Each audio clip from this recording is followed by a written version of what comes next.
You guys are here already. Cooking out for the stream. Wait to sleepy. Oh, you're knocking out. Oh, early in the morning for you. Good morning. Good morning, guys. Or late at night for you. You guys get some sleep. It's okay. Don't worry. We're taking back the lead, guys. I love your energy, Guido. Wait, what chapter is Wiz at? Hold up. Let me change cameras. Hello. How's it going, guys? What chapter is he at? Wait, wrong playlist. Let's put this one. No, never. Okay. Just organize this. Let me open up my notes.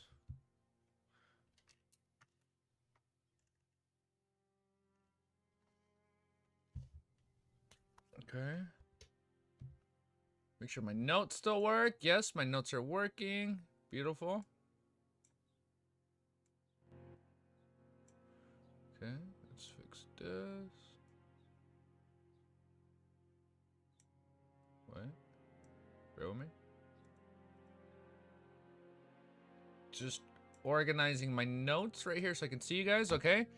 Send me the volume 2 notes. Okay. Open up. Let me open up a new tab.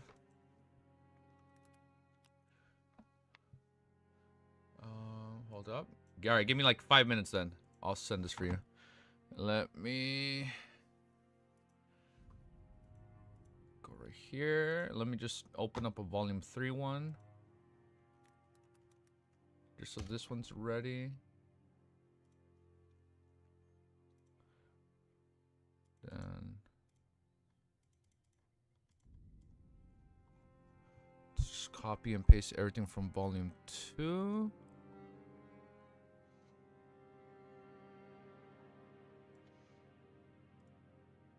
Copy. Here, I'll send it to you right here, right now. Don't worry, I'm about to send it. I got you.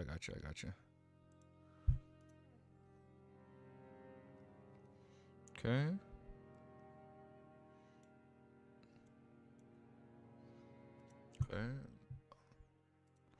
Then let me open up volume 2 again.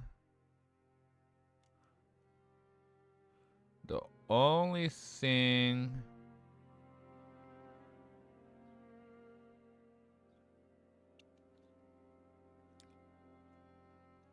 I'll send it. Let me send it to you. But I think let's wait one more day. I'll finish it today, pinky promise. But let me send it to you right now. I just didn't organize the. There's like 2 rituals that I forgot to organize. 3 different rituals that I did not organize. Now let's see if fucking Discord opens again. Okay, it's updating. Oh wait, gotta update it again. It's loading. Okay, it loaded. Okay, it's working.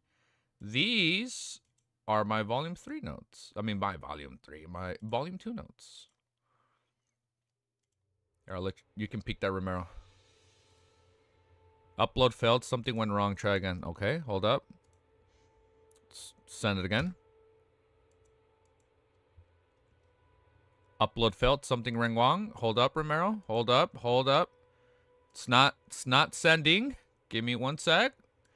Click on file. Open. Send. Let me save it as a PDF. The easy and was all of him contest is crazy. Okay, he's only at 627. Yeah. Oh, no. Wait, he started at 27 the other day. He resumed from 27. Yeah, I think when I tuned in, he was like a chapter ahead of me. Let me save it as a PDF file because for some reason it's not sending as a Word doc. 1 sec. Let's see if it works as a PDF file. It's not opening. Oh wait, I posted it twice. Something went wrong. Try again, Romero. I swear it's not actually working. It's not working. I think something is wrong with Discord servers. Oh, I just read that. Okay. Really? Okay. All right, so maybe it is just Discord being freaky today.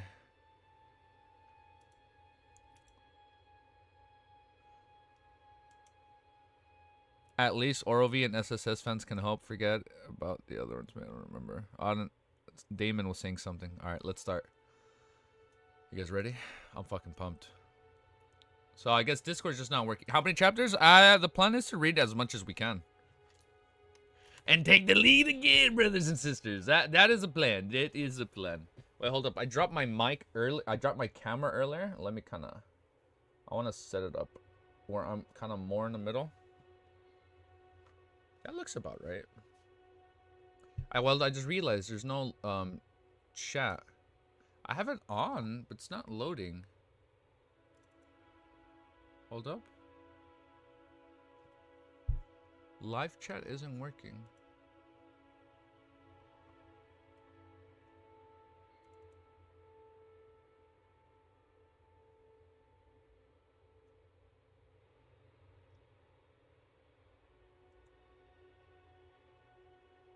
Hold up. Chat isn't working. He's at 634. Turn it off and on again. All right, let's see. I put my old mic, so I'm not used to it yet. Hold up. How does it work on start?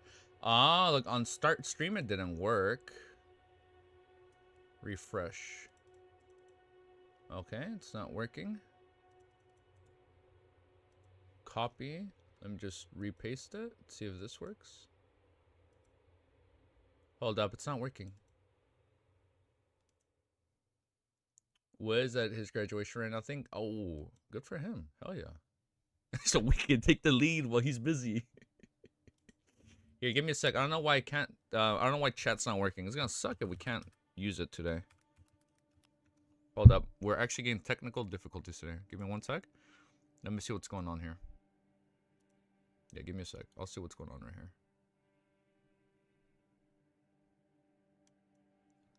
Let's see. Hold up. Let me see what's going on. It's weird. So it's not working. I don't see it. Yeah. Hold up. Let me see why chat's not working. Okay, and then I click on my chat box. Okay. Let's update this URL. Hold up. Let me update my URL.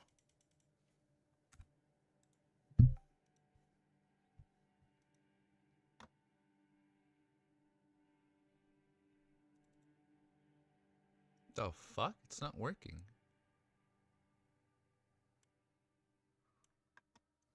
I guess there's not gonna be a chat today. Yeah, I think Discord servers are cooked because I don't see anything else. Maybe it's Discord and Streamlabs. Your Discord started tweaking out? Well, around the same time, it looks like our chat is tweaking out. So I guess Streamlabs and Discord is tweaking out today. Okay. So I guess we have a dual tweak out day. All right. I think that's what's going on. Oh no. Next thing you know, our internet, all our internets are gonna go out, man. And then our electricity is gonna go out, man. We're gonna be in the dark again. Oh man. I can't do that again, dude. I can't go back to those days with no power, no internet, no electricity. What will I do? How will I start a fire? How will I start a fire without watching my YouTube tutorials on how to make the fire? All right. Don't jinx it. Oh no. He has like 500 when he started reading L2M. I remember when Easy had around 100 subscribers. Now he's almost 3,000. Yo, dude, thank you, Unhinged. Dude, we went from like 50 subscribers to like 100, like to around about 100 when we just started. Shall we use Discord as stream chat for today? Oh, let's see if it works. Like just have general?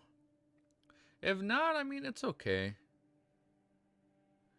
No, probably not. Wait, I can try doing it. Hold up. I think I might be able to do it. No, my bad. I think I know what to do. I can watch. I'm gonna recover this. I know exactly what to do. I'm gonna add a window capture for YouTube chat. I know what to do. Just like I did for Discord the other day with Wiz, when I make its own separate thing, I'll just do a pop out. YouTube chat box. Watch. Or let's do YouTube chat box, and then I'm gonna select my window. YouTube.com/live chat. I got it. This is what I'll do. No.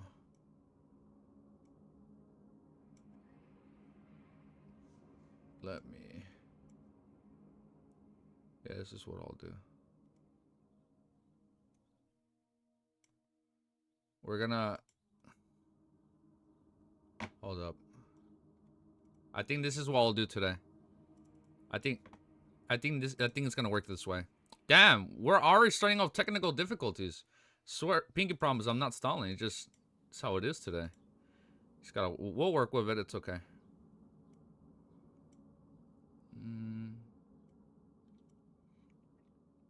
Now we go back to full cam. You know what? That works. Yeah, that works. It doesn't look the best, but it works. Let me have it where it just shows chat. That way we just see you guys.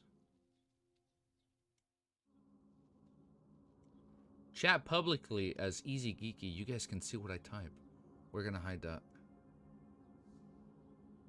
Alright, that works. That works, yeah.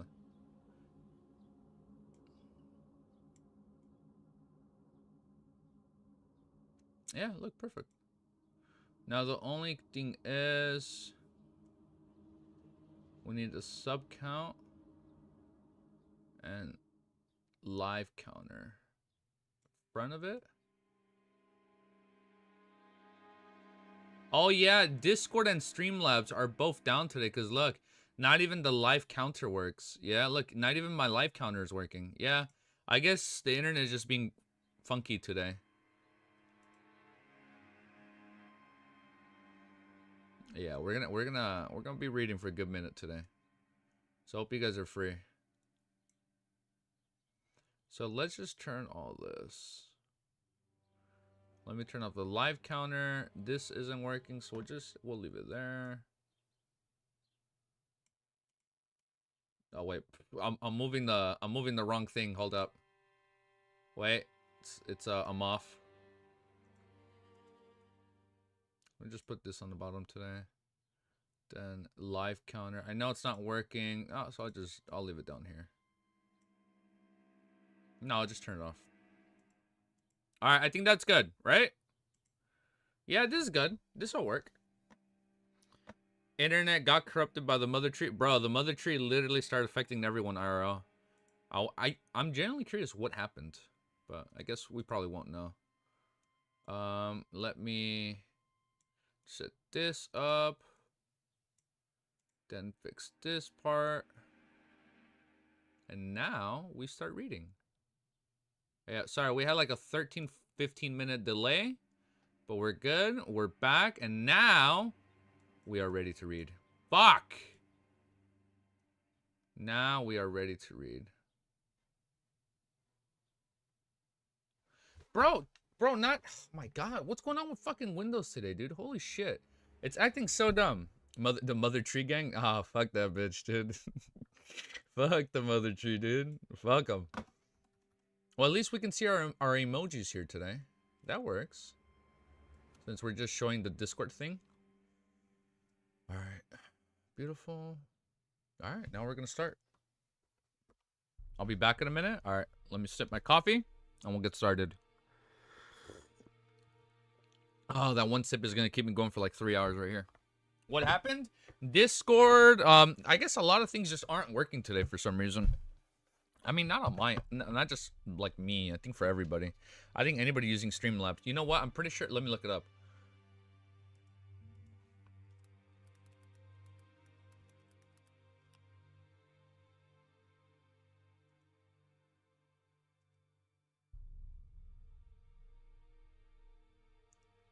We gotta sit down. I guess Streamlabs is getting technical difficulties. See? Yeah, I think it's also Streamlabs and Discord.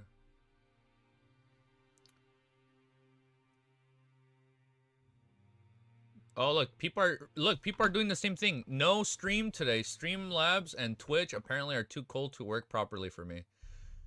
Anyone else having issues and with Streamlabs and YouTube? Yeah, there's people. I guess. Yeah, it's not just me.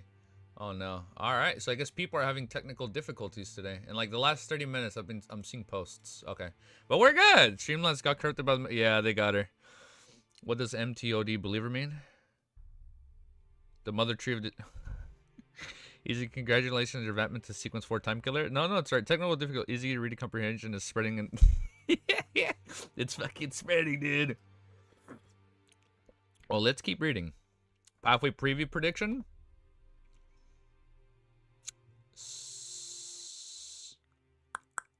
Has to be sleepless. We got assassin, corpse collector. Technically, was the full the Seer trailer? No, did we get Seer? Yeah, I remember. Okay, look. So now we know the new formats for trailers. Bros, more corruptive MTOD. So like this is the plan. We're gonna go live if there's another trailer at the same time yesterday, and then this is the second time in a row where 2 hours after the trailer drops, there's like the pathway trailer. So I think that's might be it. So we'll be live around the same time in case the trailer drops, and then 2 hours after would be like the alleged Seer pathway trailer. Name all 22 sequence names. It's gonna be a little hard, man. Off the top of my head, you guys want to read first? I'm pretty sure Planter is at the top of the list. Yeah, I think Planter was my favorite one. The 22, I like that one. You know what? I'm down. I am kind of down to go through them all over again. But let me quickly set this up. See how my memory is. All right, 632 is up here. All right, now we're gonna read. My thing is it's acting a little dumb right now. I'm using my old mouse. I'm kind of just not used to my old mouse. I'm using an old mouse that has a thing to go back and forth on the side. Easy, what's 401? Easy. Infinite. Did I get it right? Was it 0, 1, infinite? Is it the same exact number?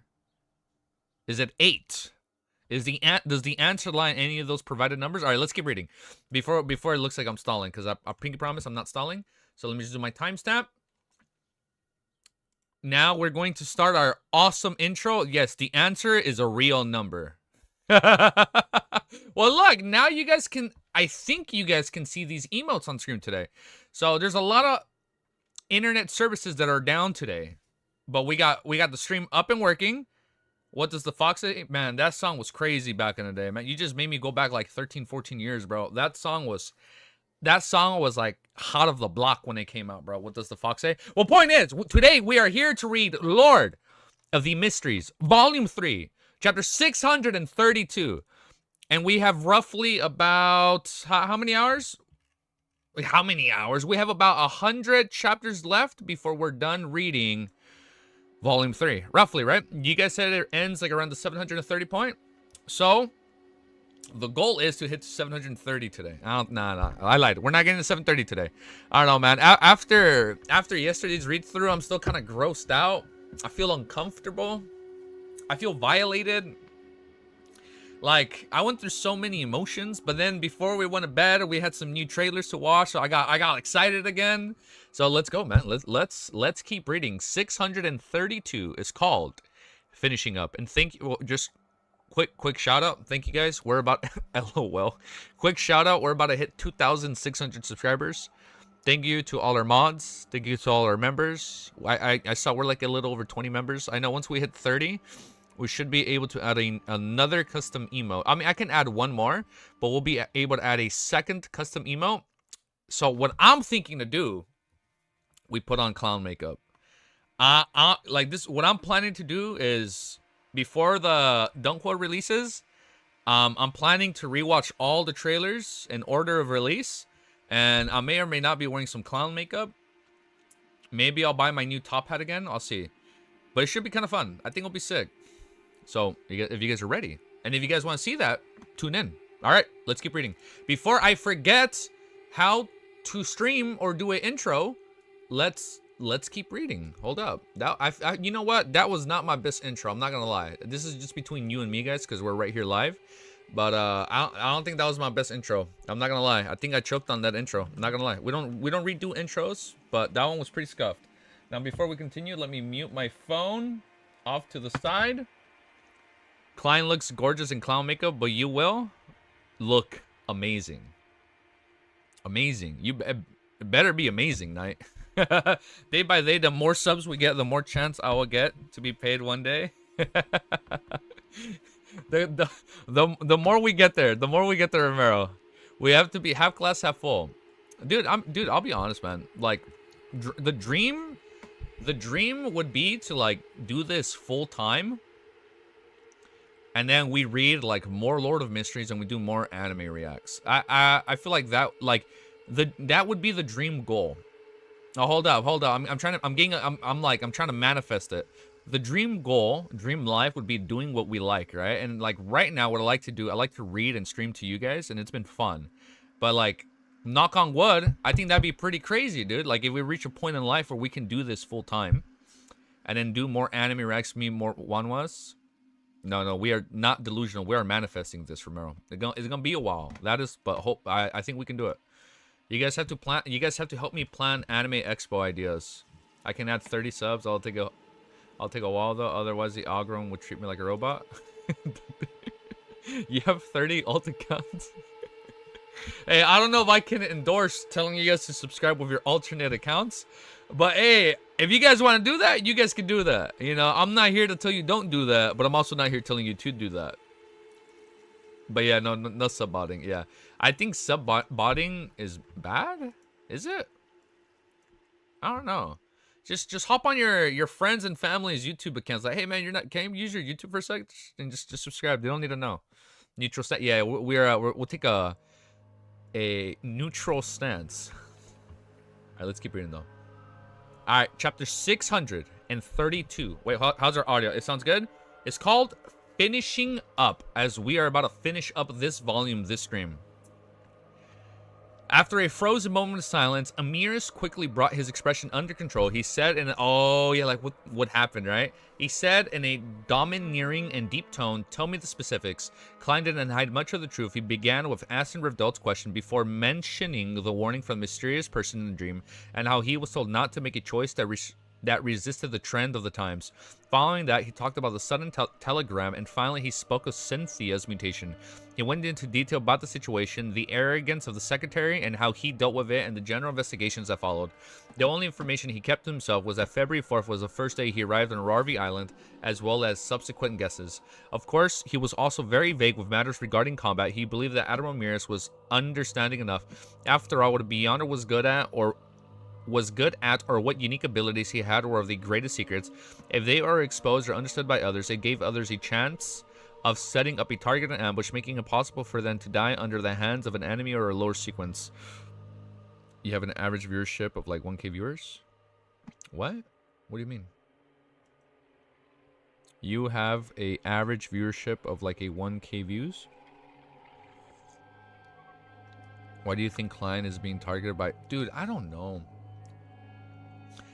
It's like, that's the one thing I don't understand why he's being targeted by Mother Tree of Desire. The only like suspicion I have, like you can't even call it a suspicion. You see a giant tree in the first trailer. Like in the very first trailer, there's a giant tree. And you guys are like, oh, don't worry about that. It might be a spoiler. Don't worry about it. Like, now I'm over here thinking, like, has she been trying to like snoop and eavesdrop on him like from the very beginning? And why? And like, does Mother Tree of Desire have like a connection with like the Gray Fog? It's like, oh my god, there's like too much speculation. Oh, the playlist doesn't have a specific chapter. We'll add it. Doesn't have 622 and up, and I know it. Wait, hold up. Really? Hold up. Give me a sec.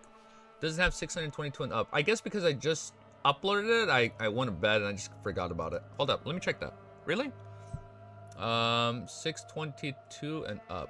I didn't add this one? Oh, I didn't add it to the playlist. Good call, dude. Okay. Yeah, here, let me add it. I guess since I just uploaded it yesterday, I was so grossed out. I was like, ugh, I just uploaded it and I didn't go back and double check. And then, where is... Let me check the one from before. Good catch, dude. Thank you. Okay, that, yeah, I guess that was the only one. The most recent one. She wants to stabilize the hospital and wants clients to do volunteer work there. Like, the Mother Tree of Desire just wanted him to do volunteer service. Mother Tree just wants him to work as a volunteer. It was all for that. Ah, that'd be fucking crazy, dude. Klein didn't hide. Oh, wait. The only information. Of course, it was also very vague with matters regarding combat. He believed that Admiral Miras was understanding enough, after all, what a Beyonder was good at, or what unique abilities he had, or of the greatest secrets. If they were exposed or understood by others, it gave others a chance of setting up a targeted ambush, making it possible for them to die under the hands of an enemy of a lower sequence. Below that of high sequence Beyonders, many Beyonders could be very powerful or very weak. After Miras listened to the recount in silence, his expression didn't seem to change in a dark room. However, the fact that he hadn't interrupted Klein recounted implied something. After a few seconds of silence, he asked in a deep voice, the mysterious person who infiltrated your dream emphasized that fate of an era as well as the trends of times. Yes, Klein had already changed back into Gurman Smir's appearance. He didn't deliberately go into detail that the mysterious person had never mentioned Aston Revdelt's exact plan, and Miras fell silent again. You maintain my appearance in your dream. Yes, this is my secret. Klein answered. Oh. Yes, this is my secret. Klein answered succinctly. Miras nodded indiscriminately as he paced around in a tiny area before looking back at Gurman Smir. There were no problems with your choice. Upon hearing this, Klein seemed to receive the ultimate and most effective feedback. A large portion of the potion in him. Really? He didn't fully digest that? No shot. A large portion of the potion in him. That's sick. All right, we're close. We're getting closer. We're getting closer to Marionettist. A large portion of the potion in him was digested as a result.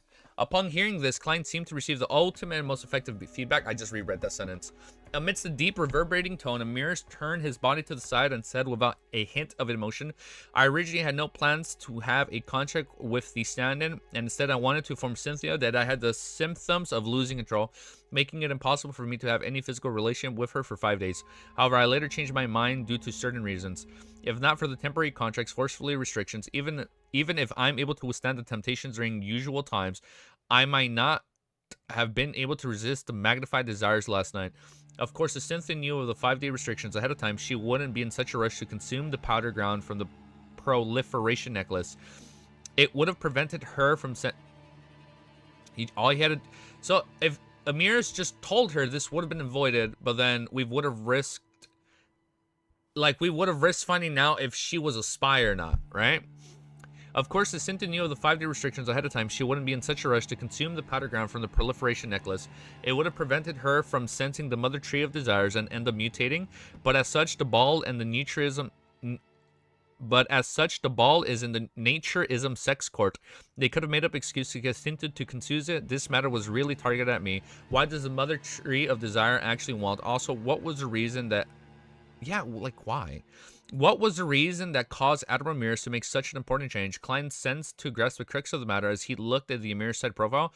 What's the reason? Amir said with a deep expression, there's no need for you to know. I feel like we kind of need to know. For the first time in his life, Klein hated such a response. After some thought, he took out the cracked pendant and threw it at Amiris. This is the proliferation necklace that originated from the Mother Tree of Desire. Amiris raised his hand to catch it before looking down. You may leave. Go to Bill to receive your reward. Aren't you worried that I know of something I'm not supposed to know? That's right. Aston's ploy had been exposed and is known by his political enemies. As for Ramirez, he was clearly not involved. Therefore, it doesn't matter if I understand anything. Klein imagined that there would be a long-term confidential contract, but to his unique surprise, he couldn't leave it just like that. Noticing that Ramirez didn't raise another matter, he pointed at him and said, close. Only then did the Admiral Amiris looked up, suddenly taking off the formal attire composed of a shirt and tailcoat. Klein had originally wished to ask for additional payment due to his excessive danger that went beyond the scope of the original agreement, but after secretly confirming that Cynthia's outcome was because of him, he abandoned the idea while feeling guilty. He quickly took off the comfortable sleeping robe, switched into a tailcoat, and under Amiris' guidance, leaped out of the window and secretly left the garden villa while the bodyguard's eyes were confounded. Amiris donned a sleep robe as clenched the proliferation necklace before walking to the window. He stood there silently as he faced the crimson moon and few stars in the dark night. He stood there without an expression, not changing his posture for a long period of time. I don't know if it's a spoiler. He slightly relaxed his clenched fist as he miniaturized rhinoceros's horns fell to the ground in the form of shattered pieces, bit by bit, fragment by fragment. The next day at noon, Klein, who had slept soundly the entire night, left the inn and took a carriage to the Sweet Lemon Bar. He went to the second floor to meet Built Brando. "It's over," Built asked with a relief of surprise. Klein nodded and said, "Admiral Mears has returned. Where's the rest of the payment?" Bit revealed an unconcealed smile. As he dismissed his guards, he personally went to the safe and took out the remaining 500 pounds in a blue cufflink. "This is the mystical item that created from the Murloc bladder you provided," Built introduced. It can provide illusionary scales hidden beneath the skin, so you will be difficult to catch as a fish. It will also help you withstand certain levels of damage for you. With it, you can dive at least 15 meters without any protective gear. You can freely move about in the water for 10 minutes.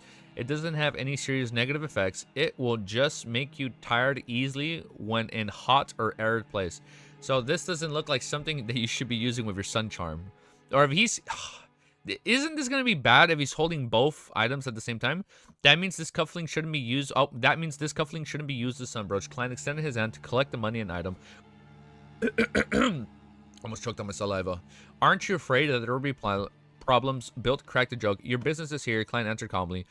His meaning was clear. If there were any problems, he wasn't afraid that the person in charge would go missing. Built smile froze as he said, "It hasn't been named. You can give it one." Murloc cufflink. Klein couldn't be bothered to waste his brain cells. Really? Is it? I think everything is just tweaking out today, man. I'm not even gonna lie. Wait, hold up. Let me just make this a little bit smaller. Is this unreadable, or can you guys still read it?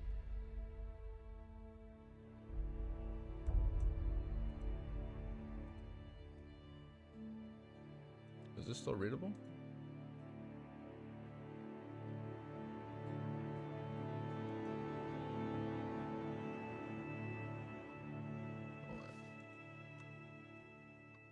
Let me see if I can make this a little bit smaller. That's still readable. Fuck, I'm not used to my old mouse. I haven't used this one in a cool minute. It's about good. Okay. Yeah, it's about good. I made it a little bit smaller. That way it's not like too much in on screen. Okay. Make it bigger. Some of us have bad eyes. I think it's readable in full screen, right? But then you guys can still see regular chat, right?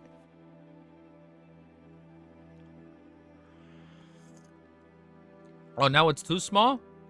Oh, you guys have chat. Ah, you guys have the video in full screen and then you can't see chat. Got it. Okay. Okay, that makes sense. That makes more sense. Gotta squint, but yeah. Okay, I'll put it a little bit better. Is that better? Good? Let me see. Let me full screen it on my... Okay, that looks better. Oh, man. Ah, fuck, I hit my leg. Okay. Okay, it is a little hard to hit. I'm from a laptop today. I can't see shit. Alright, we all got it bad today then. Yeah, what is wrong with my VPN today, damn it? And why are there so many ads? Really? I have it on minimal. Don't need to show the many messages, bro. Keep it like previously, showing the most recent ones. I actually don't know how to do that. Well, hold up. It doesn't work right now. It's not loading. Yeah, don't need to show that many messages. Yeah, it's not working. Like if I turn on live chat, it just doesn't work. It's not working. Yeah, live chat today just isn't working. Streamlabs is down. Discord isn't letting us send messages. Some people are like on Twitter are saying they can't even go live today because their shit just isn't working. Yeah, I don't know what's happening. I don't know. Maybe servers are just random people watching the VOD. Yeah, and I guess servers are probably just a little iffy today. Yeah, it's probably just not working today. Yeah, so it's gonna be a little scuffed today. Nice name. It leaves quite an impression. Built said with a forced smile. He paused for a moment before saying the artisan said that he can fix the summoning ritual of a spirit world creature onto materials with spirituality, it will be able to last a maximum of 1.5 years, but you will need to provide detailed information. Ah. According to our agreement, I'll be responsible for it, so there's nothing to be worried about. All right, make it a harmonica. A harmonica. That's cool. All right, make it a harmonica. Klein took out a pen and paper from his pocket and scribbled a ritual to summon his messenger. Messenger, this is rather rare. It's very hard to find beyonders not from the death pathway to find a suitable one. Both received the piece of paper and casually scanned it. If the messenger is accidentally summoned during the production process, a gold coin has to be given to her. What happens if it's not given? The Spellbook creatures always have something odd about them. I've seen some who love music as well as ones who loiter around shit. What happens if you don't give it one? Perhaps Ma'am Reiner, I forget, Renette Teinker might bring her heads of you as the artisan to me. Oh, that'd be bad. She's a creature with a castle in the spirit world. She might even be stronger than me. Well, under situations when I'm not using the Sea God Scepter, Klein lampooned as he said in a deep voice, the third promise item can be left to the future. All right, Bilt didn't have any objections. Following that, he asked out of curiosity, Mr. Gurman, how do you fool Secretary Luand, Governor General Aston, and Miss Cynthia, people who Admiral Mir specifically mentioned? Klein did his best to prevent his facial muscles from twitching. Following the information, think about it carefully. He didn't provide an exact description before he stood up and bowed with his hat. It's time I bid you farewell. It's a pleasure working with you. Bilt answered with a smile. Tina Car? A regional... Yeah, reasonable development. Okay, thank you, Cammy. Yeah, the messenger name is a little hard, at least for me. After watching Gurman Sparrow figure vanish before the door, he shook his head and chuckled mildly. This powerful and crazy adventure is actually a natural actor. After lunch, his subordinate sent him to the day's papers. As Bilt sucked on a cigar, he flipped through it with his expression suddenly frozen. Last night, the new Governor General, Ben Conrad, had a banquet. New Governor General Aston Rivdolt has been relieved of his position as Governor General. Bilt picked up the other sets of newspapers and found the same piece of information. With his connection to Rarvi, he should have long heard of the news regarding a replacement of the Governor General. However, the replacement was extremely sudden. Most people only learned of the situation when the new Governor General officially made his appearance. After a while, a partner who was secretly serving Admiral Amiris entered the room. Your Excellency wants you to investigate the people around you from the Naturism sect of believers and sink them all into the sea. The partner passed on Amiris' instructions. All right, Bilt asked curiously, what exactly happened? The Naturism sect suffered a terrible blow since yesterday. His Excellency suffered an assassination attempt from the Naturism sect yesterday. Miss Cynthia perished as a result. Secretary Luan was injured and Admiral lost many of his bodyguards. The partner described simply. Ah. Bilt was momentarily stunned. Aren't these people of Admiral Miris mentioned to be careful of when acting in front of them? I even specially empathize it to Gurman Sparrow. Now Miss Cynthia is dead, Secretary Luan is injured, and Aston Rivdolt has been relieved of his position as Governor in General. The corners of Bilt's mouth twitched while he wore a blank expression. Wait. This kind of sounds like with Prince Etsek's person smiled, right? When his secretary smiled, he's a calamity magnet. Now Miss Cynthia is dead, Secretary Luan is injured, and Aston Rivdolt has been relieved of his position as Governor General. The corners of Bilt's mouth twitched while he wore a blank expression. He just did that? No. Okay, I was thinking maybe he's part of the Twilight Hermit Order. No, that's not it.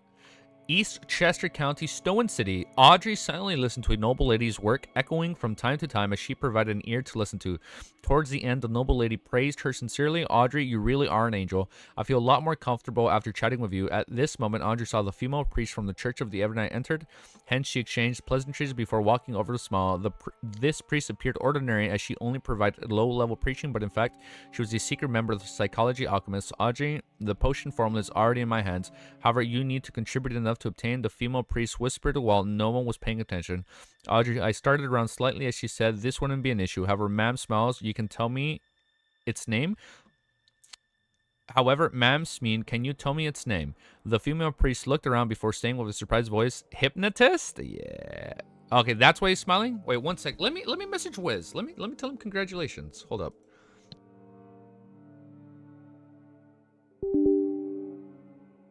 Let me do a quick phone call and let me tell him congrats. One sec.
He's Kanye West. Wiz isn't.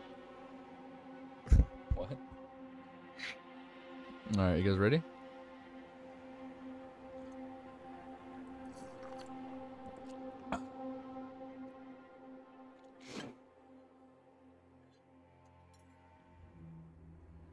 Yeah, he's good. Wait, am I unmuted? Okay, we're good. I think he's joking. Wiz is Kanye.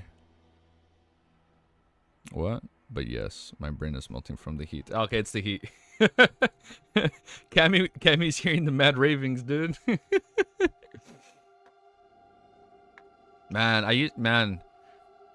I used to listen to Graduation, man, like every day back in the day. Oh my god. Every day I used to listen to freaking Kanye West's album, bro. Graduation. Like before he went crazy.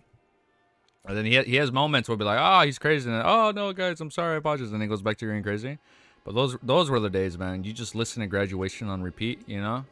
Controversies aside, man. Those were the good old days. You just listen to that. When life was easy. When life was simple. What is going on here? Update is requesting something from Discord. Why is that popping out right now? He got corrupted by the eternal blazing sun. Yeah, I mean, got corrupted by the eternal blazing sun. When life was easy, geeky. Yes, literally. Yeah, but wow, what a fucking good pun. When life was easy. I didn't even catch that when I said, yeah, when life was easy. Life is simple, but until LOTM exists. Now, like, I gets all freaky and scary, getting corrupted. Speaking of the heat, I'm turning on my air. Let's keep reading. I'm gonna go fucking crazy with the eternal blazing sun, man. If I don't turn on this fucking air, man. Summer's around the corner. It's creeping in on us, Rios. All right, let's keep reading. Find my place. Place. We're a new chapter. Let's change this. 63. Sorry if it feels like we started slow, but don't worry. We are gonna make up for lost time right now. This was chapter 602. Now we are 15 minutes, 29 seconds. He got corrupted by hidden stage studying. And unrelated by eternal blazing sun is so hot. No pun intended, I think. Yes? No pun intended? Actually hot, because he's hot. Because he's physically hot, right? Or metaphorically hot. We'll find out. We'll find out. Alright, next chapter, 633, is called Two Types of Parasite. I'm sorry, is this supposed to say parasites? Two types of parasitizing. Two types of parasitizings? So Amon is one type of parasite, and then old grandpa is another type of parasite? Is that what this is implying? After leaving the sweet lemon bar, Klein directly returned to his inn. Just as he was packing his luggage, the gigantic skeleton messenger appeared suddenly. It originally wanted to pat Klein on the shoulder, but it failed due to its nearly 4-meter tall body when its head penetrating through the ceiling. All it could do was throw the letter ahead before collapsing into nothingness. Mr. Azik has finally replied. It has almost been a week. Has the messenger been changed? It looks like the original one and would never make the corresponding warning. Klein caught the letter and unfolded it. I'm very sorry that I'm only replying to you today. Perhaps it's because the memories I've recovered had exceeded the limits of my body. I had to spend several days in a deep sleep to adapt to it. The matters he described thus conceived were the traits of a marauder pathway. The corresponding sequence for is... Oh... Sequence 4 is parasite. Yo, okay. Sequence 4 is parasite. In higher sequences, they possess the beyond powers of parasited bodies.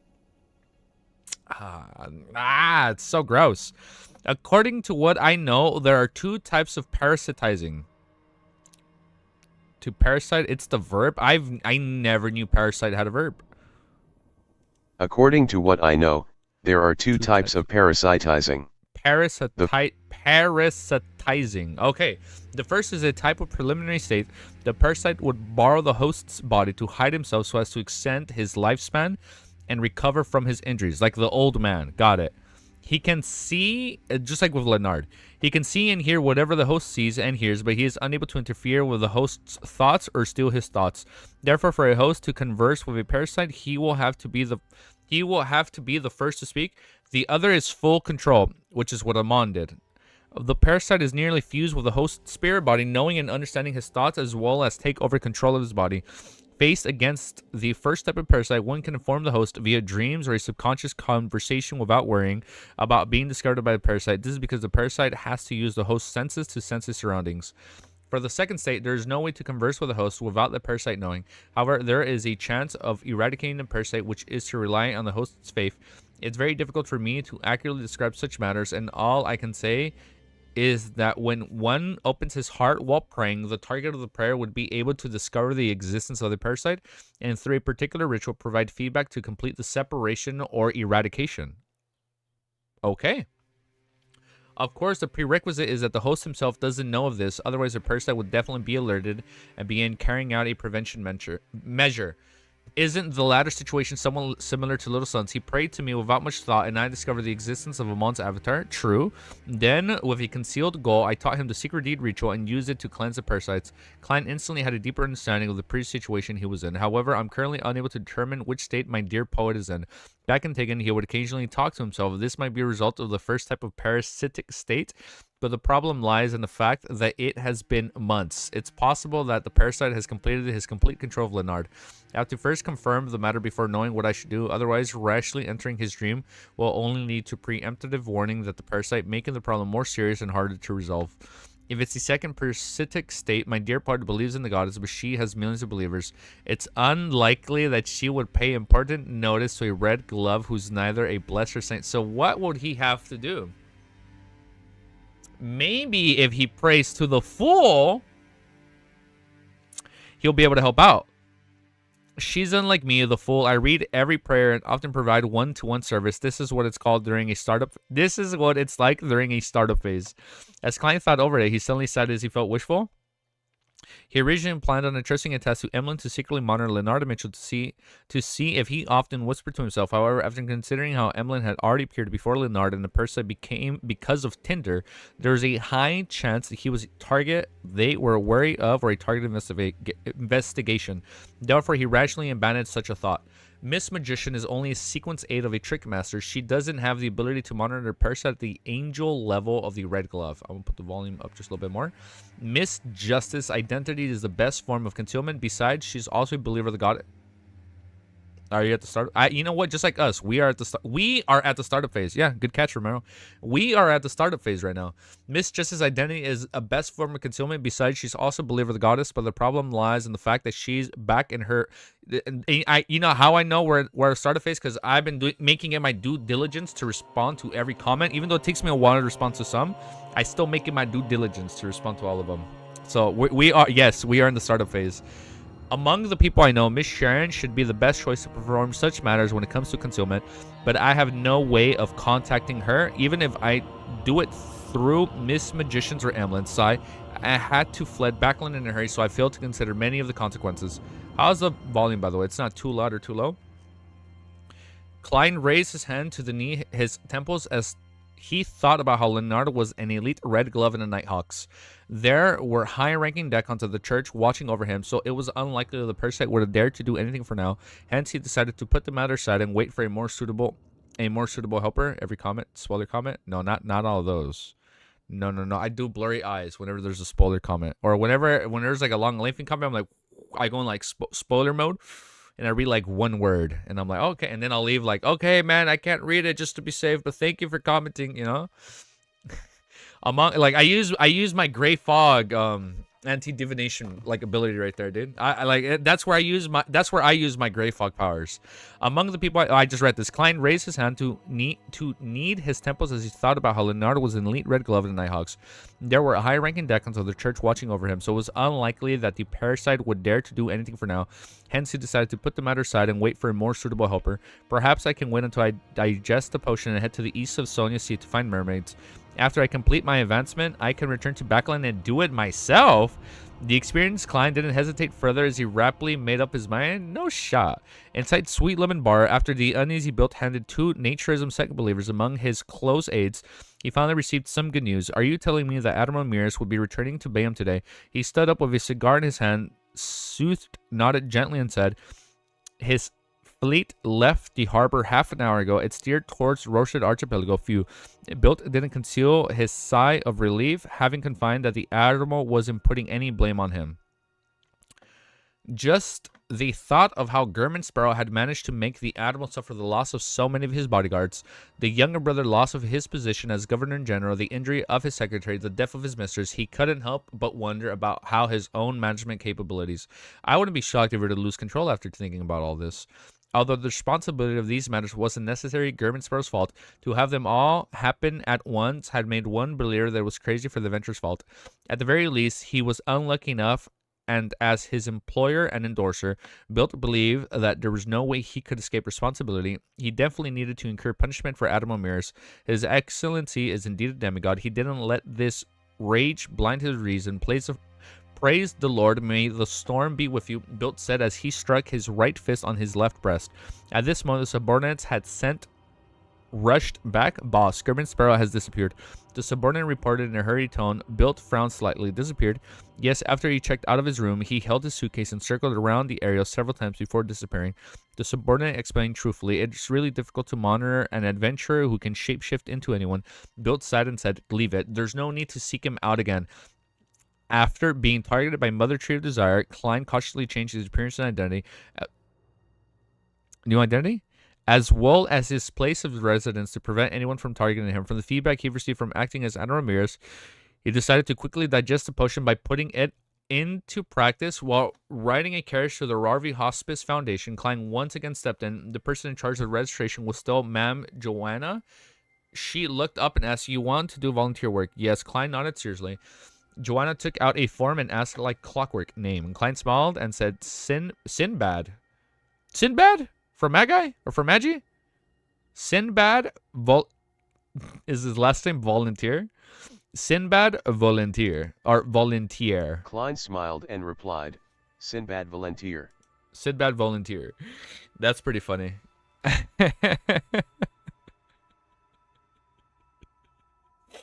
The best persona? The volunteer persona? Nah, there's no shot. Klein's best persona is freaking German Sparrow, bro. You can't prove me wrong. Until I see more of Sinbad, I don't know, man. The only persona to do chores? Well, let's find out, dude. Sinbad. To think Sinbad would be doing chores. Okay. The weather in East Chester County during April was comfortable. The vegetation was lush and the scenery was beautiful. It was the perfect season for hunting. Audrey was dressed in a waist-fitting black riding suit with a helmet. She was on a burgundy mare that belonged to her while the pursuit of a brightly colored wild chicken. She shot a whistling arrow and accurately struck the prey. As a psychiatrist, her physical attributes had clearly been enhanced, together with her education in archery from a young age. I'm sorry, she's an archer. Has this ever been introduced? Together with education in archery from a young age, whenever it was in shooting firearms or archery, she was considered rather skillful. A golden figure pounced forward and rapidly bit on the prey, which had lost its life. It was none other than Susie. It's a pleasure working with you. The corners of Audrey's lips curled up as she struck her palm with Susie's paw with a smile. At this moment, the aristocrats surrounding her came over, either praising her for hunting prowess or her training of her hunting hound. Audrey felt a little shamed regardless of the latter half. She had never trained Susie before. The aristocrats quickly dispersed as they continued chasing their prey. As for the low-level priest of the Evernight goddess, she came over and said to Audrey with suppressed voice, you can receive the hypnotist formula after completing the final mission. Finally, Audrey's eyes lit up as she silently nodded. To be frank, if she were still green and squeamish noble lady of the past, she would have long lost the patience to accumulate the required contributions and would have ended up requesting the purchase of the hypnotist potion formula from the Terry Club. But she knew very well that building up contributions would aid her infiltration into the psychiatry alchemists. She would be more trusted and built up a good foundation for her to receive high-sequence potion formulas in the future. Therefore, she patiently performed matters that were either uninteresting or interesting. Of course, Audrey didn't waste the past 2 months. She had been eavesdropping on the conversations of aristocrats and maidservants before guiding them to pour out their frustrations and aid them in defeating their negative emotions. This allowed her to act as a psychiatrist very perfectly. During this process, she realized that she would unknowingly eavesdrop, observe, and steer the people around her. to understand their flaws and habitual thought processes. She believed that she could disadvantage or mentally break any one of them without leaving a mark. She could also get them to help her by their own will without them even realizing it. It has to be said that this is actually quite terrifying, just like monsters in legend who can grasp your minds. As she recalled, Audrey couldn't help but sigh inwardly. Semina's mind was somewhat unaccustomed to her horse riding as she carefully circled around the area and said, Stowen University's associate, Professor Michelle, is a collector. We wish for you to purchase a notebook from the 20-Year War? The 20-Year War was referred to a war between the Lowen Kingdom, the Phasic Empire, and the Fifth Epoch, years 621 through 642.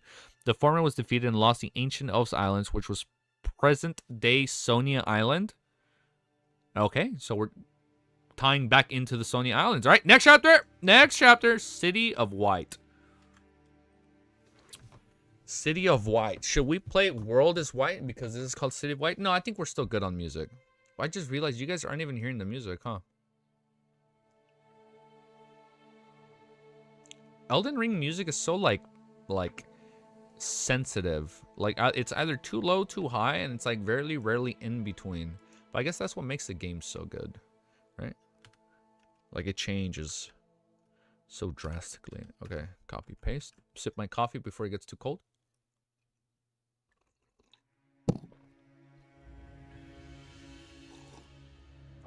Audrey the Cupid.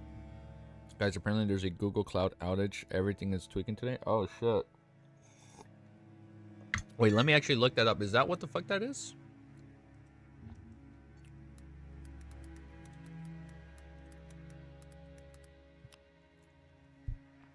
Google is down. Here's the latest on... I'm literally Googling. Is Google down? You know what's crazy? For people that don't know, there are like... internet cables that will run from like Europe to New York, right? Or there's like internet cables that run all over the fucking ocean from like the seabed all the way across. And like when that breaks, GG. It's like it's over, you know? And then like they have to repair it. Not Google itself, although but the cloud thing. Ah, got it. Maybe that's why Streamlabs is tweaking out today. Discord is tweaking out. They're probably all linked to some type of Google Cloud service where they like relay info between like host to user. That's probably what's going on.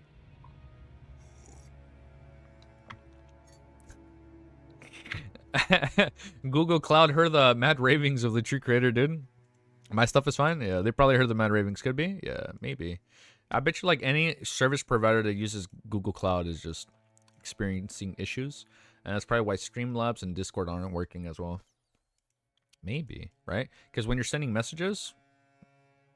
Doesn't Discord also receive that through their cloud service, right? Like as a way of monitoring, and I assume it might be the same for Streamlabs, so that's probably why it's not working. Like their backdoors probably connect to that. All right, but next chapter, 634. Next chapter. Climb best persona. There you go. There you go. Hearing the true creators of privilege. And look what happened to Google, dude. I'm joking. All right, next chapter. Chapter 634 is called, you guys ready? City of White. Stowen University, Professor Michelle, notebook from the 20-Year War era. Wow, now this sounds really loud. Audrey extracted the key terms and words and glanced at Susie, who was running happily in front of the mirror. She went straight to the point by asking Ma'am Samine, what kind of notebook is this? I'm not sure. All I know is that it belongs to the period of the 20-Year War. It's part of the Associate Professor Michelle's collection. And as an important characteristic, the patterns on the cover faintly form. Dragon Smeen didn't hide it from Audrey as she told her all the information she knew. Audrey, who silently listened to her descriptions, restrained her burgundy mare as she continued how she could complete the mission. It's not too loud, right? Let me lower it. I'll lower it down just a little bit more just in case. Visit Associate Professor Michelle and view his collections before raising a request to buy one of the items isn't too difficult. Damn, I can't read today. Although it's embarrassing to admit it, this is quite unlike he would reject me regardless of the way it's said. Yes, Audrey, you shouldn't be overly reliant on these. The biggest problem is being out of the blue. I didn't know Associate Professor Michelle before this, making it very difficult to explain why I'm suddenly visiting him. Besides, I don't know what the notebook means to him. Amongst announcing my desire to purchase it might result in him being alert of wary. Jen's older brother and studying at the Stone University. At the last gathering, he depicted his penchant for describing and discouraging matters. If I were to invite him and his sisters to the next afternoon tea and steer the topic towards history, archaeology, or collections, then he will likely mention Associate Professor Michelle. Yes, at a university, there's definitely not many people who can be called collectors. With such a precursor, I can send someone to pay a visit to Associate Professor Michelle and makes the request to view his collection. At the first meeting, I'll try my best to not show my desire for it. I'll observe the owner's actions and guide him to reveal his true self. This would be helped for me to use suitable matters for suitable requests at a suitable times. After confirming her line of thought, Audrey nodded smile and smiled. I'll work hard to complete the mission, but I can't guarantee success. Just as she said that, she tightened the girth before shooting forward like an arrow, heading straight for a reddish-brown fox that was darted around in a hunting encirclement. Above the tumultuous sea, the Blue Avenger was likely a leaf tumbling amidst the heavy squalls. From time to time, it would be thrown up before crashing back into the waves, but it maintained a stunning sense of balance without any signs of capsizing. Inside the captain's cabin, Oliver Wilson was floating around the window as he looked at the waves outside, which were as high as mountains. There were forceful windows blowing around him in silence. Sometime later, he landed his feet on the carpet. When blessed is indeed a sequence that can easily be acted based on its name. The only problem is that it occasionally makes me irascible, completely matching the characteristics of a gale. Algae? The fuck did I just say? Algae? Alger sighed inwardly without any delight. Over the past 2 months or so, he had failed to obtain the Ocean Songster formula through his own resource channels and the Terror Club's trades. After all, it was that of a Sequence 5, the sequence closest to a demigod. The corresponding formula was already something where demand far outstripped supply. Even with boatloads of money and the willingness to pay a premium, it was very difficult to buy one. Oh wow, it sounds loud. Hold up. I'm actually going to lower it on my end, because now it's too loud for me. I think he missed the fact that Olga was floating. He was floating?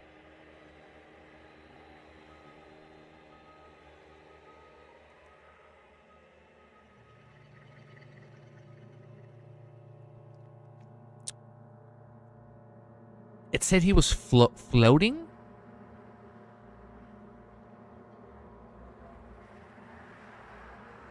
Oh my god, wait.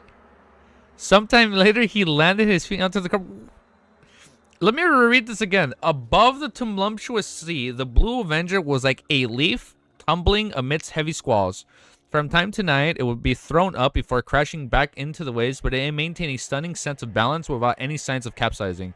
Inside the captain's cabin, what the fuck? I didn't even catch that. Wait, Olger Wilson was floating? I thought we were speaking metaphorically. I thought he was floating because, like, it's rocking back and forth. And he's like, oh, it's easy to active. It looks like I'm floating. Wait, he's actually floating.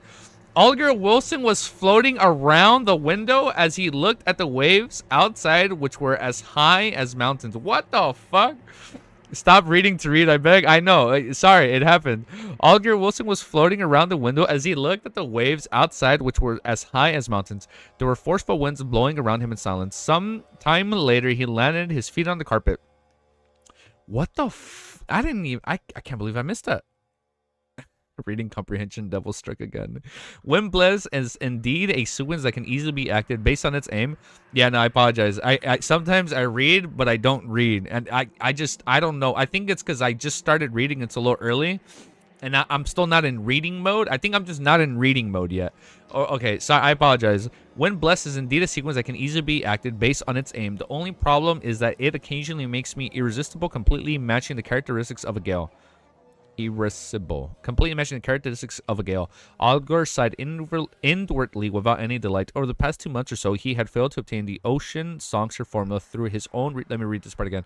And the Terror Club's channel. After all, it was a Sequence 5, the sequence closest to a demigod. The corresponding formula was already something where demand far outstripped supply. Even with boatloads of money and the willingness to pay a premium, it was very difficult to buy one. Damn. Normally speaking, joining the corresponding church or organizations was the most effective method of obtaining the corresponding formula, but as a Church of Storm's bishops, Alger was unable to rely on this method due to particular secrets he needed to hide his strength in order to win the freedom he needed to take action and be under light monitoring. Only after he had sufficient confidences would he head for a place and complete the goal he had been waiting for all this time. To his joy, he didn't waste the past 2 months. At the very least, the speed at which he digested the Windblessed potion was pretty decent. Oh. Flying being part of the sailor pathway doesn't sound right to me. I guess because like now you're like flying through the ocean, like when the ship flies through the sea because it's going really quack, because it's going very quick. I think you might have ADD.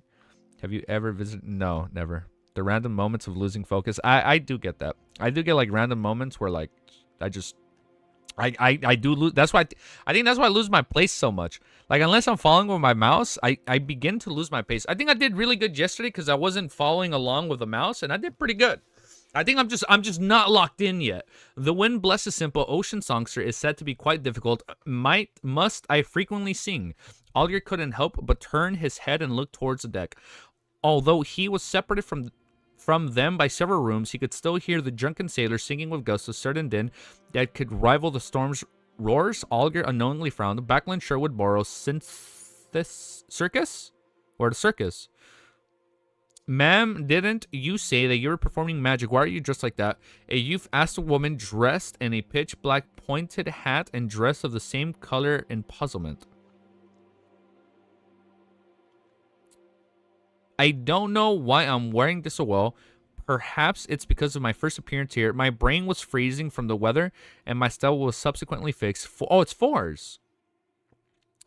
Fours rubbed her face, which had red and yellow paint, as she replied with a smile. In ancient times, magic is often mistaken as witchcraft, but this has nothing to do with it. I'm wearing this. She picked up the middle of the 3 porcelain cups, which were placed in front of her. She then placed a white ball beneath it.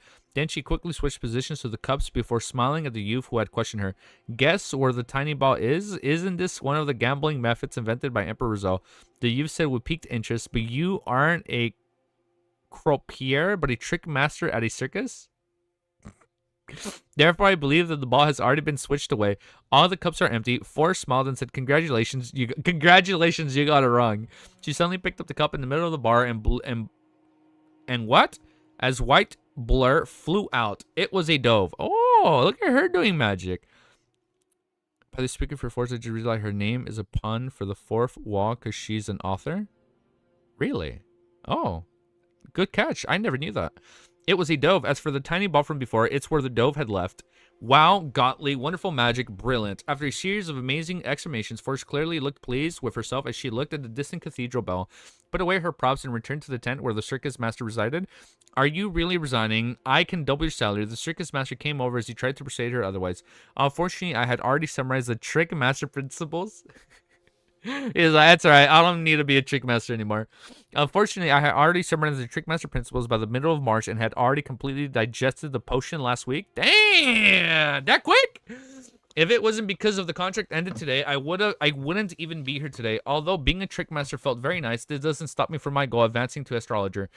Teacher said that he would be giving me the formula, ingredients, and a gift this week. What kind of gift will it be? Sigh, the ravings from the full moon are getting more terrifying. If not for Mr. Fro, I definitely would have lost control and became a monster. Force extended her right hand and covered her mouth, languidly yawning. Then she said with a smile, well, I'm actually a best-selling author. My next book is related to circuses, so I came here to be hired. A best-selling author. The circus master's eyes lit up as he said warily and expectantly, will you write bad things about us? Are there any? I had a great time for the past 2 months. Forrest took off her pointed black hat. Aw. The circus master revealed a sincere smile and said, well, Ma'am Wall, can you mention our circus's name in your book? I'll pay you advertisement fees. Of course, it wouldn't be too much. As you know, I'm responsible for the livelihoods of many people. That can be done. The circus master is quite smart. For the first time, Forrest realized that a novel could advertise just like in newspapers or magazines. Furthermore, the format was more obscure and natural. Amidst waves, a liner with rows of cannons travelers along a safe sea route without daring to deviate far from it. Let me change the music because this is so low. I feel like it's like you can't even hear it. It's like so low. Fourth wall breaks the fourth wall. I swear to God. Keep reading.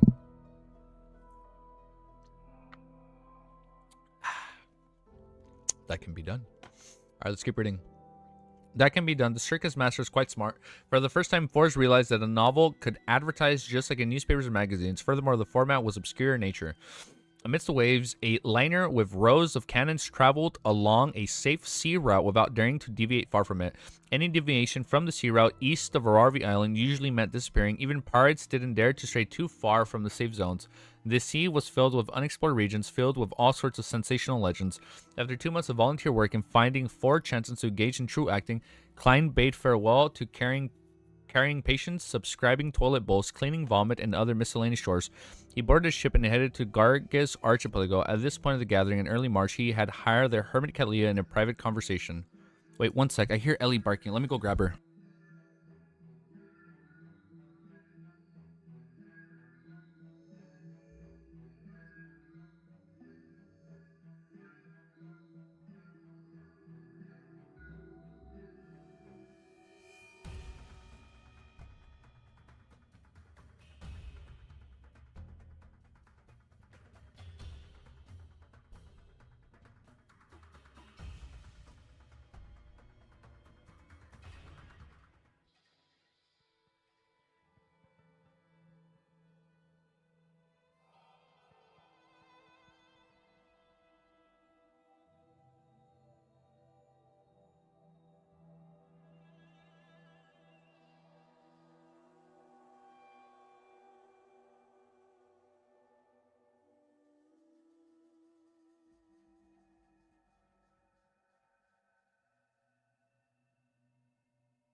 She was just barking for like no fucking reason, man.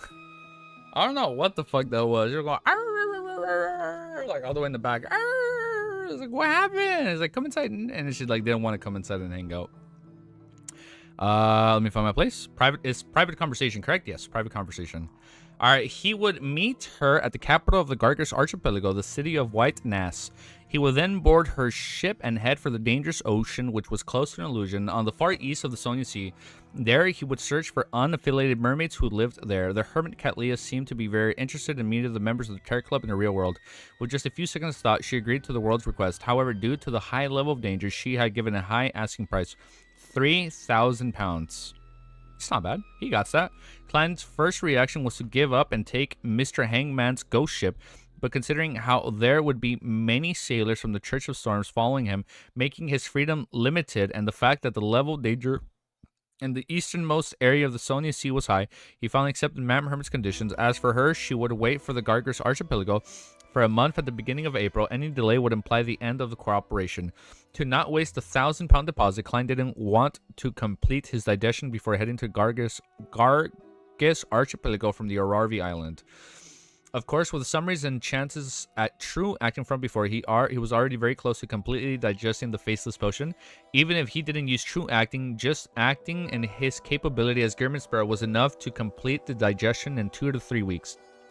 That is so quick, dude.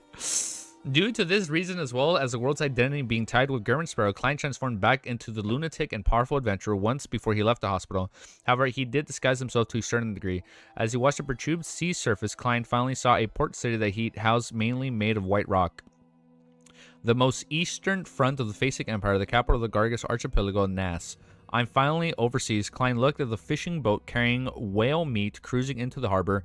Its ruggedness wasn't concealed. Meanwhile, he discovered several ships hanging pirate flags docked at the harbor without any sense of concealment. Indeed, Ararvi Island eastern front is a playground for pirates. Klein wore his hat and carried his luggage and left the cabin after the liner came for a stable halt. He went down to the gangway into the harbor. After a few steps, he saw a crew of pirates seemingly entered conflict with a local gang. Those sides drew their weapons as he clashed. Klein calmly walked past, showing no sense of stopping them. At that moment, he saw a local pull out a few cans from his pocket and open the lid before throwing it into the middle of the road. What's the meaning of this? Klein nearly laughed out before recalling an infamous item at sea. Canned wolf fish. Canned wolf fish was popular of the east coast of the Phasic and the Gargis Archipelago. Just as the thought surfaced, an indescribable stench seemed to inundate Klein's olfactory senses. His facial muscles twitched as he tried hard to resist his body discomfort as he quickly left the region.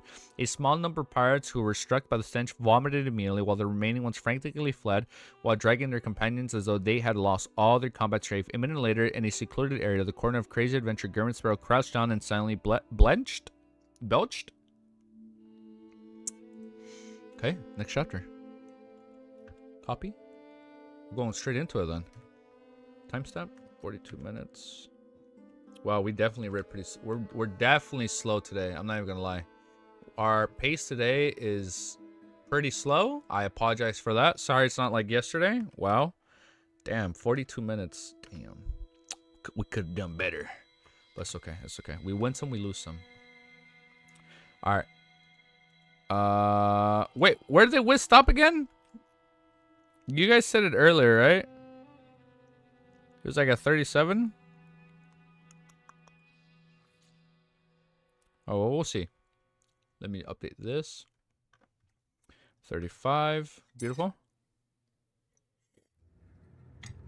And now we keep reading.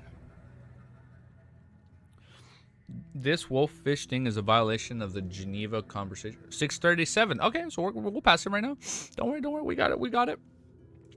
Chapter 635 is called Meeting. The smell of canned wolffish is... Oh, wolffish. The smell of canned wolffish is really pungent. Not only is it smelly, but it's also disgusting. It's practically a biological weapon. Klein crouched in the corner and took nearly a minute to recover. Before the very instant he had underestimated canned wolffish, he had failed to take the necessary action to deal with the situation. He could have used paper figurines, substitutes, or create an invisible air tube to pretend that he was using underwater breathing, but he had done none of that. Now he finally got a deep understanding of how wise it is to ban open canned wolffish in public. Phew. Klein exhaled as he slowly stood up. Carrying his suitcase, he slowly walked towards the harbor. The instigation was successful. His first impression of the city named Naz was one of the many white houses, white stone being a common material for the buildings. The second impression was that it wasn't too far north, but the temperature was rather cold. Even though it was already April, it was still only a few degrees Celsius. The third impression was that there were many whaling houses, gigantic beluga whales. Oh my god.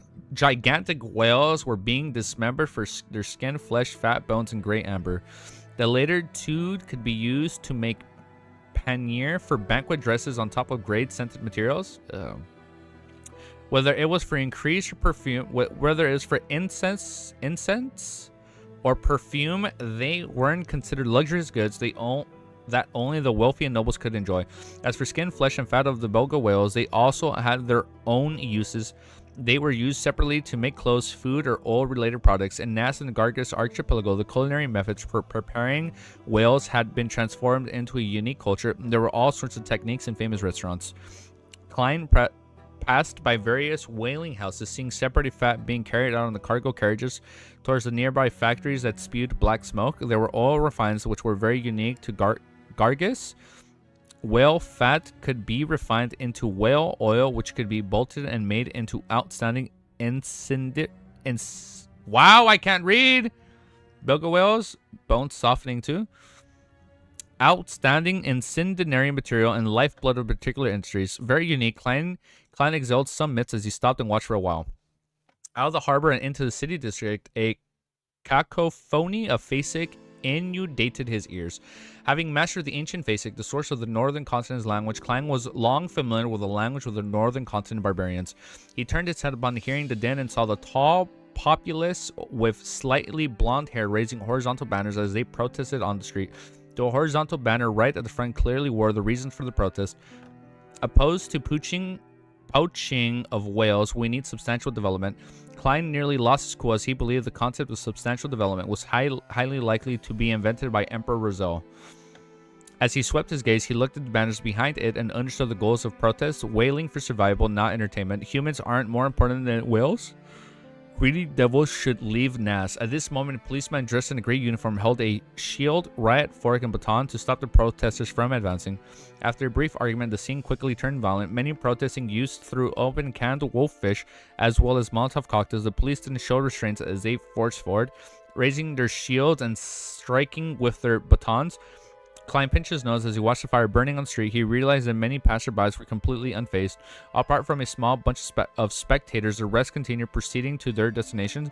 It appears that such things happen often in Nas. Do protests develop into riots? As expected of the Phasic Empire, Klein mumbled to himself, circled the street, and casually found an inn to stay.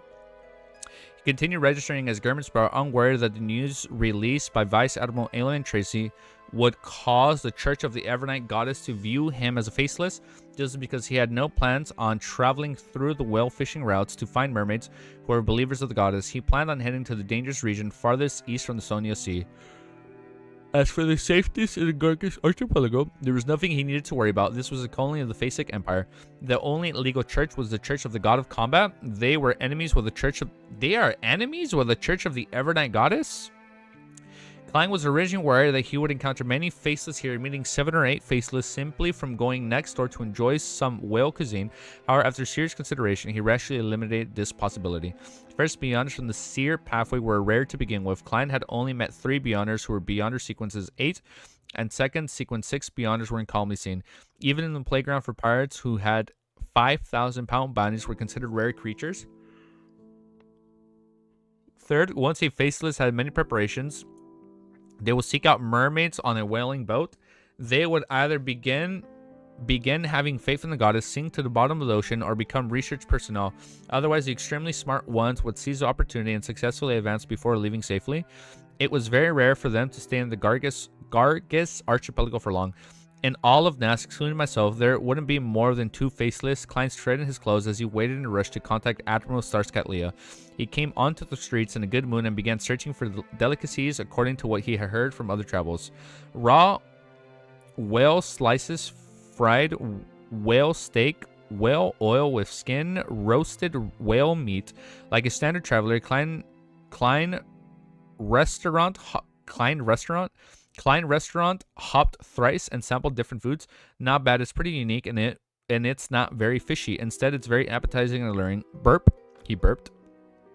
Klein covered his mouth as he came onto the streets. He discovered that the street lamps were sparse, but the lights from the housing and linings, the streets were bright. To a certain extent, they reduced the darkness of the night.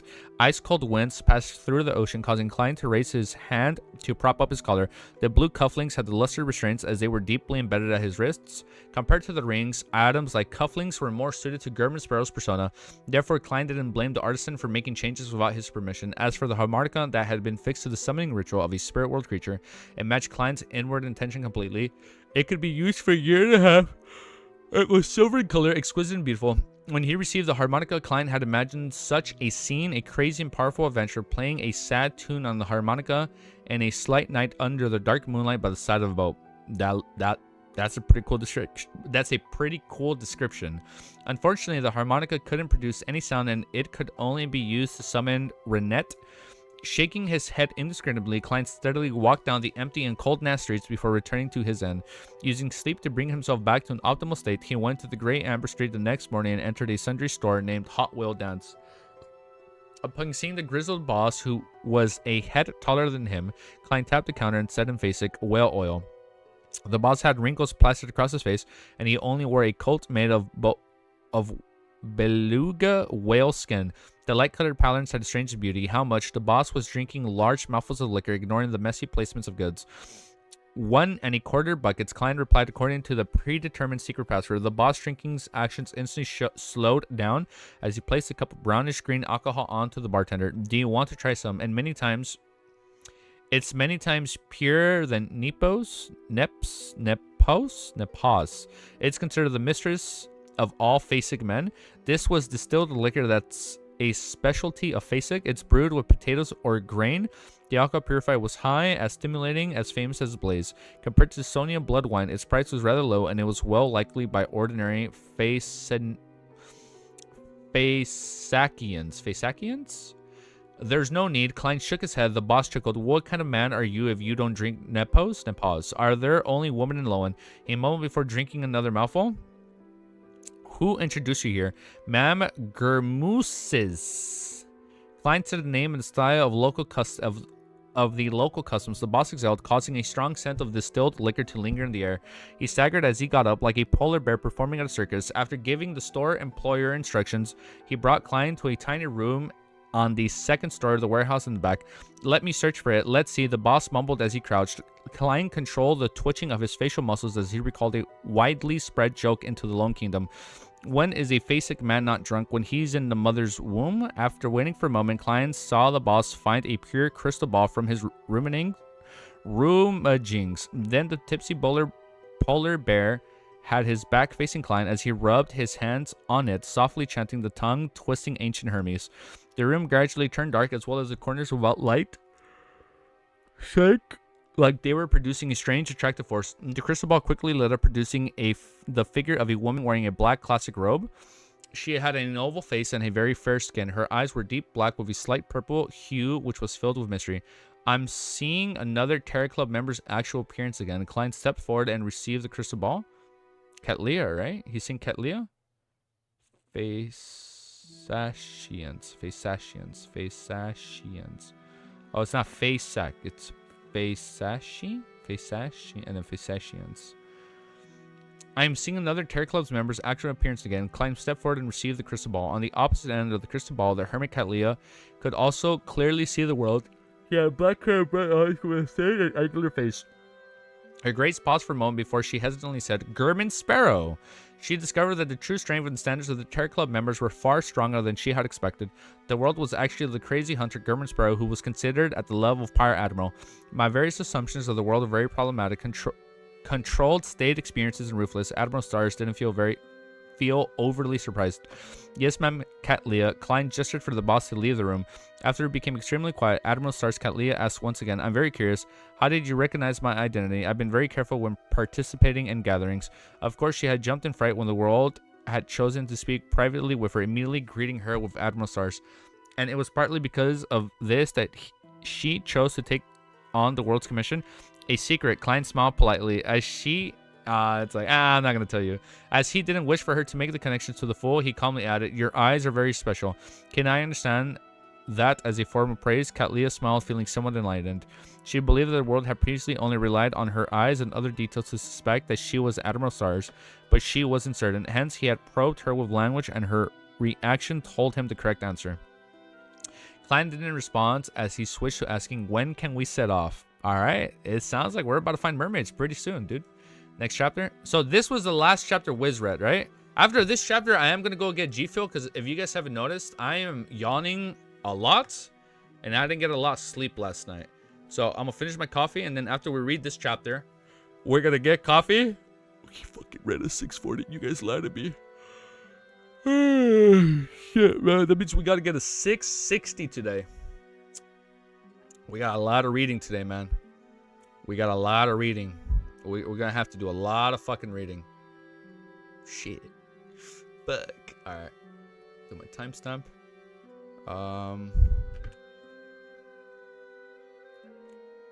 Let me finish my coffee. Oh my god. This is the worst day to be sleepy, man, when I'm trying to catch up.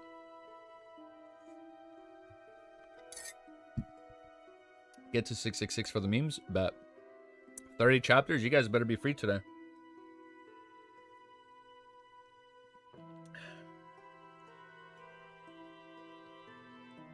I'm doing this for you guys. You got a caffeine addiction, bro? I do. I got caffeine. Dude, I'm not gonna lie, guys. If I don't drink coffee, I get headaches. I've reached that point in life, man. I tried avoiding coffee for so long, saying I don't need it. But, like, I think when I was, like, 21, I was like, fuck, I need coffee. And I've been hooked ever since, man. My god, look at this. I'm almost done. I can't even show you guys, because it's just gonna spill. Look, I'm at the end, dude. I'm gonna need to go get more.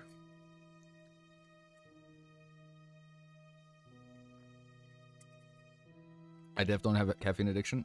What coffee do you drink? I'm drinking a new one.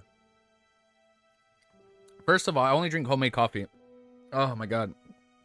It's I bought like a cinnamon creamer powder, and then I'm using like a caramel No, no, no.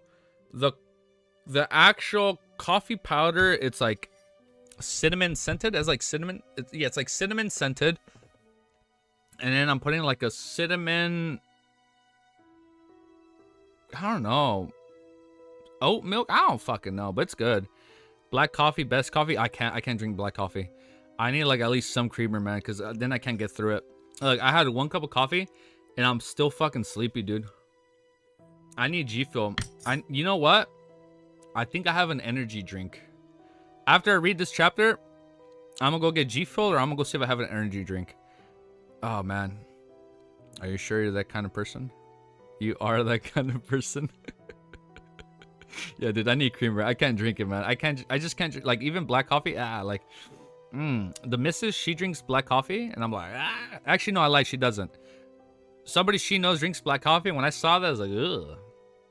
Matcha? I've had some matcha. All right. Now let's keep reading. We're gonna read today until a new fucking trailer drops. We're going all day. We're going all day. We're fucking going all day, man. Homemade coffee with 1 teaspoon. Yes. Ooh. Really? I'll try it next time. Maybe next time. Maybe next time. Don't worry. I got G Full outside. We got a lot.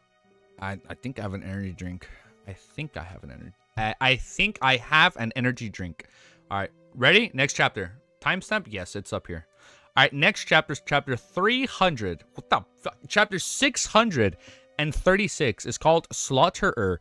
Admiral Starks-Catlea thought before answering. Tonight at 8 o'clock, Dock 6. Not bad. There's no delay at all. Klein nodded slightly. Okay. Just as he said that, the light inside the crystal ball suddenly converged as the figure dressed in black classic robes darkened and blurred before quickly vanishing. Holding the crystal ball, which had turned very ordinary, Klein turned around, opened the door, and walked out. Glancing at the boss, who was guzzling alcohol while leaning against a wall, he threw the crystal ball at him. The boss fumbled to catch it as Klein hurriedly walked down the stairs and left the warehouse. Once he was out of Hot Whale Dance, he took out his golden pocket watch and snapped it open to check the time. In almost noon, most bars were open. Klein stopped a rental carriage and used FASIC to tell the driver to the head the What bar? Leiridol Bar. It meant Dawn Bar in the local language. It was a place where adventurers would gather in the Gargris archipelago. To Klein, the gathering of different intel and uses were meaningless. This might aid him in making the best judgment at critical points in time, allowing him to escape the misfortune of losing his life. Therefore, even if he didn't like bars, he often went there. He would get a cup of thick malt beer and silently sit in the corner of the bar counter and listen to any matters of interest which people mentioned that to you. In addition, he wanted to know about Roy King, who had been in prison in the Bayham Governor's General Office. Over the past 2 months, Snake of Mercury, Will Ossipton, hadn't sent him any dreams. Similarly, the faint counselor Ricciardo didn't summon his messenger to provide him any clues to a powerful mystical item. Wait, so it's been roughly 2 months since then? So it's been 2 months since his last dream with Will. Okay. About 20 minutes later, the carriage came to a halt. A huge vertical signboard with the words of the bar appeared before Klein's eyes. He habitually took out 2 solely in the notes and handed it to the carriage driver. It was only when he saw the worn face of the carriage driver that he suddenly realized something. He was overseas, and this was a colony of Fasuk. It had its own currency.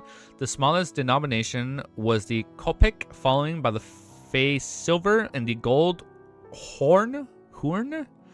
They maintained the very initiative base 10 denomination, making conversations very simple. I forgot to visit the bank to exchange for kopeck and face silver. I used it all at the inn and restaurant. Klein was about to look around to see if there were any banks around when the carriage driver happily received 2 1-solely notes. After repeatedly checking it, he beamed with a wrinkled face. Thank you for your generosity. Klein got out of the carriage while walking towards the bar. He was recalling the carriage driver's delighted look. Gold, pounds, solely, and pence can be used here as well. Yes, Gargis Archipelago isn't that far from the Tuscarter and Nararvi. Many items would be sold here, and many lone adventurers like to visit the Sea of the Belgo Whales.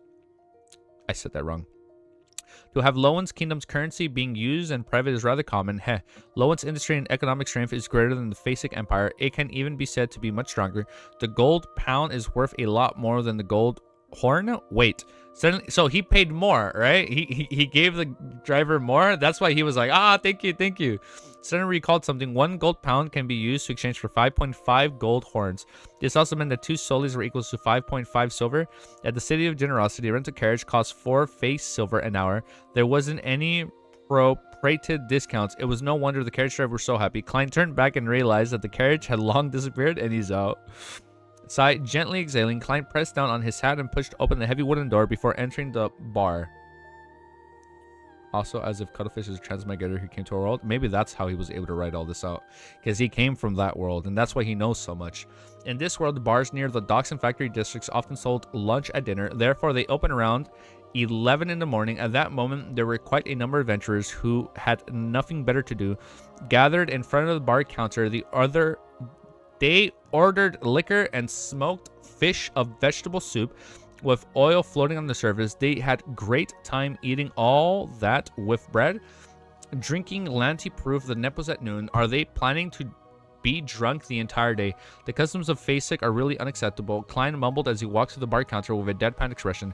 He sat in the corner, wrapped the wooden counter, 2 toasted breads with red sausages, a set of smoked whale meat, a bowl of thick vegetable soup, and a cup of Golas beer. Golas beer was rather popular around the eastern seabed of Facek.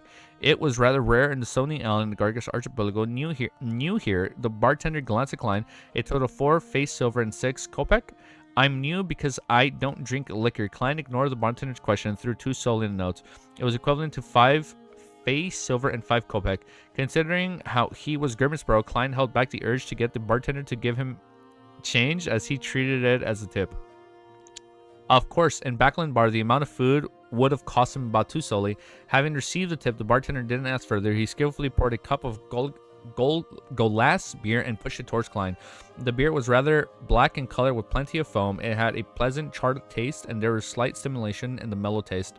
It made Klein feel as though the alcohol content was rather high, as he suspected if some other liquor had been poured in. While waiting for his food, he sipped his beer and silently listened to the conversations of the surrounding adventurers. And the group's of conversation was mainly centered around how someone had made a windfall who was killed by pirates, who fished off a pirate captain without claiming the bounty and instead inherited the deceased pirate captain's subordinates. Which woman and Nas had an illegitimate child. I thought it said Nast. No, it's Nast, the place. Had an illegitimate child, or who became a laughingstock for failing to perform at the brothel. When the Gargas, specifically thick soup brewed, used sweet vegetable onions, cabbages, and carrots, fish, and butter, was served before Klein, he finally heard something interesting. What do you hear? An adventurer suppressed his voice and said to his surrounding partners, "Have you heard of this? There's a 4th epoch ruin east of the Gargas." I wonder who it could be. No, who discovered it? His surprised partner curiously asked. The adventurer looked to his left and right as he said without much thought, "Garef discovered it. As you know, he's a seafarer who's good at divining. As he was drunk, he was thrown off the deck and sank to the bottom of the sea. Who knew that he ended up discovering the remnants of steel buildings? They were definitely steel buildings made from human hands." And then his partner pressed. The adventurer chuckled. Garef followed the ruins and discovered the abandoned sea well of an unknown depths. It was already filled with seawater, but it left him with extreme horror. Holy Lord of Storms, this might even lead to the core of the land. He said that there was something summoning him inside, but he didn't dare to explore it, so he floated up in here. He floated up in fear. A deep sea wall, strange attraction. This might be the 4th epoch ruins. Perhaps it's from the 3rd epoch or the 2nd epoch. Lilson had mentioned that during the Dark Epoch, sea monsters were subjects of the Elf King Sonithrium and helped him rule the bottom of the sea. Sweet, salty, and a little tarnished, Klein drank a mouthful of thick vegetable soup as he forked a piece of smoked beluga whale meat. I keep saying it wrong, I'm sorry. Klein's love for money versus Gurman's aura farming. Which one will prevail? The adventurers didn't talk about the Garef's encounter, as there wasn't any sights of heartstring, gold, old jewelry, mystical items, or beyond ingredients at this moment. The conversation quickly steered to a few adventurers who they weren't friendly with. They mocked about how they had married beautiful natives who all turned into stolid and fat women a couple of years later. The strength could even match those of low sequence beyonders.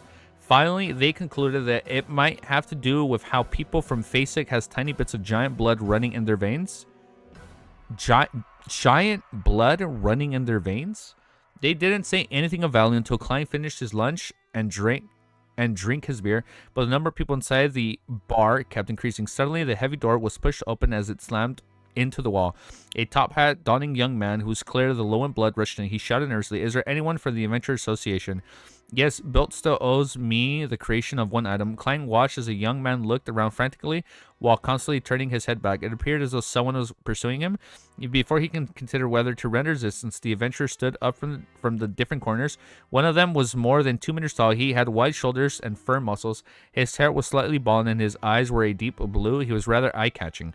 The strength he appears to have matches with his substance. This isn't beyond of quite a significant sequence. Klein retracted his gaze and he became a spectator once again as he looked out the door. Soon a man in a linen shirt and brown jacket appeared. He was a medium build and his lips were purple. His lips were purple. His brown eyes could hardly conceal the intense, baneful look he tried to hide. Klein instantly connected the man to a portrait and a bounty. That's a high bounty. And it was the second mate of the King of Immortality, Agalito Slaughterer. I cannot pronounce his name. Oh, Slaughter. That's the title drop. Slaughterer Kirchis with a bounty of 9,500 pounds. This is going to be a big bounty. This is a notorious pirate. Klein nervously tensed up as his gaze locked onto the man. He naturally hung his left hand down in the body as his body prepared to lunge forward. Kirchis? Let me see how to pronounce it. I can't pronounce his name. Kirchis swept his gaze at... Walking cash? Dude, this is a big wad of cash. Kirchis swept his gaze at the 2-meter-tall giant and saw Klein before retracting his gaze. He turned to leave the bar without stopping at all. Very decisive, very alert. Klein frowned slightly. Confidently, he hadn't revealed any killing intent. He had even controlled his gaze very well. Was he worried about that giant, or is his intuition very sharp to a particular extent? Just like the premonition towards danger, like devils, Klein wondered as he drank the remaining Golgus beer without any participation. What? In the private conversations of the Adventure Association member. He left the bar and came onto the streets. Now he didn't wish to give himself new troubles aside from finding mermaids. After circling the area, Klein discovered the slaughterer Kirchis had long departed. His whereabouts were unknown, hence he silently returned to his inn. City of Silver inside the spire. Derek once again made the chief of the 6-member council call in Iliad. Oh, Matt. He clearly remembered the nearly 70 days ago Colin had told him that in the 2 months he should prepare to be sent out on an exploration mission. So it's 2 months. Wait, that was it!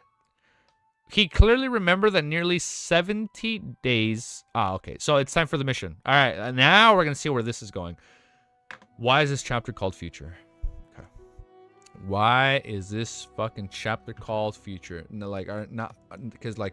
So not only are we stuck in loops, but now we can, like, peek into the future? An hour 4. Do my timestamp. Oh, wait. I do need to step out and see if I can find... an energy drink or like G Fuel. I need something to wake me up. I need something to wake me up, man. I'm telling you, we're streaming until a trailer drops. But I need something that's going to wake me up. Otherwise, I'm screwed. So just bear with me for 1 sec. Bear with me for 1 sec.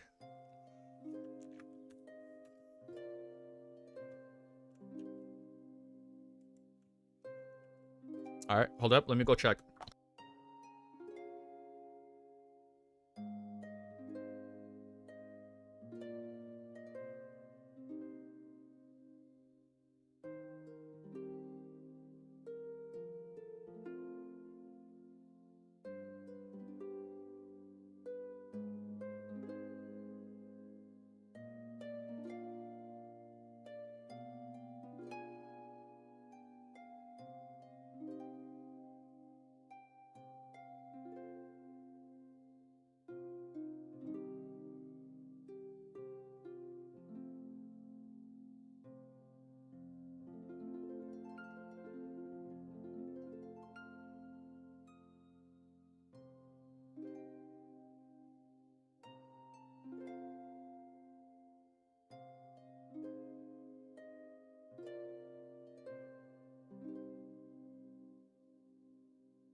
Okay, this is our 6th chapter today. Woo!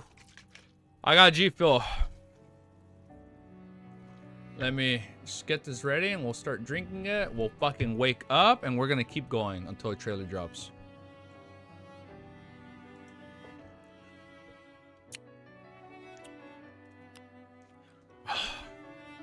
It's like a jolt, bro.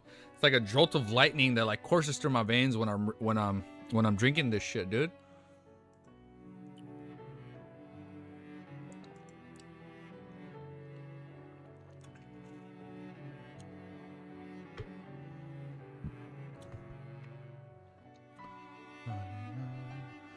He read until 634. Oh, okay, so it's chill. Oh, we passed him a while ago. All right, so we got to keep going.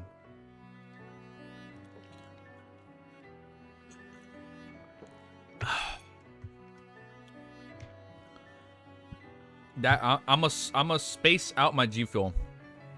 Oh man. Woo! All right, here we go. 637.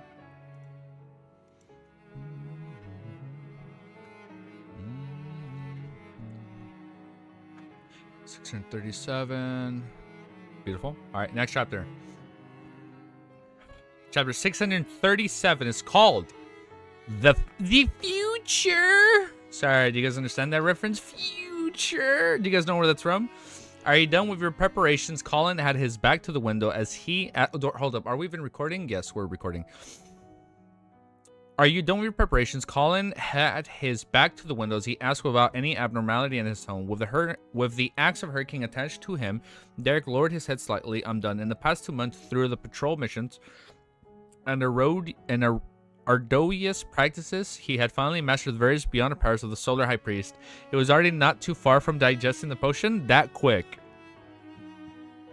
What he wished for the most was to obtain the Sun Pathway Sequence 6 potion form in the next 2 to 3 Terra gatherings so as to assure his continued advancement.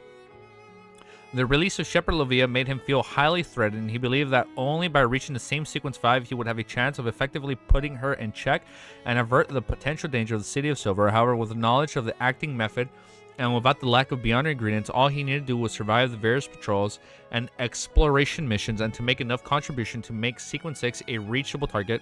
However, Sequence 5 required a special ritual which made it relatively difficult. The grizzled Colin nodded. In another 2 days, I'll be leading a small team to the vicinity of the Great Giant King's Court. It would do a second sweep of the afternoon town, which was previously founded, and the powers of the very suitable for such matters. Afternoon Town, having been brushing up his knowledge of legends over the past few months, Derek was no stranger to this name, and it was an area that needed to be passed when going to the Giant King's Court for the King of Silver. It was a town where humans and giants lived together. It clustered around the ancient god's residence, which was forever fixed at sunset, just like the last door that separated the real world to a mythological legend. Yes, Your Excellency, Derek couldn't find a reason to reject. City of White Nass in a particular inn. Klein sat behind a desk as he looked constantly changing clowns outside the window, silently awaiting the arrival of the evening. At 8, he would board the Star Pirates flagship Future on... Oh... Star Pirates... Okay, her flagship is called Future. Got it. On dot 6 to head to the furthest eastern front of the Sonia Sea. No matter what happened in the Gargis Archipelago or the region of the sea known as the Pirates' Playground, they would have nothing to do with him, so he's safe. Therefore, he didn't attempt to hunt the small number of pirates with bounties on their heads that he met while walking into the big and small alleys or bars in the casinos. He didn't want to mess up the plans of finding mermaids. My spiritual intuition tells me that Slaughter Curtiz from Noon seems to have targeted me. I wouldn't mind if he wished to send himself to his death. Well, battle strategy can be despised, but battle techniques need to be treated seriously. Without using the Sea God Spectre or Tinder. I still find it funny that the name is called Tinder. Oh, man.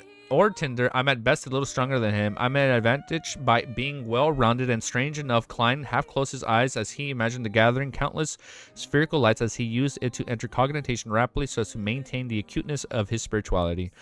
After an unknown period of time, his spiritual perception was triggered as he opened his eyes immediately.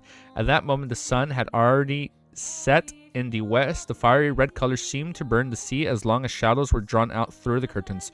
The shadows seemed to come alive as they danced about before distorting the standing up up to project themselves on the wall. Its pitch black darkness was like the manifestation of the immense evil at the bottom of a human's heart.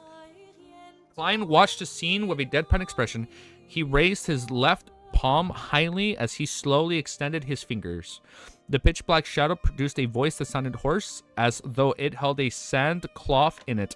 While looking at Klein, it said, "German Sparrow, do not interfere in the matter that happened in the afternoon. This is the will of the King of Immortality." With that said, the shadow slid down like flowing water and scattered into the darkness. Having its original state resounded, Klein didn't pay any attention to the shadow's changes. Instead, he cast his gaze outside. He could sense that the person controlling the shadow was somewhere across the street. Hence, he didn't plan on acting upon incorporeal entity. I'm sorry, is this the same one from Cynthia? Oh, well, by the way, is chat working? I don't know. Is it working?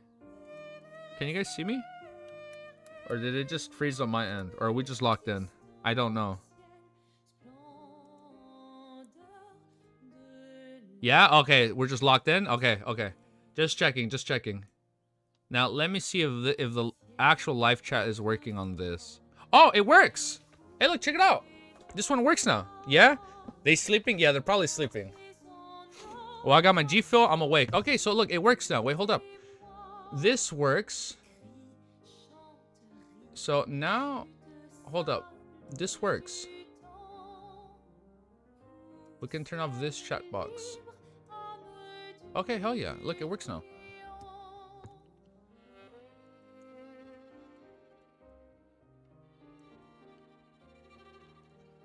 Wait. Let me fix the 2 a little bit. Dreaming of Mr. World. Let's keep going. Let's find out what's going on.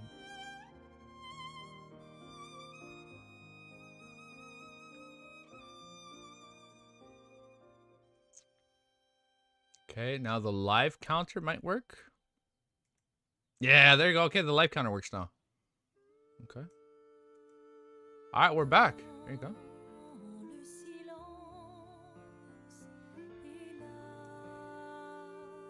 All right, perfect. It works. All right, we're good. No, it's not from Cynthia. He is the guy Klein met at the bar. Okay. So it might be his shadow.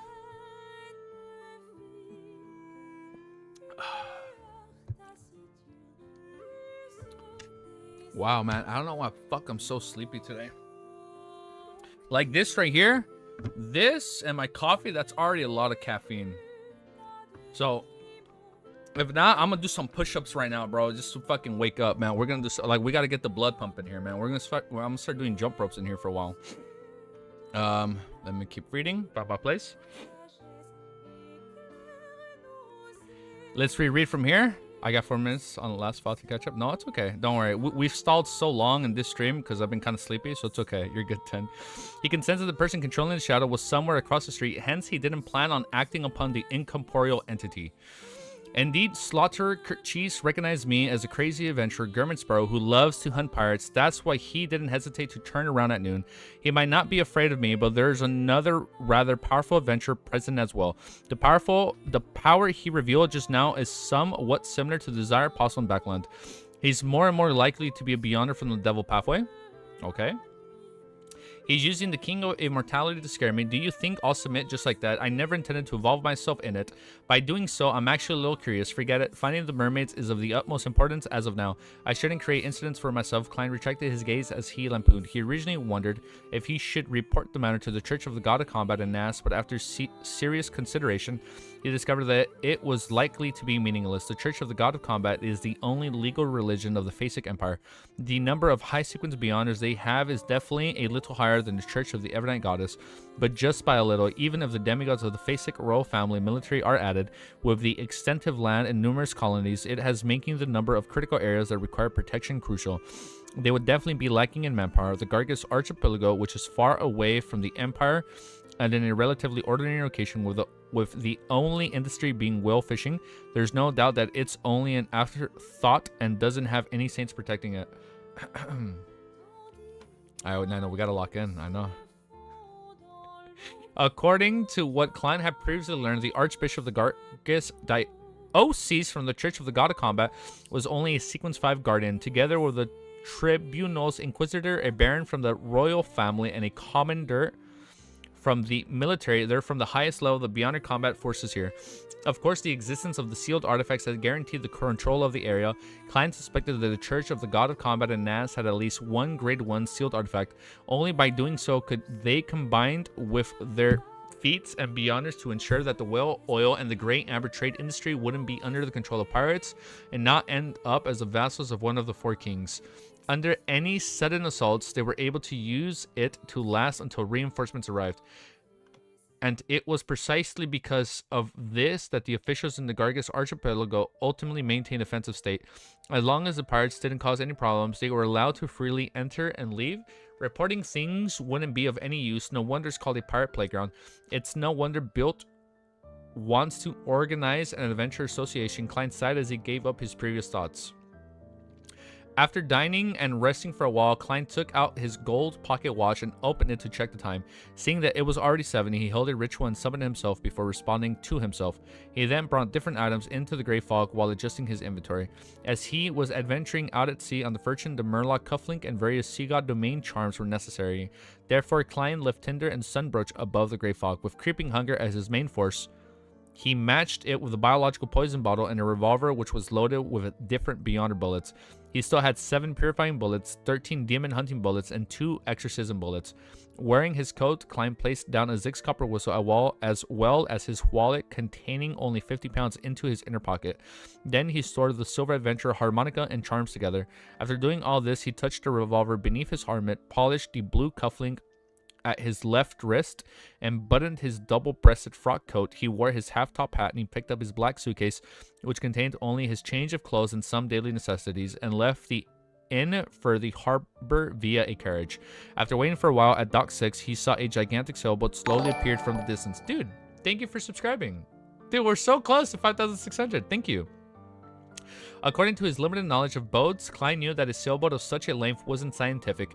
However, this doesn't deter it from cruising calmly on the Black Sea surface as it headed for the lighthouse, which emitted its light.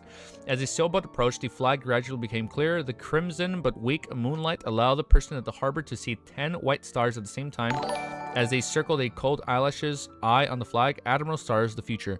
The pirates and sailors who were watching over the ships exclaimed as the dock in the harbor was filled with stirred emotions. After more than 10 seconds, the defensive cannons on the 2 ends on the mountain nervously adjusted themselves and aimed at the gigantic sailboat, which didn't conceal itself. Clang, clang, clang. W ship? Oh, what ship?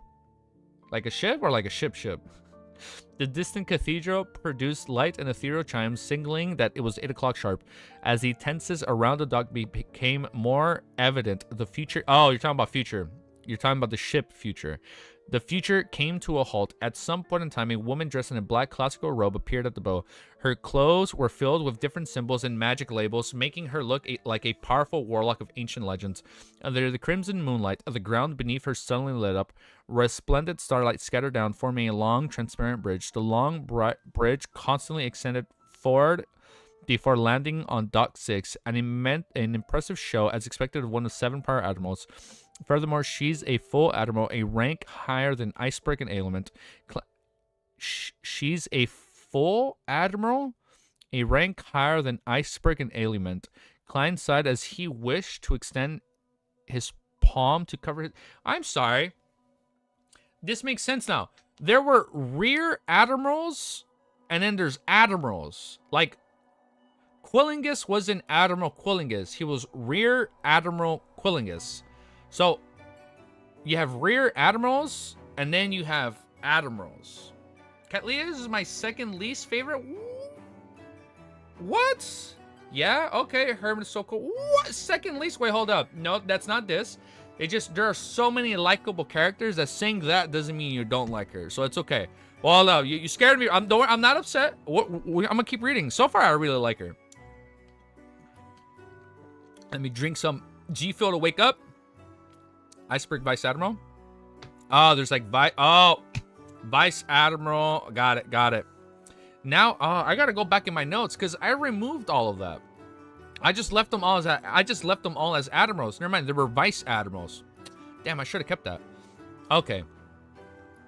As a sailboat, I read this. Admiral stars the future. The pirates and sailors who were watching over their ships exclaimed as every dock in the harbor was filled with stirred emotions. After more than 10 seconds, the defensive cannons on the two ends of the mountain nervously adjusted themselves and aimed at the gigantic sailboat, which didn't conceal itself. Clank, clank, clank. The distant cathedral produced light and ethereal chimes, signaling that it was 8 o'clock sharp. As the tenses around the dock became more evident, the future came to a halt. At some point in time, a woman dressed in a black classical robe appeared at the bow. Her clothes were filled with different symbols and magical labels, making her look like a powerful warlock of ancient legends. Under the crimson moonlight, the ground beneath her suddenly lit up. Resplendent starlight scattered down, forming a long, transparent bridge. The long bridge constantly extended forward before landing on the dock, an impressive show as expected of one of the 7 pirate admirals. Furthermore, she's a full admiral, a rank higher than Iceberg and Layman. Got it. That's where it confirms it. Klein signed as he wished to extend his palm to cover his face. He didn't wish to let others know the crazy adventure German Sparrow was cooperating with Admiral Sarscatlia. Sorry we read that, by the way. I just want to clear that up, at least on my end. I don't know why I mixed that up. At this point, I can only maintain my persona once I'm done digesting the potion, and by the time I'm back in the northern continent, there wouldn't be German Sparrow anymore. Oh, he's going to be gone forever. And by the time I'm back in the northern continent, there wouldn't be German Sparrow anymore. Clang walked out of the shadows. He pressed the top hat of his head. He smoothly walked onto the starry bridge. His footsteps were firm as Clang walked with his back straight while being targeted by numerous defensive cannons. Under the gazes with ambiguous meanings, he unhurriedly walked to the dock feature. The bridge under his feet was transparent as the dark blue sea water, which was almost black, embedded beneath him. It would make anyone with acrophobia turn limp. Acrophobia? Extreme or irrational fear of heights. Oh, acrophobia. I thought it said arachnophobia. I was like, okay. Hello, Mr. Izigiki. What does your YouTube name mean? It means the goat. There you go, Saba. Yeah, it means my goat. Well, here, let me finish this. We have 2 more sentences, and I'll tell you why I named it. Let me just read these last 2. Thankfully, I've long become a clown. I'm even jumped off a clock tower. Klein covered the last 10 meters with a cold expression before stepping onto the deck of the future. Faced with the black-eyed Admiral Starcatlea, who had purple tint in her eyes, he didn't show any nervousness. He took off his hat and bowed. Good evening, ma'am. All right, that was a good chapter. Let me update this, and I'll tell you guys why. Do you guys want to know some easy geeky lore? I'm going to tell you why I named myself Easy Geeky. My original intention... I've privated a lot of my old gameplay videos. But my original intention was to be a video game streamer. And, you know, since video games are so easy for me, I play everything on the hardest difficulty, and I beat everything first try, 0 deaths. I was like, easy geeky. Because I geek out. So then I was like, okay, like, I'll be playing video games and, like, watch anime and stuff in between, right? I was like, easy geeky, you know? Like, I cover all the above, you know? It's an easy walkthrough, it's an easy playthrough, and then I'm a geek on top of that. So that was basically why. And then I also was doing fitness videos on the side. So that's why I put myself easy geeky, all things nerdy, and anything between devs. First try 0 devs, that Sifu playthrough, fuck yeah, bro, never fucking died once. And you know what's crazy? The game was so easy, we never went back to beat chapter 3. Oh, dude, that shit was so fucking hard, man. That fucking boss, bro. Easy geeky. That was some nice lore, huh? That boss in the 3rd mission, the museum, that bitch was fucking hard, dude. I still want to go back and beat that game Sifu, but you know, my excuse is we're raiding Lord of Mysteries, you know? I gotta do this, and then we gotta lock in on the anime reacts and Lord of Mysteries. And we got to see if we can start up our YouTube channel and be more big. And then once we become more big and we do it full time, we can go back and add more gameplay and gameplay segments in between, you know? I think that could work. Like, I think a really cool big YouTuber that's always able to break shit down. I don't know if you guys watch Maximilian, dude. Yeah, the recent shares have been crazy. What chap is Wiz on? Oh, we passed him. Don't worry. Don't worry about it. Don't worry about it. We passed him. We passed him 4 or 5 chapters ago. You should change it to easy reader. You know what, dude? That's not bad, easy reader. But I feel like easy geeky sounds easier to remember. Easy reader. Easy reader doesn't sound like reader geeky. Geeky reader. I don't know, like, it has the same amount of syllables, right? Easy geeky or easy reader. Pun intended? Definitely pun intended. You know what? In another life, I probably would have been called easy reader. Easy ready? Easy up? Easy ready? Maybe easy up? Easy ready? I don't know. I feel like since it's still early on, it's too late to change. You have already establishment of the brand. Easy reader sounds like an EPUB reader. Easy reader. You know what? Easy. I sound like a fucking I sound like a fucking EPUB reader with that name, Easy Reader. Hold up. Like, oh yeah, just download Easy Reader. It's a good software program. Easy Reader would turn into a video game streamer. Yeah, you see, and then we'll become a video game streamer. Like, what? I thought you were Easy Reader, bro. We see. I feel like easy geeky. The geeky is such a broad word. It like, you can take so much from the word geeky. Like maybe he's talking about video games. Maybe he's talking about like film, movies, TV shows, like books. You know, like soap operas, K-dramas. What's it called? J-pop music. Like there's so much you can cover. Like you never know.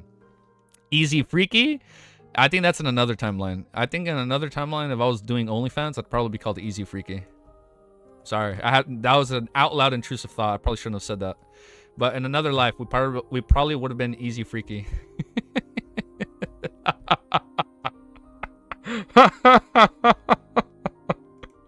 Oh shit, dude, that would be fucking funny. Easy Freaky is the bad. That's definitely the. Maybe it's a good timeline. Who knows? I don't know. You never know. I hear OnlyFans pays crazy, so you never know, man.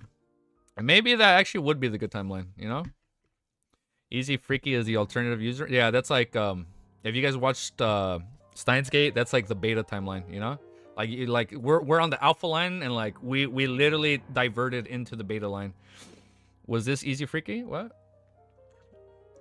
In your life, I would like to do. I mean, fold laundry with you. Yeah, fold laundry with the people from East Borough. Yeah, no, but like the goal is like if we were to able to do this full time, and we can do 8 hours. I like how Max break because I usually always have Maximilian playing like when I'm going to bed or whatever. Dude, Steins Gate is fucking 10 out of 10, man. It's a slow burn. Everything Everywhere All at Once. Dude, that movie is amazing. When the fuck did I drop an Everything Everywhere All at Once reference? Oh shit, you're right. In the movie, they do that. Dude, I bawled my eyes out in that movie. No spoilers, but for Red, just because Red's watched it, there's a scene where it's showing rocks. Like, it's just showing 2 rocks. And I found that really beautiful, dude. I own the movie. You see, hold up, easy geeky, you know, all things geeky. I own the movie, Everything Everywhere All at Once. Hold up, I have all this in alphabetical order. It might be kind of hard to zoom in, but it's somewhere right there. I have the movie somewhere right there. Dude, I have like an entire Blu-ray 4K collection right there. I have that movie. Is Steins Gate 0 good? Oh, dude, Steins Gate 0, it's pretty depressing. Like, if you watch, like, Steins Gate 0 isn't optimistic Okabe. It's like The Man That Lost, right? And Geeked Out. I dropped it, Geeked Out. You should watch it. It is a slow burn if you watch Steins Gate. And then there's like a OVA. I heard the movie was really, yeah, it's like a shoestring budget. And no, it's like the Steins Gate movie. It is canon. It gives more I'm not trying to spoil anything. It doesn't really, the movie doesn't really focus on Okabe. It pretty much focuses on another character, but you see things play out from that person's perspective. And it gives you more info on like the things that are presumed that you don't see play out in Steins Gate. And then you go into Steins Gate 0. And Steins Gate 0, it's literally a prequel and the sequel at the same time. It's literally like that one Borderlands game. It's a prequel. Wait, no, it's a pre-sequel. It takes place before and it also takes place after, And it also takes place tangentially with Steins Gate. It's so fucking crazy. Oh wait, Everything Everywhere. I heard the movie was really. Oh, Everything Everywhere All at Once. Oh, it's a good movie. Watch it. It's amazing. It's an amazing fucking movie. I genuinely got emotional towards the end. I choked up. I teared up. I thought it was a really good movie. But here, next chapter. Steins Gate Zero happens between. I know, dude. It's so fucking cool. It's sort of. Yes, yeah. It takes place. Yeah. What is it about? It's about Everything Everywhere All at Once. Steins Gate. It's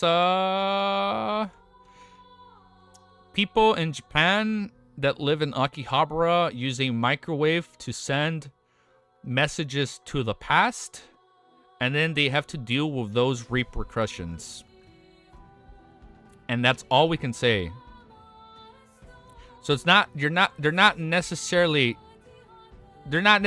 time traveling, but they are using a microwave to send messages back to the they use a microwave not only to send messages. Sorry, they use a microwave to send text messages back to the past.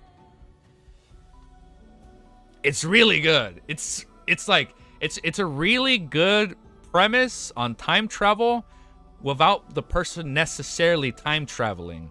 It's really good. It's also, it gets kind of fucked up too, like halfway through. And then once you finish it, there's the sequel called Steins Gate Zero, but it's also a prequel. Just play it, man. If you guys have time, just buy the visual novels. Like, dude, I'm telling you, man. I'm watching it, dude. I'll be honest. Fuck, dude. Oh, you guys are getting me way too excited. I can't. I don't. We don't have time to play that. I played the Steins Gate Zero visual novel fucking way back then, bro. I got like the worst ending. The phone wave name subject to change, not microwave. Sorry, I know it's not a microwave. It's the phone wave. Yeah. It's top 3 of all time, dude. Hold up. Sorry. Hold up. I'm getting a little emotional. Hold up. Just give me a sec.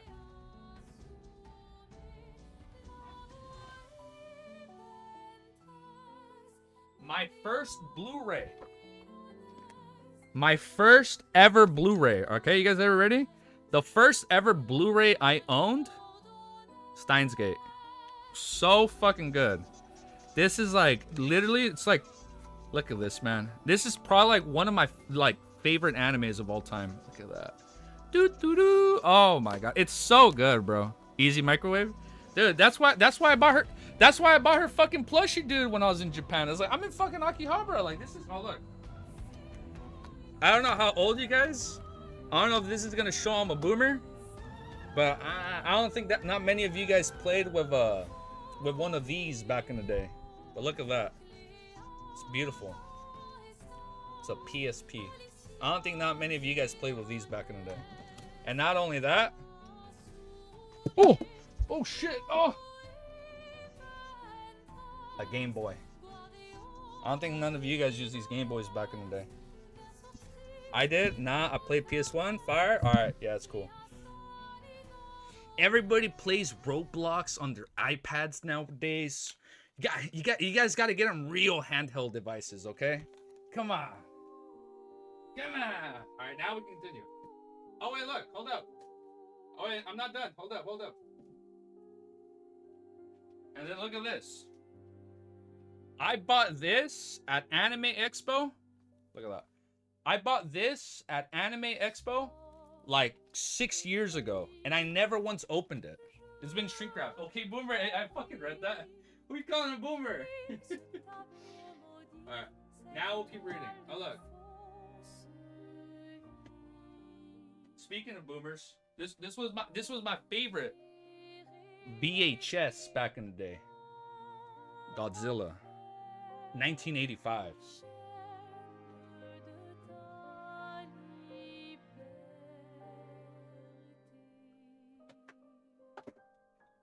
Oh no, I'm dropping my Funko Pops.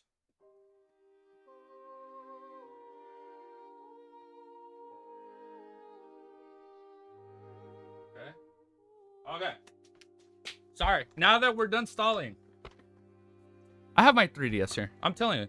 This whole shelf is like a treasure trove of random shit. They look the same to him. I want the 3DS, but my father got me the DS instead. Dad, I wanted the 3DS.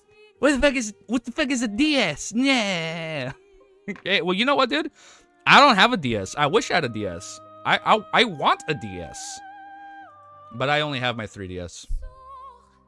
All right, now we lock in. Sorry. After that huge tangent. Make my timestamp.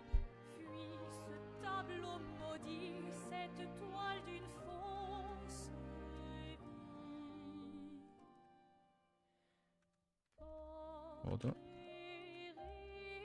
My 3DS broke. I wanted the PS3 and I got a PSP. This is what you want, right? It has the PS in the title. I want a PSP. I want the PS3, not the PSP. I just have a PC since I was like 7. Really? I didn't have a PS. I didn't have a PC for the longest time. Nah, man, I couldn't afford it. I couldn't, or like we couldn't afford like a computer.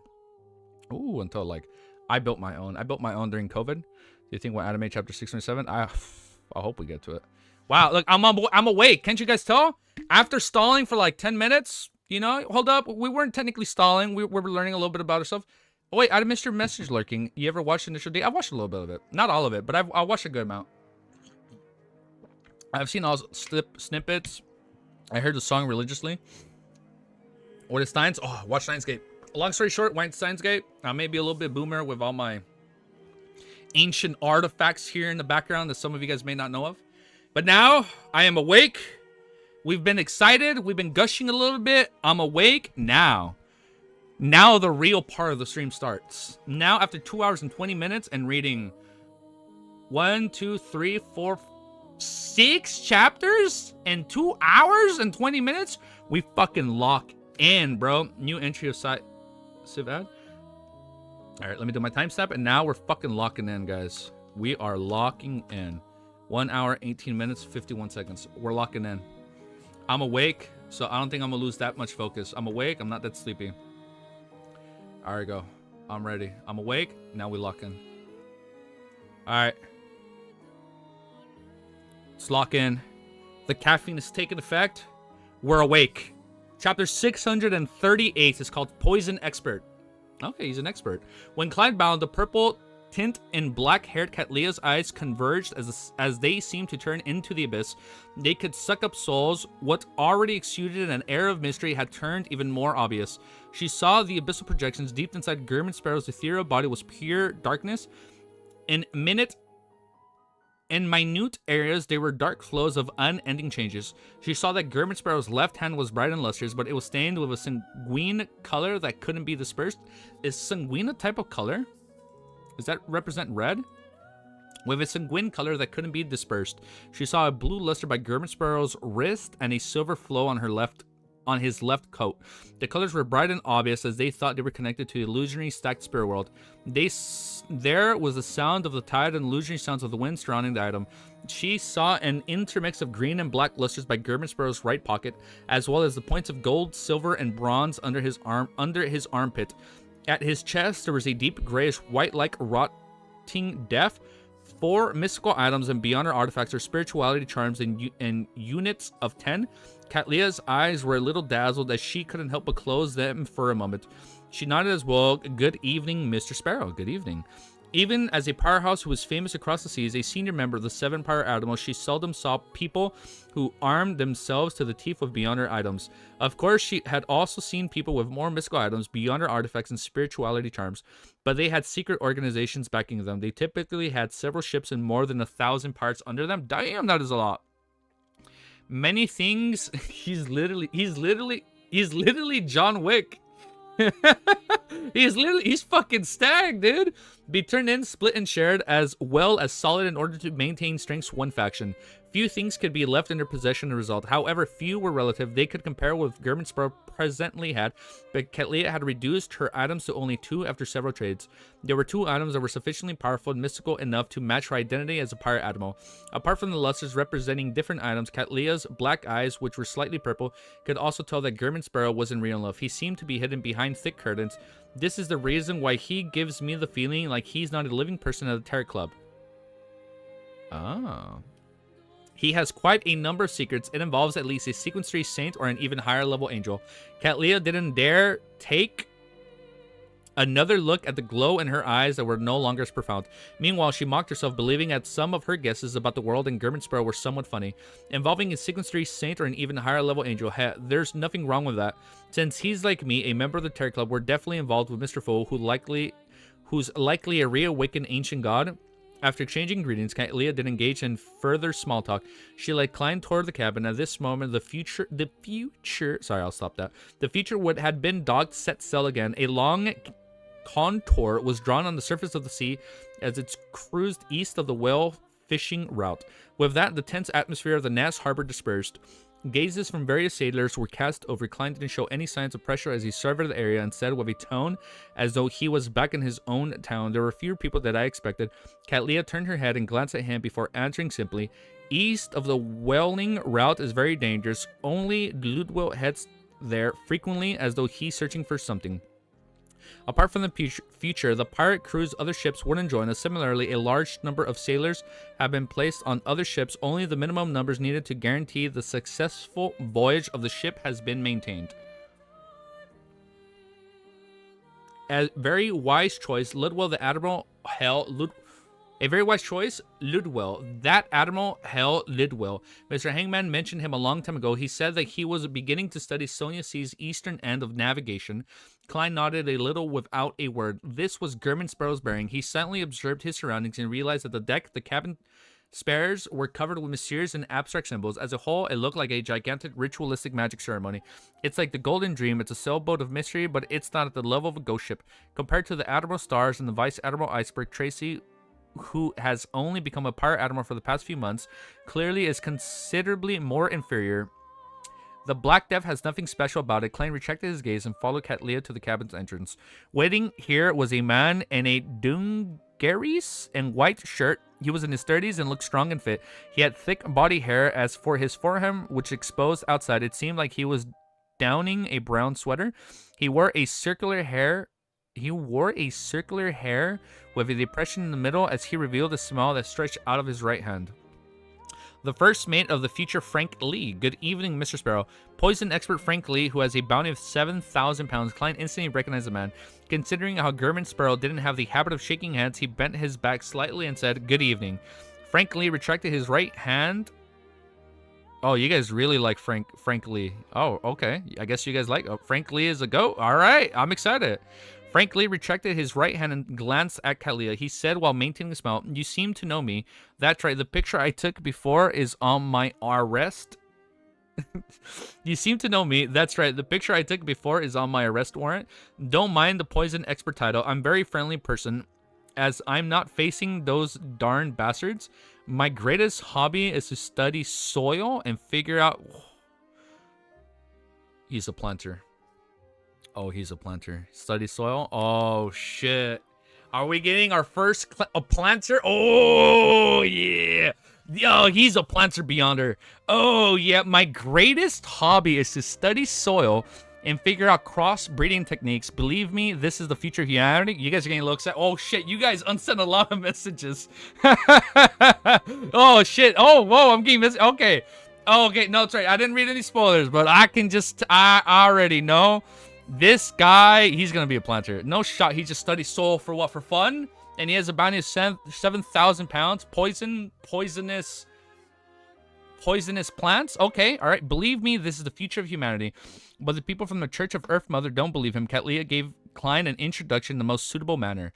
He's originally someone from the Church of Earth Mother. Okay, come on. Mother Earth? Come on, that's a planter. Crossbreeding techniques are good, definitely a planner.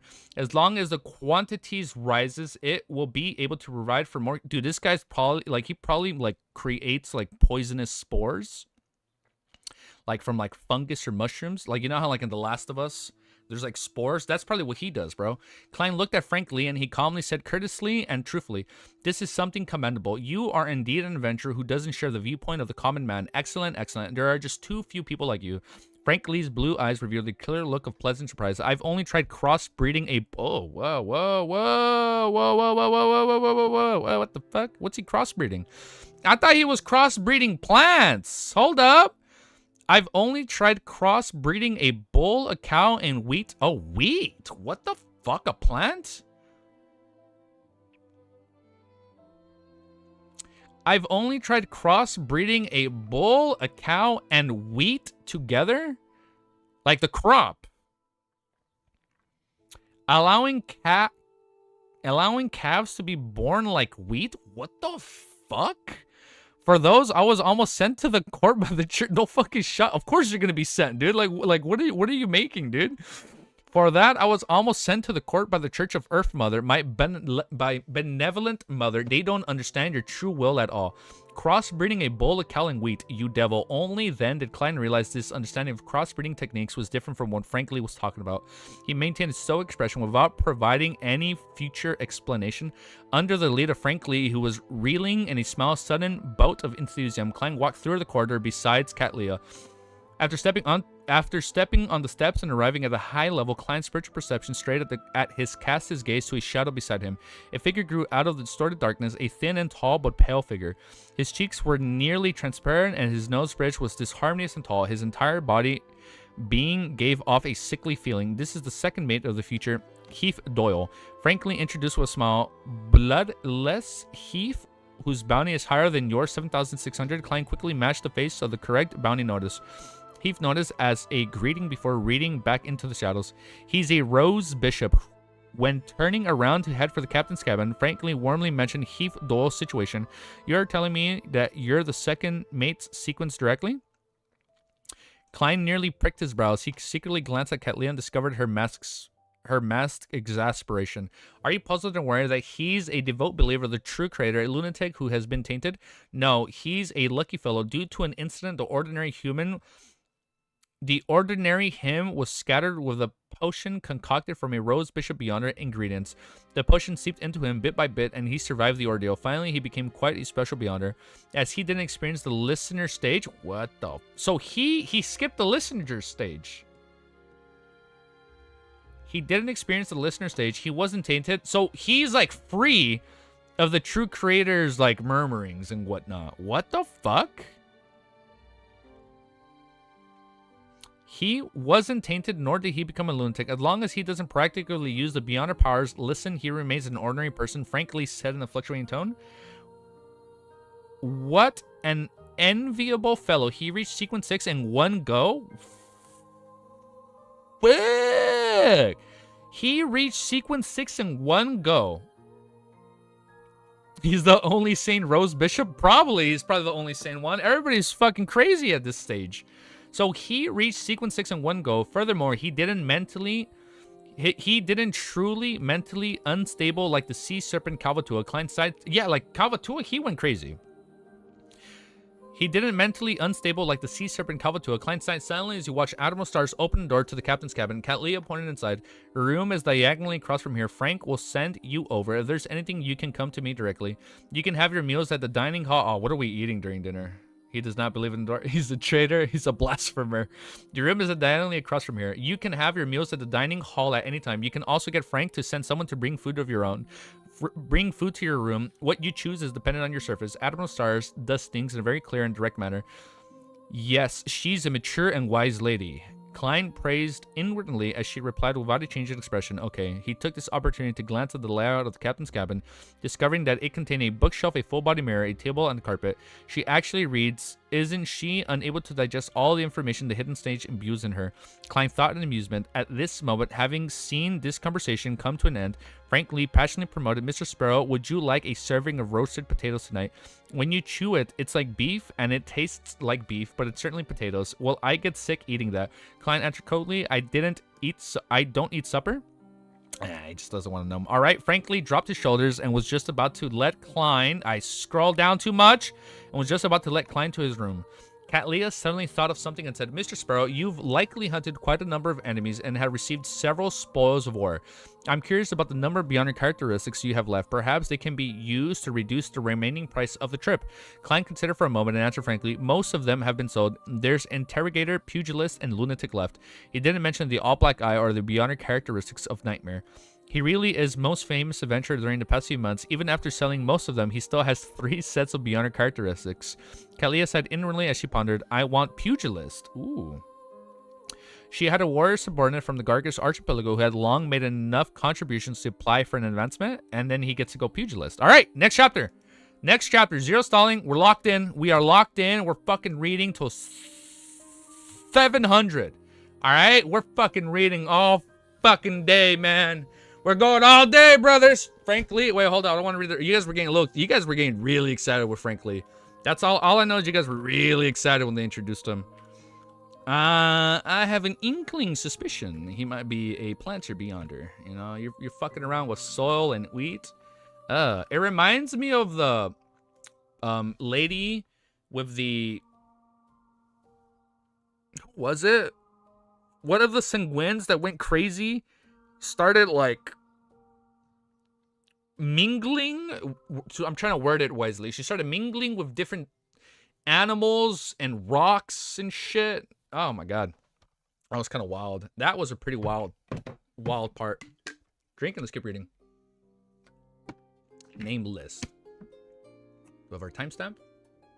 Yes, we have our timestamp. Let's play Lumiere. If you guys haven't played fucking Expedition, go play it. That's a 9x9 game right there. It's a damn good game. Let me lower it a bit more. I fucking love this game. Such a good game. Alright. I'm still waiting for Skillup's review, man. It's been so long. And he says he's still doing it. I don't know if he canceled it or not. But the next chapter, 639. He doesn't believe in the Lord. He's an enemy. Chapter 639 is called the Name List. There was no reason for the client to decline Cat Leah's request. He thought for 2 seconds and said, 700 pounds, very fair. Cat Leah didn't haggle. Sequence 8 beyond her characteristics typically cost 600 to 700 pounds, but there was often a premium if someone was in a desperate need of it. After all, such items seldom appear at Beyonder gatherings.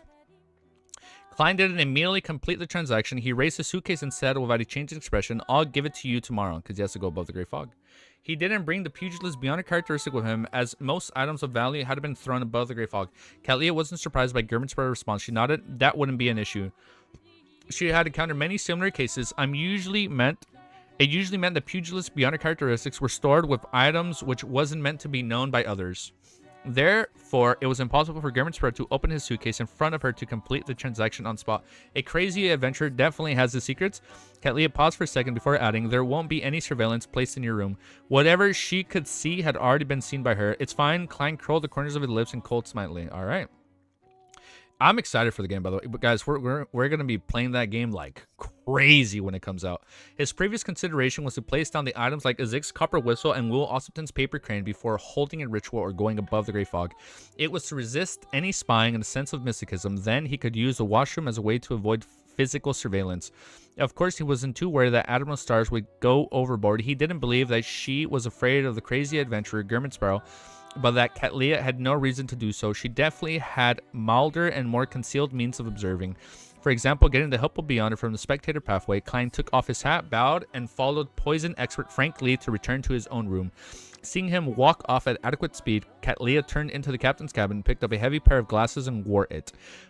Backland at the Harvest Church, south of Bridge, and the eyes of an ordinary person, Bishop Ustrowski. Ooh, we're back with Bishop Ustrowski, whose height was that of a half-giant, put down the Bible in his hand. He prayed once around and the hall and smiled.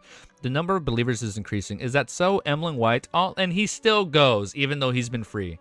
Emlyn White, who was in a brown priest robe, was wiping the candle racks as he said without even... That part was sweet, man. He's like, you were never... I just wanted you to come. Like, I never want... That was...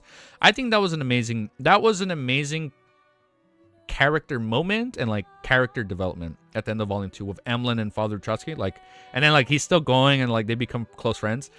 He knew the number of believers of Mother Earth had indeed increased significantly. It would have been a miracle if the past two had a handful of people in the attendance for praying on weekdays or in the daytime. Now there was often close to 10. Father Trotsky looked down at the busy vampire priest and chuckled. Anyone can tell if they are blind. You have contributed greatly to this, if not for your concocting of the medicine and treating the plague, and your willingness and sincerity in teaching people about medicine. Our faith wouldn't have been that easily accepted by the residents of this borough. Damn. I am hyped, but it still feels weird to be blessed with a miniature. I know. It feels weird. I don't think I've seen an anime with that many trailers, but I'll take it. It's sick, dude. Emlyn held a cloth and straightened his back. He tipped his chin slightly. I was only acting. What do you mean by our faith? Don't lump me with you. Emlyn's expression twisted before he said with a smile. Speaking of the blind, it reminded me of a joke. It said that the demand for blind people in Backland far exceeds supply. This is because they are widely believed to be the most suitable to be jurors. Father Trotsky ignored the... That's a mean joke. Father Trotsky ignored the joke and benevolently said, regardless of the goals, you have contributed greatly to the spread of the faith of Earth Mother. Besides, this also proves that you have a... he has a kind heart. Damn. Wait, really? To Be Hero had like 15? You know what I am going to do? The last hour before a potential trailer for LOTM, I am just going to watch To Be Hero X. I think the hour leading up to the time for a trailer. Oh my god, I spilled it. I am going to just watch To Be Hero X because I do want to finish at least that first character's arc. Yo, Appearance, Swindler, Seer are all W. I'm excited, dude. Nice. Yeah, I feel like if I do more anime reacts in between uploads, we should hopefully, knock on wood, we should hopefully get more exposure, and I think it'll work out. But let's keep reading. Let me find my place. Check out the 6-minute concept movie for To Be Hero X. Oh, we can react to that. Hell yeah. If not yet, 6-minute concept movie. Let me just Google this. Oh, we're streaming until that fucking preview comes out, man. Oh, yeah. We're streaming until a potential fucking preview comes out. I know. We're going to camp out that fucking trailer of this one.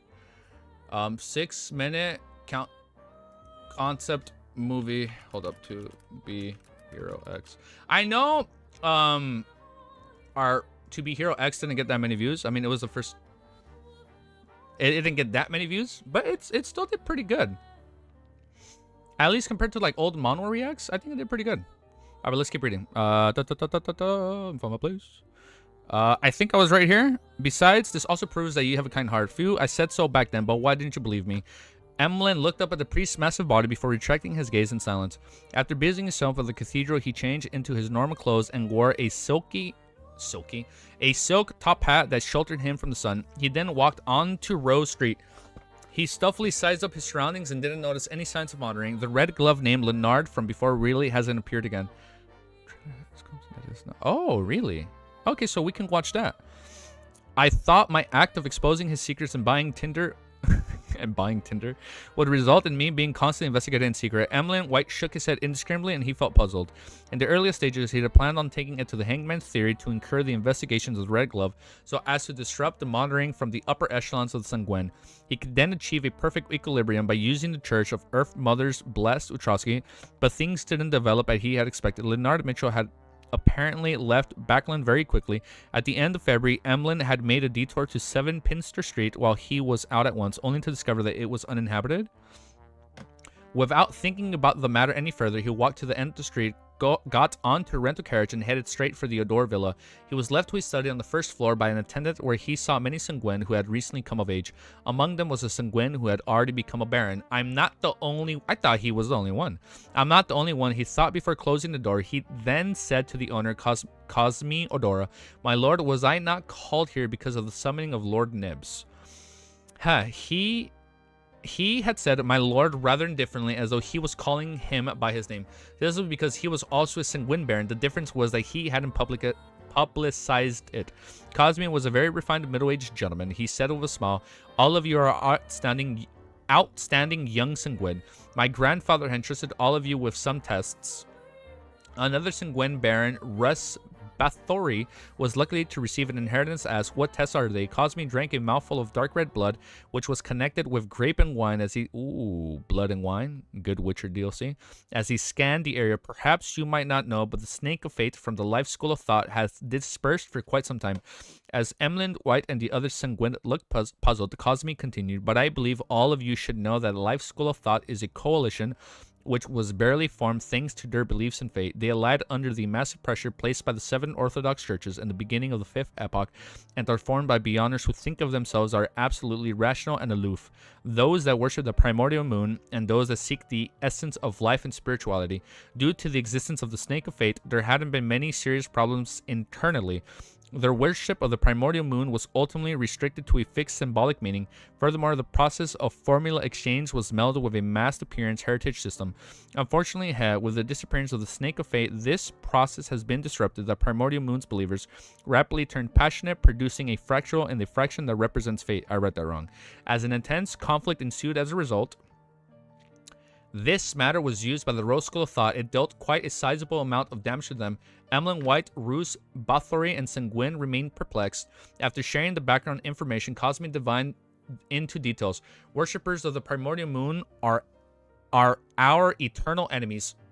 Worshippers of the primordial moons are our eternal enemies.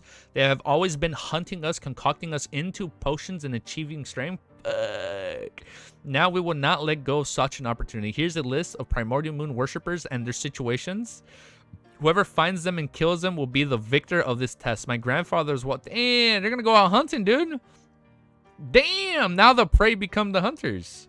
That's so fucked up, man. That they go out, hunt them, and then they turn them into potions. That's fucked up. My grandfather, as well as various important fictions, would reward you generously. If you complete a portion of the list, we will determine this by numbers. Of course, these people were selected and all of you are capable of dealing with them. The rest will be tracked down by the important figures. Upon hearing the first few sentences, Emlyn White had no intention of participating despite having hatred for those artificial vampires. He found the matter troublesome, laborious, and tiresome. He rather stay at home in silence and chat with his dolls. Oh. Emlyn joins the hunt. No, wait, he's saying he'd rather not join the hunt, so we don't know yet. By the time he realized that it was a competition, as well as sensing the gazes of Russ Bathory, and other Sanguine which were cast on him, Emlyn suddenly straightened his back and tipped his chin. No problem. His red eyes slowly swept across the other creatures in the room. On the feature inside a spacious room with an attached bathroom, Klein stood in front of the window, looked out into the undiluted blue ocean in a good mood. He breathed in the cold windows that came from the north. The flagship of the Admiral Stars had already separated from the other ships in the fleet as it began to cruise alone. After the unknown period of time, two whaling ships appeared ahead. Once they had noticed the flag containing the stars of eyes flying from the future, they immediately responded nervously. They quickly adjusted their positions, aiming for the starboards over their cannons, ready to shoot at any moment. At the same time, spears and harpoons were shot using explosives were directed in the same direction. The blonde and large fishermen from the Gargus archipelago held tridents and guns as they braced for an attack. Either by standing or crouching, Klein also noticed that there were a number of women with figures similar to the Hulk. It was obvious at a glance that they were heavy and good at fighting. The feature didn't mind their welcome. It continued cruising past them, heading deeper into the whaling route. Alright. After cruising for a while, Klein saw more pirate ships ahead. They were clustered around the sea route's periphery, their motives unknown. The feature came across without standing on ceremony. Immediately, the pirate ships retracted like startled birds as they quickly retreated. Sensing the future slowing down, Klein left his room in puzzlement. Just as he approached the captain's cabin, he discovered Cattleya walking out. The woman wore a thick pair of glasses on her nose bridge, hiding her mysterious purple eyes. She glanced at Klein and said succinctly, "Someone discovered a ruin which is said to be from the 4th epoch at the bottom of the sea and the waters around here. We plan on taking a look while we're away." Yo, what's up, D? They're literally about to enter the water ruins from like the first Final Fantasy game. Like, if you guys have played the first Final Fantasy and like complete edition, there's like an extra dungeon and it's like the water dungeon. I forget what's the exact name, but it's underground in like the ocean, bottom of the sea, ruins from the 4th epoch. Klein instantly recalled the rumor he had heard from the bar. I can't pronounce that bar. L'Erierdol bar. So this piece of news has already spread. I was wondering why I got to learn it so easily. He said inwardly, an enlightenment. Next chapter. Ooh, female pirate. All right. I forget what's that fucking first dungeon. That optional dungeon in FF1. I forgot the fucking name. 1 hour, 42 minutes, 10 seconds. Yo, I love the soundtrack, bro. Expedition 33, man. If you love the music from Expedition 33, I implore you to play it. $50, and you're probably gonna play a game you're gonna think fondly of for the next few years, man, or for a long time. Trust. Very underrated among Claire obscure tracks. Yeah, I like the song. Yeah, Lumiere. I mean, it's like an alternate version of Lumiere. I can't pronounce it, but it's called the Nocturne Pour, something like that. Yeah, I've basically heard every single song on their playlist. Like religiously, dude. It's so good. I'm on Act 1. Okay, I won't go into spoilers, dude.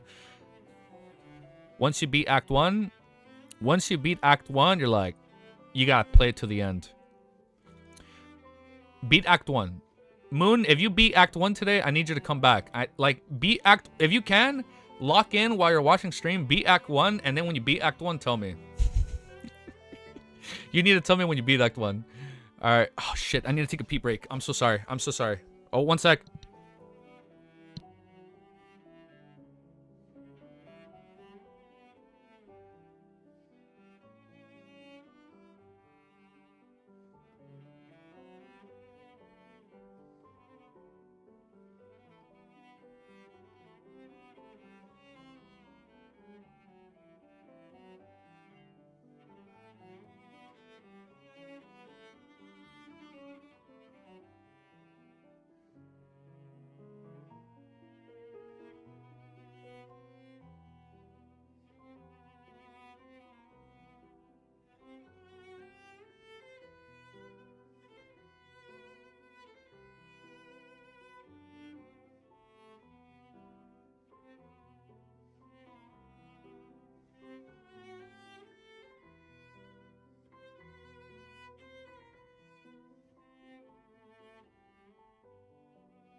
We're good. We're back.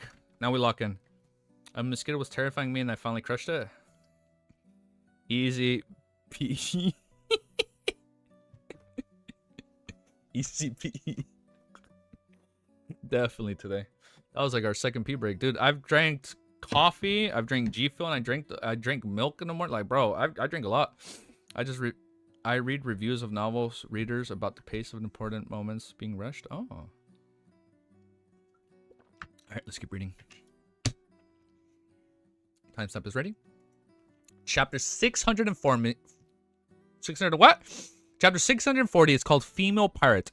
Klein had a certain degree of curiosity towards the outcome of the exploration. He didn't ask further as he walked past the captain's cabin and walked down the stairwell. After a few seconds, he felt his throat itch. He couldn't help but raise his fist in his mouth and cough. Let me raise the volume up for a little bit, you guys, for here. Klein wasn't surprised by such a development as it was inevitable. He had carried the biological poison bottle for more than 2 hours last night. Only when it was late at night and his confirmation that Admiral Stars and crew didn't have any intentions of attacking him did he move the mystical item into the black suitcase. Suddenly, he ended up falling sick. Of course, the amount of time he brought the biological poison bottle with him wasn't considered long.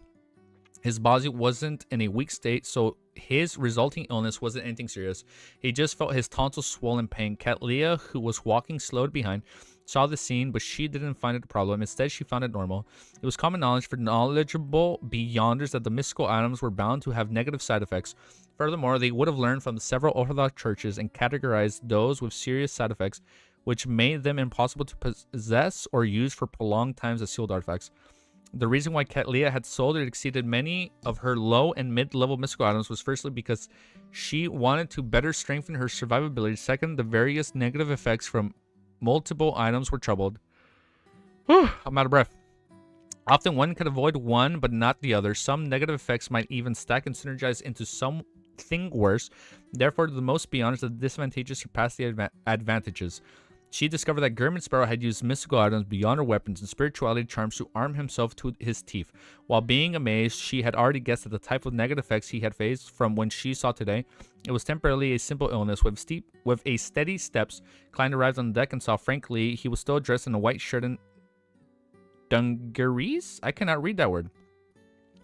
Dungarees. His arm was stained with dirt as though he wasn't afraid of the cold winds that blew out. We got like 2 weeks, bro. We're at volume 4 when that Dung Ho drops. His arm was stained with dirt as though he wasn't afraid of the cold winds that blew down at him. Good afternoon, German. Frank warmly waved his hands and said, "Here, try my latest product. This is definitely the most welcome item at sea." As he said, he raised his other hands. It was a wide and fat fish of an unknown breed. "No, I don't want to know what monster you have cooked up this time." Klein paused in his footsteps as he looked at him with a cold expression. Frank Lee didn't consider any problems with his attitude. He pulled out a dagger from his waist and stabbed the fish before slicing a hole open. Blood flowed out and accurately landed in a large beer cup on the deck. It didn't emit any fishy smells. Smell that? It's such an intoxicating alcoholic fragrance. Frank Lee half closed his eyes as he fervently said, "This is a fish who had red wine replace its blood. As such, the wine contains lots of nutrients." Klein realized he was at loss for words. Frank looked at the surrounding sailors in excitement before saying to German Sparrow, "Do you know what's the most troubling matter out at sea? That's when we run out of alcohol." Without being anywhere close to shore. As long as this kind of fish can rapidly reproduce and become the sea's primary produce, then we won't be lacking any alcohol no matter where we are. By the way, they can be categorized by species. Some would produce Lanty-proof, other Nepos, red wines, and beers. The beer needs to come from sharks or whales, otherwise there won't be enough. Isn't it most troubling matter that the lack of water? Of course, all you can do is use beer to replace water most of the time because it doesn't easily spoil. Those poor fishes. Klein was pondering over a response to Frank when Katlia came on deck. She walked past him and questioned her first mate. "Is Nina done with her preparations?" Yes, she had already finished a bottle of Nepos? Frank pointed at the shadow formed by the sails. The so-called preparations are to drink a bottle of Nepos, a specialty of Fasik. The Nepos, which can light a fire. Klein suddenly felt that Nina, the lady mentioned by the first mate, was likely someone from the Fasik blood. "Captain, I want a bottle of Sonia blood wine more." In the dark, the female figure slowly stood up and walked over. So this is the female part. She was more than 1.8 meters tall. Her blonde hair was casually tied up in a high pigtail. Her facial features... Pigtail. My bad, I read that wrong. Her facial features weren't anything outstanding, but she had the striking traits of someone from Fasik. Her skin was fair and her eyes were dull. This lady named Nina wore a black tight suit made of fish skin. Whoa. She wore a what? Let me raise the volume. She had a striking traits. Wait. Her skin was fair and her eyes were dull. The lady named Nina wore a black tight suit made of fish. Yo, we got fan art? The top of the bottom seemed to be a one piece, fully accentuating her stunning figure. Oh, I need to look at fan art. We're gonna look at fan art when this chapter ends. Such a style was rather sexy. Oh my god. Ooh. Such a style was rather sexy to begin with. Nina's breasts were also far above what was normal. It was obvious that she was surrounding the parts we're looking at. Why the fuck is Nina barking? Why the fuck is Ellie? One sec. I don't know why Ellie's barking. She's going crazy outside. One sec.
my god, I almost dropped this.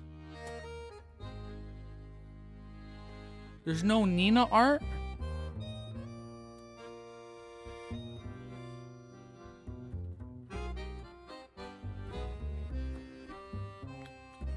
You okay?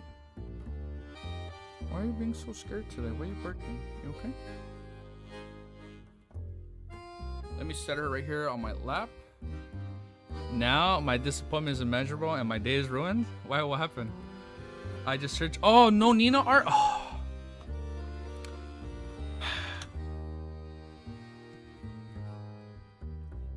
I want Frank Lee art. I want Nina art. You guys are fucking lying to me. What happens if I search up Nina art? Nina.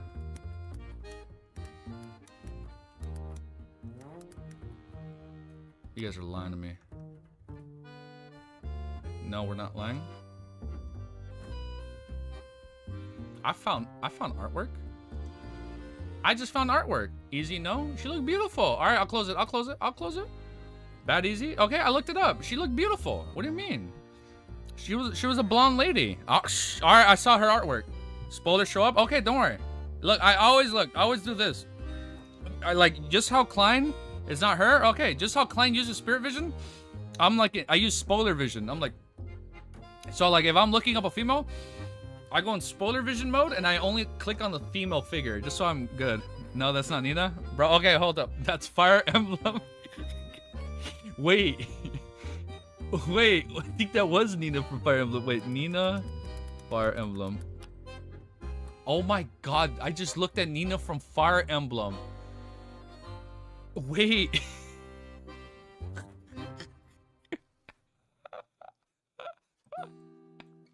Yeah, wait, what the fuck? We looked at Nina from Fire Emblem. Oh shit, you guys are right. That's so funny. Alright. Alright. Shit. Damn, it's been so long since I played Fire Emblem Fate. It's been a cool ass minute. Well, I know it's like I played Birthright and I never finished Conquest. And I know there's Revelation, but you can't even fucking play Revelations because the 3DS store is down. It's so dumb, man. But yeah, I looked at Nina. All right, never mind. Never mind. All right, I lied. Is this Nina? Damn, it fucking is Nina. Damn, all right, wrong character. I can't wait for volume 4. Oh, okay, just so I don't read more. That's your favorite? Bet. I'm ready. All right. That was not... We just got scammed. Yeah, we got scammed. That wasn't the Nina from LOTM. The so-called preparations are to drink the bottle of... Oh, I just read this. The lady name... Wait. Such a style was rather sexy to begin with. Nina's breasts were also far above what was normal. It was obvious that the surrounding parts were looking at. Klein felt a little embarrassed and wished to move his gaze. However, on second thought, German Sparrow was definitely not such an untried person. All he could do was empty his gaze and look straight at Nina's face. German, this is our boatswain. Nina, she's also the navigator's assistant. Huh, her sequence name is Seafarer. Frankly, still didn't hold back in his introductions. Apart from his research of crossbreeding, this poison expert is rather simple. I now recall that this lady named Nina has a bounty of 3,600 pounds. Her nickname is Seabed Murderer. So after seeing so many bounty notices, there are some I can't immediately recall. Klein looked at Nina's eyes and nodded calmly. Good morning, ma'am. Nina held back her smile and sized up Klein. Good morning, Mr. Sparrow. I'm very curious if Vice Admiral Layman is really as charming as rumors say. As a female pirate who had mixed with low and mid class people for extended periods of time, Ellie, stop. She was always very frank and direct towards both men and women. She didn't show any coyness. She had originally planned on asking German Sparrow if she was lacking in charm, or ask if she had the cold type, which resulted in her being completely ignored, or him showing any erection. But considering how the man standing before her was a powerful guy, an adventurer who was nearly successfully hunted Vice Admiral Element or lunatic, who could draw his gun and shoot at any moment, she rationally held back her jesting words. She swayed to asking about Vice Admiral Ailment.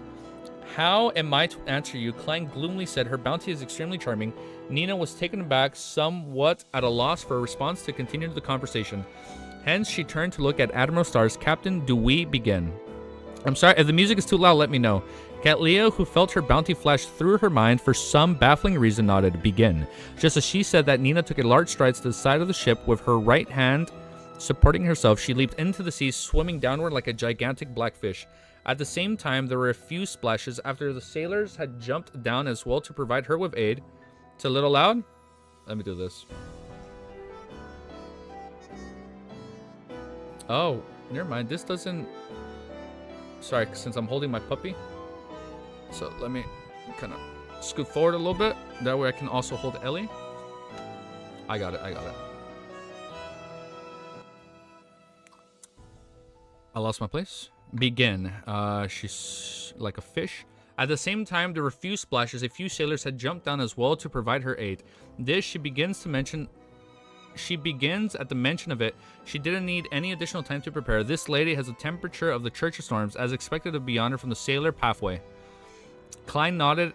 Klein looked out the ship as he couldn't help but cough. You're sick, Frank Lee said directly. Klein nodded slightly and said, a little. Frank thought for a moment. He didn't say a word as he rushed back into the cabin, his destination unknown. By the side, Catlea nudged her heavy glasses and smiled. Oh, now I can turn this down.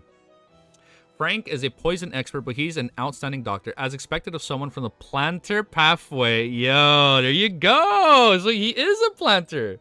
As expected of someone from the planter pathway, Klein didn't ask further as he stood there awaiting Nina's preliminary exploration. Seeing the sudden silence that became somewhat awkward, Catlea took a few steps forward and said, seemingly in passing, in another day we will be leaving the Whaling Sea route, but we're at least a week from those waters. Klein thought before asking, that is, if we follow the Whaling Sea route. In fact, this will lead further north and be more roundabout. I know of a secret sea route that can allow us to... This sounds dangerous. That can allow us to reach the waters you wish to go in 2 to 3 days at a risk. Catlea's gaze looked at Klein's eyes through her thick glasses as though she wanted to tell how much he knew of the extremely dangerous waters. Klein considered and simply said, very good. That's exactly what I want. In addition, those waters are more illusionary than real. Catlea retracted her gaze and thought as she looked at the entrance to the cabin. Frank Lee ran over and held a green apple in his hand. This is the outcome of another one of my projects. Is a crossbreed of medicine and fruits. It makes the consumption of medicine more enjoyable. He beamed as he handed Klein an apple. I'm afraid I'll end up even sicker than after eating it. Klein glanced at Admiral Stars as her nod gently. Only then did he inwardly force himself to accept the apple while appearing calm and outside. He then bit down on the apple. It had the taste of a normal apple. It just had a lot more juice and insides were softer. After a few bites, Klein discovered that his throat suddenly wasn't hurting. He didn't realize when he stopped coughing, and he's been healed. I have to say it's rather magical as long as it doesn't involve animals and humans. Frank Lee is really a genius that should be taken seriously in the Church of the Earth Mother. Unfortunately, he ultimately became a devil-like person. Klein looked at the poison expert and said, frankly, it's healed. Ooh, why are you mad today? Very good. Frankly didn't praise himself and began casually introducing the pirates on the dock. After a while, Nina and the other supported sailors saw up the surface and returned to the ship. She held a metallic piece that had been rotten. Here, let me put you right here, Ellie. You hang out. Identified state in a piece of blank hardened mud that was filled with honeybone combs. She grumbled at Catlea, Captain, there's no deep sea well. The whale's mouth is even bigger than my breasts. Captain, there's no deep sea well. That whale's mouth isn't even bigger than my breasts. Of course, it's very deep and dark. It's unknown what's hidden in it. She gestured using her hands. Exaggeration is a common trait of pirate adventures. Catlea nodded without using the term bragging. The diameter of the whale's mouth is that small. Klein puzzledly looked at an item in Nina's hand as she politely diverted his gaze from her body, which was streams of water flowing down. Catlea's gaze moved in sync and said, go into detail. All right, next chapter. Let me let Ellie out. You want to go out?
Yeah.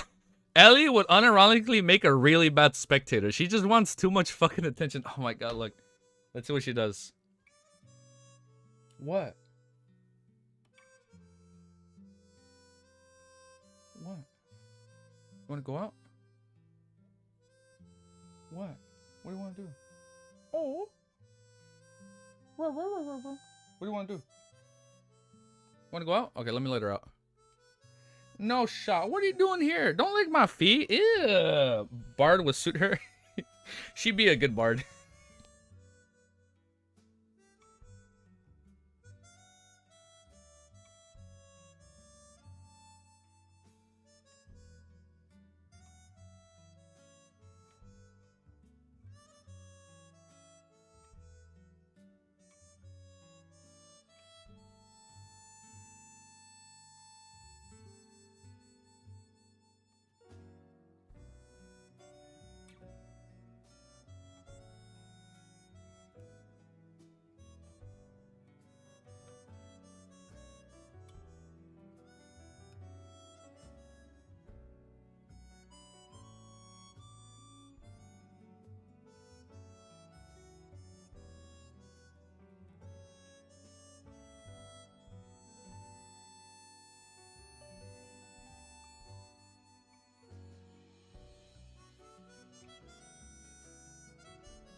Yes, and she's on her month. She's a little moody right now. So she's been craving a lot of attention. But then if I just she'd be a good assassin. Is it gonna be a 12-hour stream? We're gonna go until the trailers come out. We're just gonna keep going, okay? We're gonna keep going. I hope you guys are free for like another 7 hours. I don't know. We're gonna see how long we can go. I've stalled wait. I feel like, and I've been live for 3 hours, and we've only read 1, 2, 3, 4, 5, 6. We've only read like 8 chapters in 3 hours. We can do a lot better than this. The recording is only like an hour and 53, but still, we're just gonna keep going because I am not. Bro is locked in. Is this gonna? Because yeah, I am not satisfied with how long. I'm not pleased with the amount of chapters we've read. Okay, we need a bigger lead with Anime Wiz. Okay, we need a bigger lead. Okay, well look, in like 2-3 hours, I might take a little lunch break. I'm gonna step outside. I'm gonna eat some meal prepped food, and then we'll come back. But yeah, let's keep reading though. 641 timestamp is 1 hour 53 minutes 51 seconds. It is a long title. All right, chapter 641 is called A Well-Mouth That Humans Can't Pass. Nina was a pirate who had risen up the ranks. Often she might be easily irritated, but she was very experienced at handling matters. She was a rather reliable person. After some thought, she gave a description in a serious manner. The whale's mouth is a rather deep depth along the seabed. I need enough time to adjust myself before I can acclimate to the temperature and pressure of that area. That's why it took so much time to get there. It isn't easily discovered, but the remnant steel buildings are indeed rather obvious. I found them once I got acclimated. They've already completely collapsed or rotten. There's no way to imagine what they originally looked like. However, I could tell that they definitely spanned across a great distance in the past. It just shrunk by a great deal now. When Nina said this, she chuckled and scanned all the men around her. A real female pirate is indeed different. Klein sighed from the bottom of his heart. From his point of view, be it Element Star Catlia, Vice Admiral Iceberg Edwina, or Vice Admiral Element Tracy, none of them could be considered a pure female pirate. All of them hailed from the major factions and secret organizations. When they were low sequence beyonders, they were either not at sea or they were followed by important figures, so what they did was relatively safe matters. Otherwise, they were independently adventurers who had never been tainted by the characters of the atmosphere of the low or mid-level pirates. After Nina finished laughing, Katlia pointed her finger to the rusted item that could hardly be described as a metal beam. This is a portion of a steel building. Yes, Captain. As you know, I don't know much about history or mysticism. I can only bring some back for inspections. You're an expert on this. Nina smiled as she said a metal beam. Over. Then she pointed at the black piece of hardened mud which was filled with holes on its surface. Not far from the iron ruins, I found a well. It's not very big. If it's not to be described with the word huge, then I've definitely seen plenty of huge cannons. Those drunkard adventurers are better at bragging than us pirates. This is the mud from the inner layers of the well. I can't imagine how such patterns could be formed. Nina's figure repeatedly struck the honey... Let me lower it down a bit. Nina's figure repeatedly struck the honeycombs dots on the black mud. Klein originally believed that there were marks left behind by the dense shots, which were tiny projectiles, but after careful inspection, he suspected that there were remnant patterns. After something had rotted, each spot was very shallow and its edges spread outwards in an irregular pattern. Nina handed the black mud to Katlia as she continued describing. The well's mouth is really small. Even a child from the Nas wouldn't be able to enter. It's very deep. I even felt that it was bottomless. In that environment, the interior was completely dark, as though something slowly summoned. Yes, slowly. I found a few rocks nearby and threw them in, but there wasn't any response. In short, it was filled with water. Katlia held out the metallic beam and black mud. Through the thick glasses, she observed them seriously. Since the mouth is very small and humans can't enter them, there's no need for us to begin the exploration immediately. It'll be very dangerous. Let's wait until I figure out the secrets hidden within these items and whether the ancient well is worth us taking a risk before we return to make an attempt. Aye, aye, Captain. The wet Nina was trembling as a result of the cold winds. The way she waved made all the surrounding pirates stare straight at her. Katlia nudged her glass and said to Nina, "You can drink a bottle of the Sonia blood wine. There's no limit for the rest." Long live the captain, Nina cried out in joy. An underwater well that humans can't enter. Klein, who had no desire to explore, summarized Nina's description. Suddenly, he had a strange idea. Humans are unable to enter the well, but that doesn't mean non-humans can enter it. Probably. Many deep-sea fishes aren't necessarily that huge. There's a significant chance that they can pass through the well. As a sea god, he... Oh. I'm sorry. A fish? As a sea god, he had the means to make marine creatures do his bidding while wielding the scepter. There's no rush. Let's see if Madame Hermit is able to figure out anything for these two objects. I'll consider whether I'll explore it on the return trip. Otherwise, I might attract some exaggerated dangers. There's still not enough information regarding this. There's no way to do any divination. As his thoughts wandered, Klein's expression remained deadpan. At that moment, Katlia shot him a glance out of curiosity. Then he retracted his gaze without leaving any traces. Why did she suddenly look at me? She was seeing what I was doing. It's impossible for her to know that I possess Sea God Scepter and can make marine creatures do my bidding. That's not right. She knows, but she only knows that Mr. Fool wields Calvatua's godhood scepter, not the world.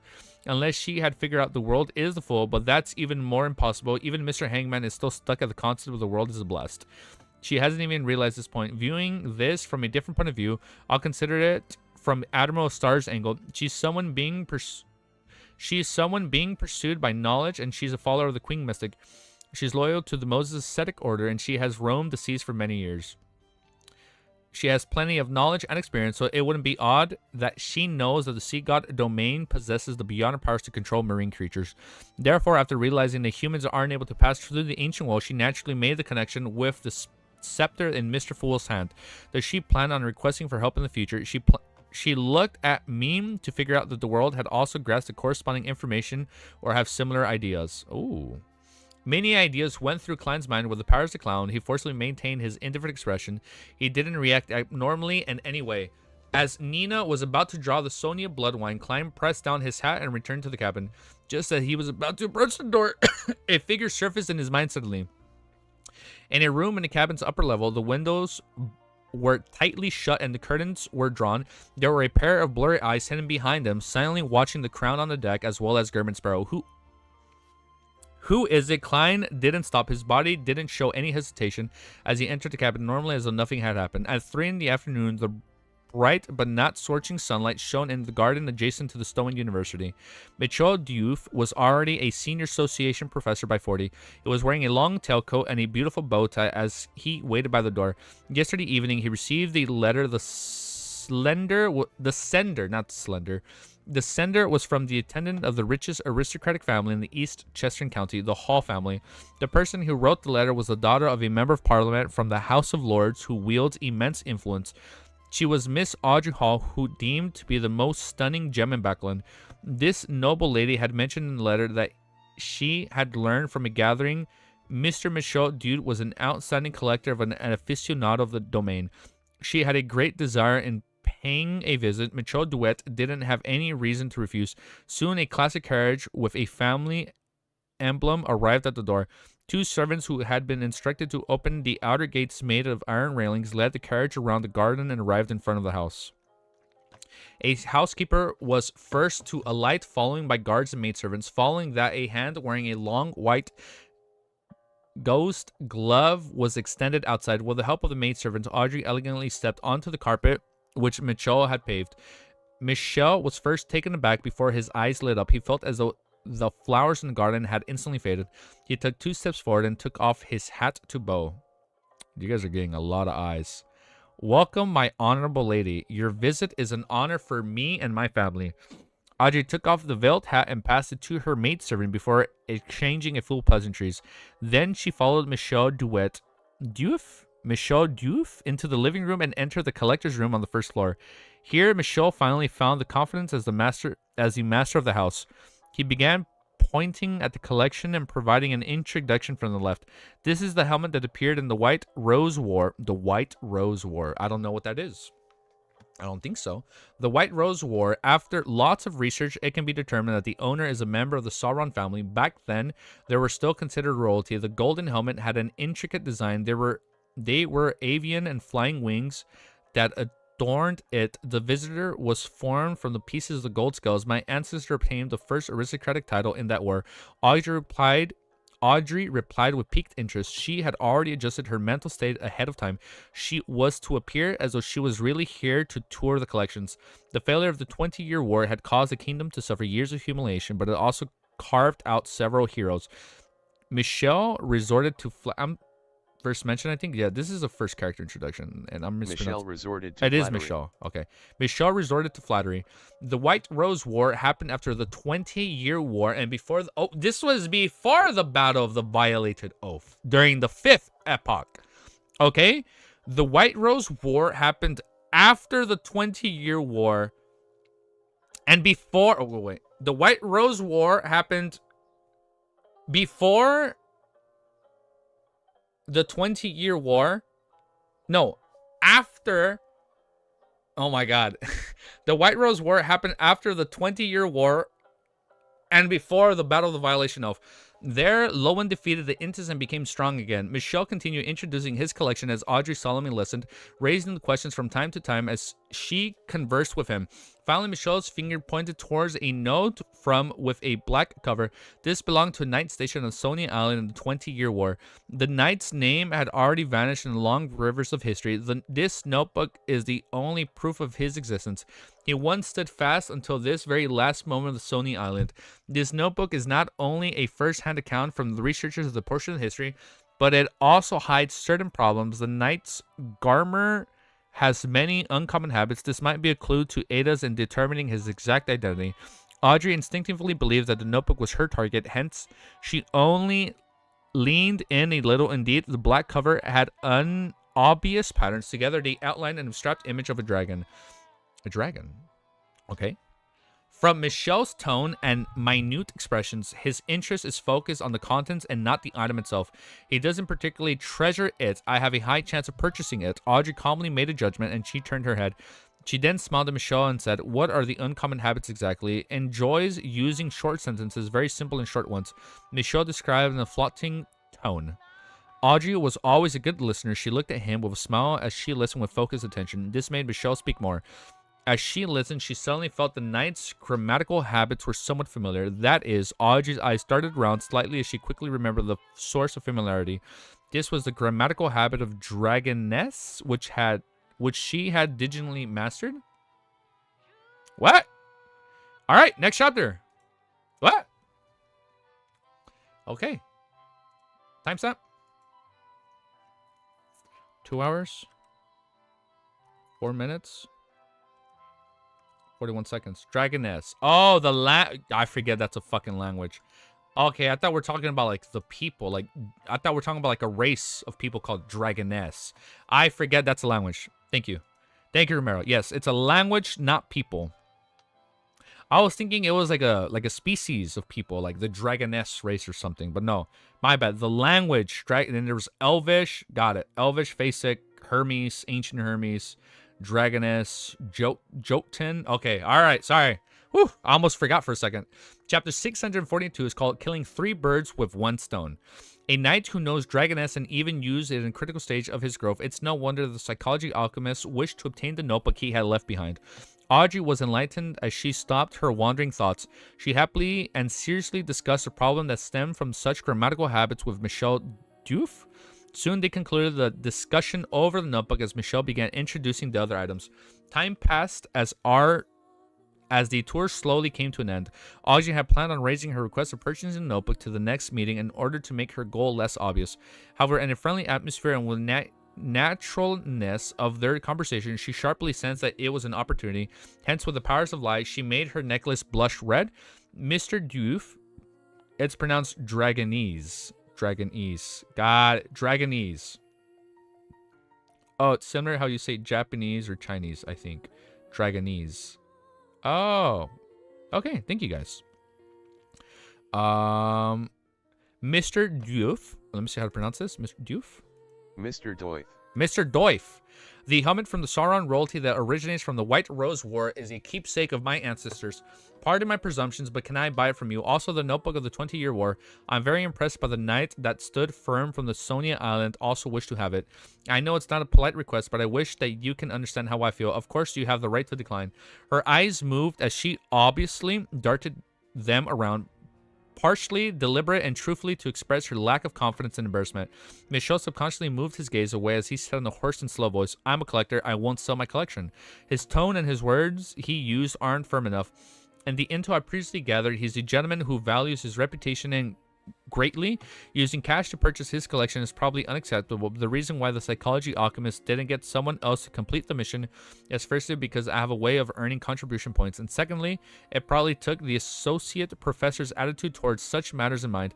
I have to change my approach before the visit. Audrey had already carefully decided of different tests according to the intel she received.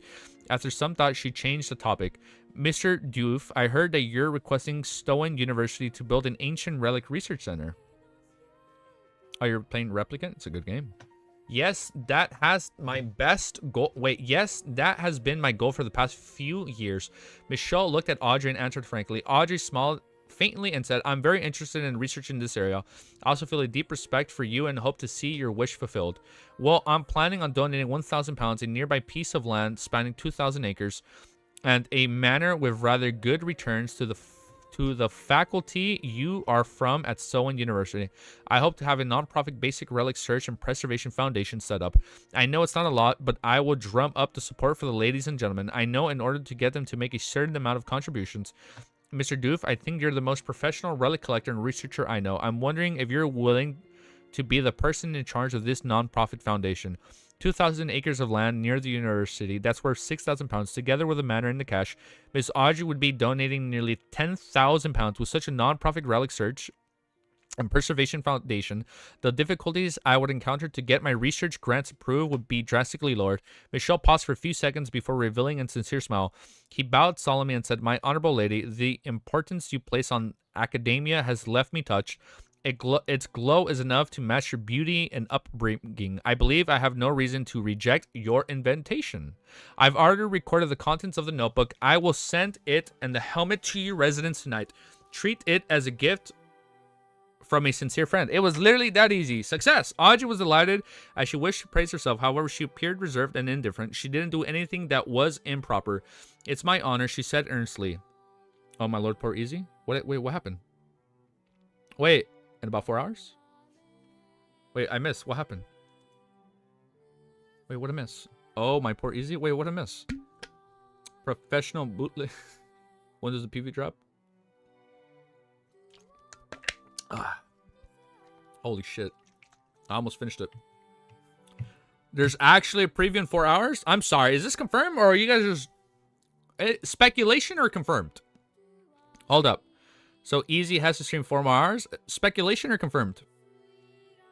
Another one? Fuck you. You guys are lying to me. I need confirmation right now. Fuck, man, I was joking. No regular drop time? Fuck. Okay. Wait, I wasn't joking. Yes, we are gonna stream until that time. Wait, I was being serious from the beginning. It's okay. It's alright. Alright, let's keep reading. Yes, that has been goal for the past few. I lost my place. Okay, alright, so we got 4 more hours before trailer drops. Is my honor, she said earnestly. Although the 2 items were definitely not worth 10,000 pounds, it wouldn't result in any loss of her part. In her plans, this suggestion contained 3 important goals, which yielded 3 returns. The first goal was naturally to obtain the item and complete the mission. She would then successfully obtain the hypnotist potion from psychology alchemists. No takebacks. The second goal was to enhance her prestige standing and image via donation to the academic research and preservation of the ancient relics. This was something most nobles and tycoons needed to do. Even if the donation wasn't today, Audrey would have to donate 3,000 pounds or more to the various charitable organizations. Therefore, she believed that her father, Earl Haw, wouldn't stop her from doing this with a few of her properties.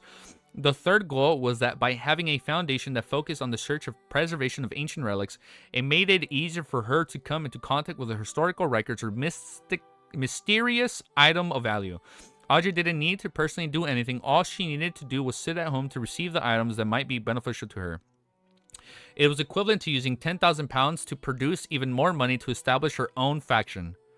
Of course, if Michelle Duef hadn't accepted this exchange, then she had other plans. The kingdom's higher education commission had someone from the Hall family as well as noble friends she knew. As long as the associate professor had anything he needed, she was certain that she had the means to satisfy him. However, Audrey didn't like such methods. She had nagging feeling that it was shady and would harm the public interest. After discussing the matter, Audrey stayed for a little longer and chatted idly for about 15 minutes. It made wrapping up the process not as sharp and abrupt. Following that, she first left Michelle's house and rode her carriage back to the Hall family villa in the Stowen City. Past 8 in the evening, she received the Sauron's royalty and helmet and a notebook from the 20-Year War. Audrey wore a pair of white silk gloves and sat before her desk with piqued interest. She placed the helmet to the side and she began flipping through the content in the notebook. She discovered that the records were sparse. The early records indicated how the knight was stationed in the ancient Elvish island, had learned how to brew the Sonia blood wine. Let me raise the volume for you guys, because it's a good song. How he chased after women, how he spent the boring days. In the later records that entered the period of the 20-Year War, it mainly included his cursing of the people of Fasek, his grumbling at his point companions, and the consideration towards his plans to stand fast. It also included the end of how the Sonia Island was first lost. Apart from the grammatical habits being similar to the Dragoness, there aren't any serious problems, nor can I find any hidden clues. Audrey frowned as she closed the notebook.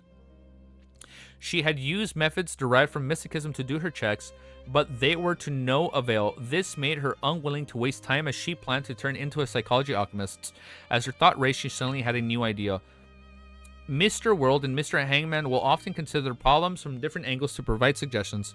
Should I learn from them? Well, viewing it from a different point of view, if the content of the notebooks isn't problematic, would the physical item actually be what the psychology alchemists are after?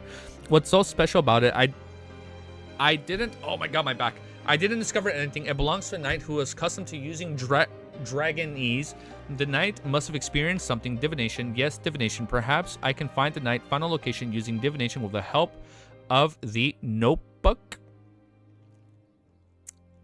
And this might be related to the dragon. Since it's a dragon, there's a high chance that it's a mind dragon. A representative of a spectator pathway. Clues involving this would indeed be something the psychology alchemist will pay close attention to. Audrey, that's some nice thinking. Audrey's eyes turned crystal clear as it seemed to have a clear resplendence. The music sounds a little loud.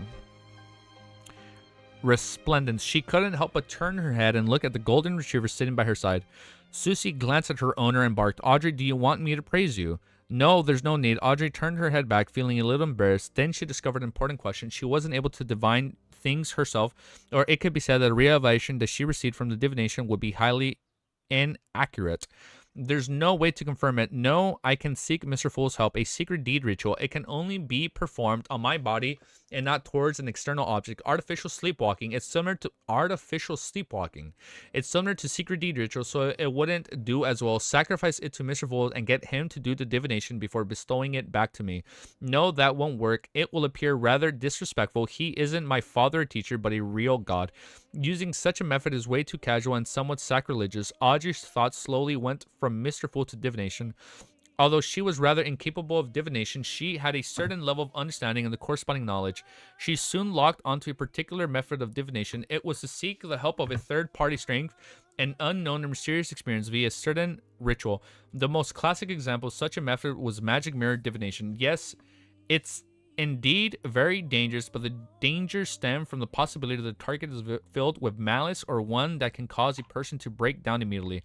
But I don't have such worries. I can seek Mr. Fool's help.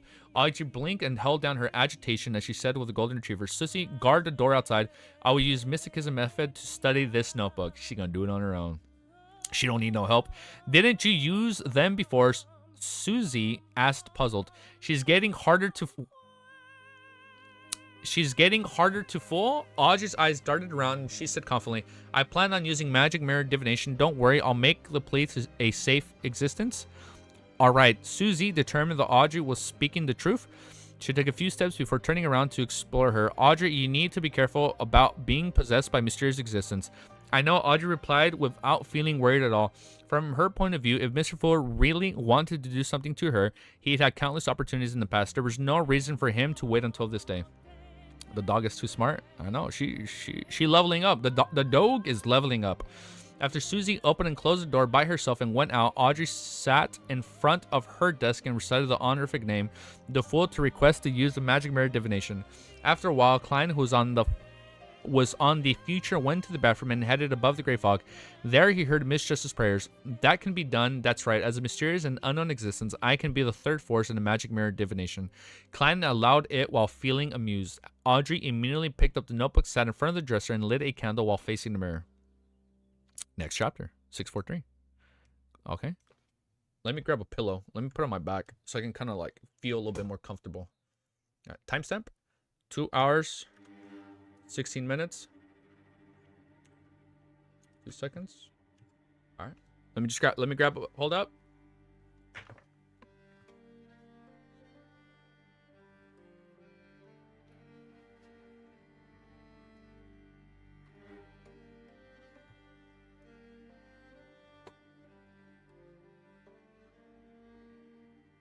That's not gonna do.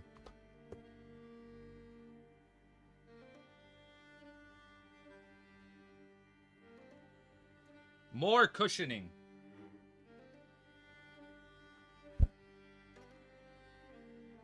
Okay, maybe this is too much cushioning. If the next preview is still pathway preview, what do you think would be? I think it's gonna be sleepless. I feel like it has to be sleepless, right? Sissy.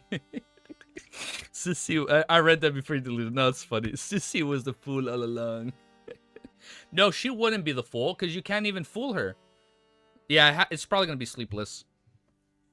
Seer would be last? Yeah, I think it might be last. Okay, let's drink the rest. Fuel up. Let me just quickly check Ellie's bowl before we continue. And then we'll keep reading.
I don't think they'll do Sears since it's very important to the plot when Klein finds out the name of Sequence 8. So maybe they'll save it. That's what you guys think? Hold up. Let me see if I can find a comfortable position. Because if I'm going to be streaming for like 4 more hours, let me see if I can get a little cozy. If I lay back, I want to see if this is still doable. Oh, yeah.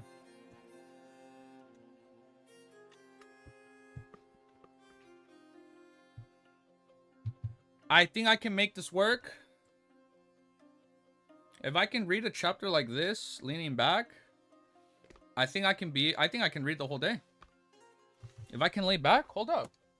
This might actually work. I'm sorry, I'm trying to get cozy. I'm trying to get cozy since I already promised we'd go until that time. So I'm gonna keep my end of the bargain. Oh shit, yeah. Oh my god, guys, I want you to know this is how I fall asleep sometimes. When I'm gaming at my like PC desk, this is how I go to bed at times. Now I just scroll down with my left hand. How's my mic? Now this is the problem. I can do this. Hold up. I'm gonna put my mic down here on my armrest. Oh, ooh, ooh, oh! We just leveled up. Oh, we leveled up. Now I'm feeling. Now here's the thing. I don't know if I'm gonna be able to read like this when I'm really relaxed. We're about to find out. Because you know, there's like casual games you play laid back, and then there's like those games where you focus and you're like locked in and you're like lean forward. So I don't know if I'm gonna be able to do this while reading, but we're gonna try it once. We're gonna try one chapter. I'm more concerned about your vocal cords. I've noticed when I'm reading for 4 hours straight, that's when my vocal cords start to go away. So like yesterday, my voice was kind of gone by the time we finished, but we were really locked in and we read the whole time. This one, since we've been live for almost 4 hours and like I've been kind of on and off, we're a little okay. And a lot of people say like, oh, like how does your mouth not get dry? I salivate a lot. Like my mouth gets too fucking watery when I'm reading. I'm like the exact opposite, so I feel like it's helping the vocals. But let's drink some water and feel a little bit better.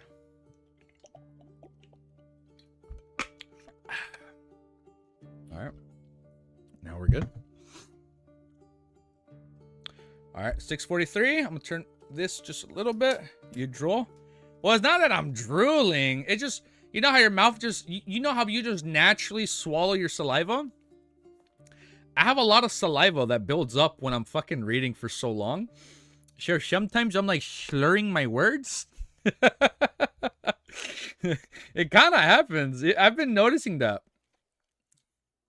Look, I'm doing it right now. Fuck. I do find that a little bit embarrassing. Yeah, no, I'm kidding. Okay. All right. Sorry. All right. It's going to be... I'm using my left hand now. Hold up. This is kind of hard. All right, let's try this. I'm going to tilt my PC a little bit towards me. Okay. We're going to try a new position. Chapter 643 is called Klein's version of magic mirror divination. With the curtains drawn tightly and all lights extinguished in the room, Audrey followed the requirements of magic mirror divination and completed the corresponding rituals. All right, let me lower the volume down. And completed the corresponding preparations. Of course, she didn't specifically choose a specific time, as there wasn't any need to be that troubled when getting Mr. Fool's help. Looking at the candles at the reflected light in front of her, as well as her reflection, Audrey picked up a bottle of extract and excitement and some unease. She then dripped a few droplets onto the dim flame. As the mild and refreshing fragrances filled her nose, for some baffling reason, Audrey recalled the times when she was still a mysticism enthusiast. In the beginning, she would also commit all kinds of mistakes. She would realize that she had forgotten to prepare the essential oil extracts, and that she would please the deity at a critical moment during the ritual. All she could do was make do with the perfume, and her attempts no doubt failed. In fact, according to the information which Mr. Fool shared, he would similarly respond. Even if I had used my perfume, Audrey exhaled slightly and using cognition calmed herself down. She knew that her uncontrolled thoughts weren't ordinary behavior coming from her. The tiny bit of anticipation and nervousness had been magnified by lie. After making sure she was in an optimal state of mind, wow, my voice sounds different when I'm reading in this position. I can like feel it. After making sure she was in an optimal state of mind, Audrey clasped her hands and pressed them to her mouth and nose as if a prayer. She sincerely chanted softly, "The fool that doesn't belong to this era, the mysterious ruler above the gray fog, the king of yellow and black who wields good luck." I have to stretch my arm a little bit when I scroll down. The secret incantation gently echoed 7 times as Audrey felt the surrounding darkness had the inclusion of something which was somewhat indescribable. It was like an undercurrent hidden beneath the water surface. Looking up, Audrey reached out her right hand and passed it through the still candle flames and stroked the mirror surface from the top of the bottom. At this point, the magic mirror divination was basically done. If the mysterious and unknown existence interest was piqued, it would respond through the mirror. Above the gray fog in an ancient and magnificent palace, Klein looked at the crimson star representing misjustice expand and contract as it rippled with the illusionary glow. Finally, it was tainted with a nearly black feeling of serenity. It condensed into a circular halo the size of a mirror that appeared to lead to the outer world. I hear that's a good game. Yeah, you're reading slightly slower, at least for me. Yeah, I know I am reading slightly slower, but I just want to do one chapter kind of like this laid back. See, I want to see how I can do it. Oh, now I'm like fucking laying down like if I'm about to go to sleep. It condensed into a circular halo the size of a mirror that appeared to lead to the outer world. It's difficult from the past rituals. Interesting. Klein leaned back into his chair and extended his spirituality to make contact with the black circular hole. Slightly, his vision changed. The long bronze table and the crimson star overlapped with a spacious room which was illuminated with candlelight, becoming distant once again. At this moment, Klein felt that a mirror had become an extension of his body or eye. It allowed him to clearly see the interference with the real world despite being above the gray fog. Yes, clearly all the objects in Klein's vision no longer looked blurry as they appeared distinctly in his eyes. His gaze suddenly froze for 2 seconds. In front of him was a gold-laced white-dressed lady. Her long blonde hair was casually tied up as they smoothly and luxuriantly flowed down. Her emerald eyes reflected a somewhat palish flame, looking at the deep ocean and also the pure as a gemstone. Her facial features and the shape of her face were matched with a stunning beauty. Her bearing and elegance were clear and pure. Klein shifted his gaze away as he felt guilty for some baffling reason. I nearly imagined her to be a demoness of quite high sequence. Thankfully, I recalled in time that misjustice is a beyond of the spectator pathway. It's impossible for her to become a demoness. The smell of this extract isn't bad, very unique, as a very subtle feeling. The mystical item created from the faceless beyond her characteristics. Misjustice made it into a necklace. Klein's gaze landed on the mystical item, which was disguised as a diamond necklace. I wasn't reading that wrong, right? He did mistake her for demoness? Okay, I thought I was reading that wrong. I'm like, I don't know if I should comment on that. Okay, so he mistook her for a demoness. Got it. Audrey knew that she was asking Mr. Fool, but mirror on the wall. But mirror were words she had always wanted to recite from the stories she had heard from a young age. She finally had a chance to use it in practice. The failures in the past don't count. Yes, Audrey nodded inwardly.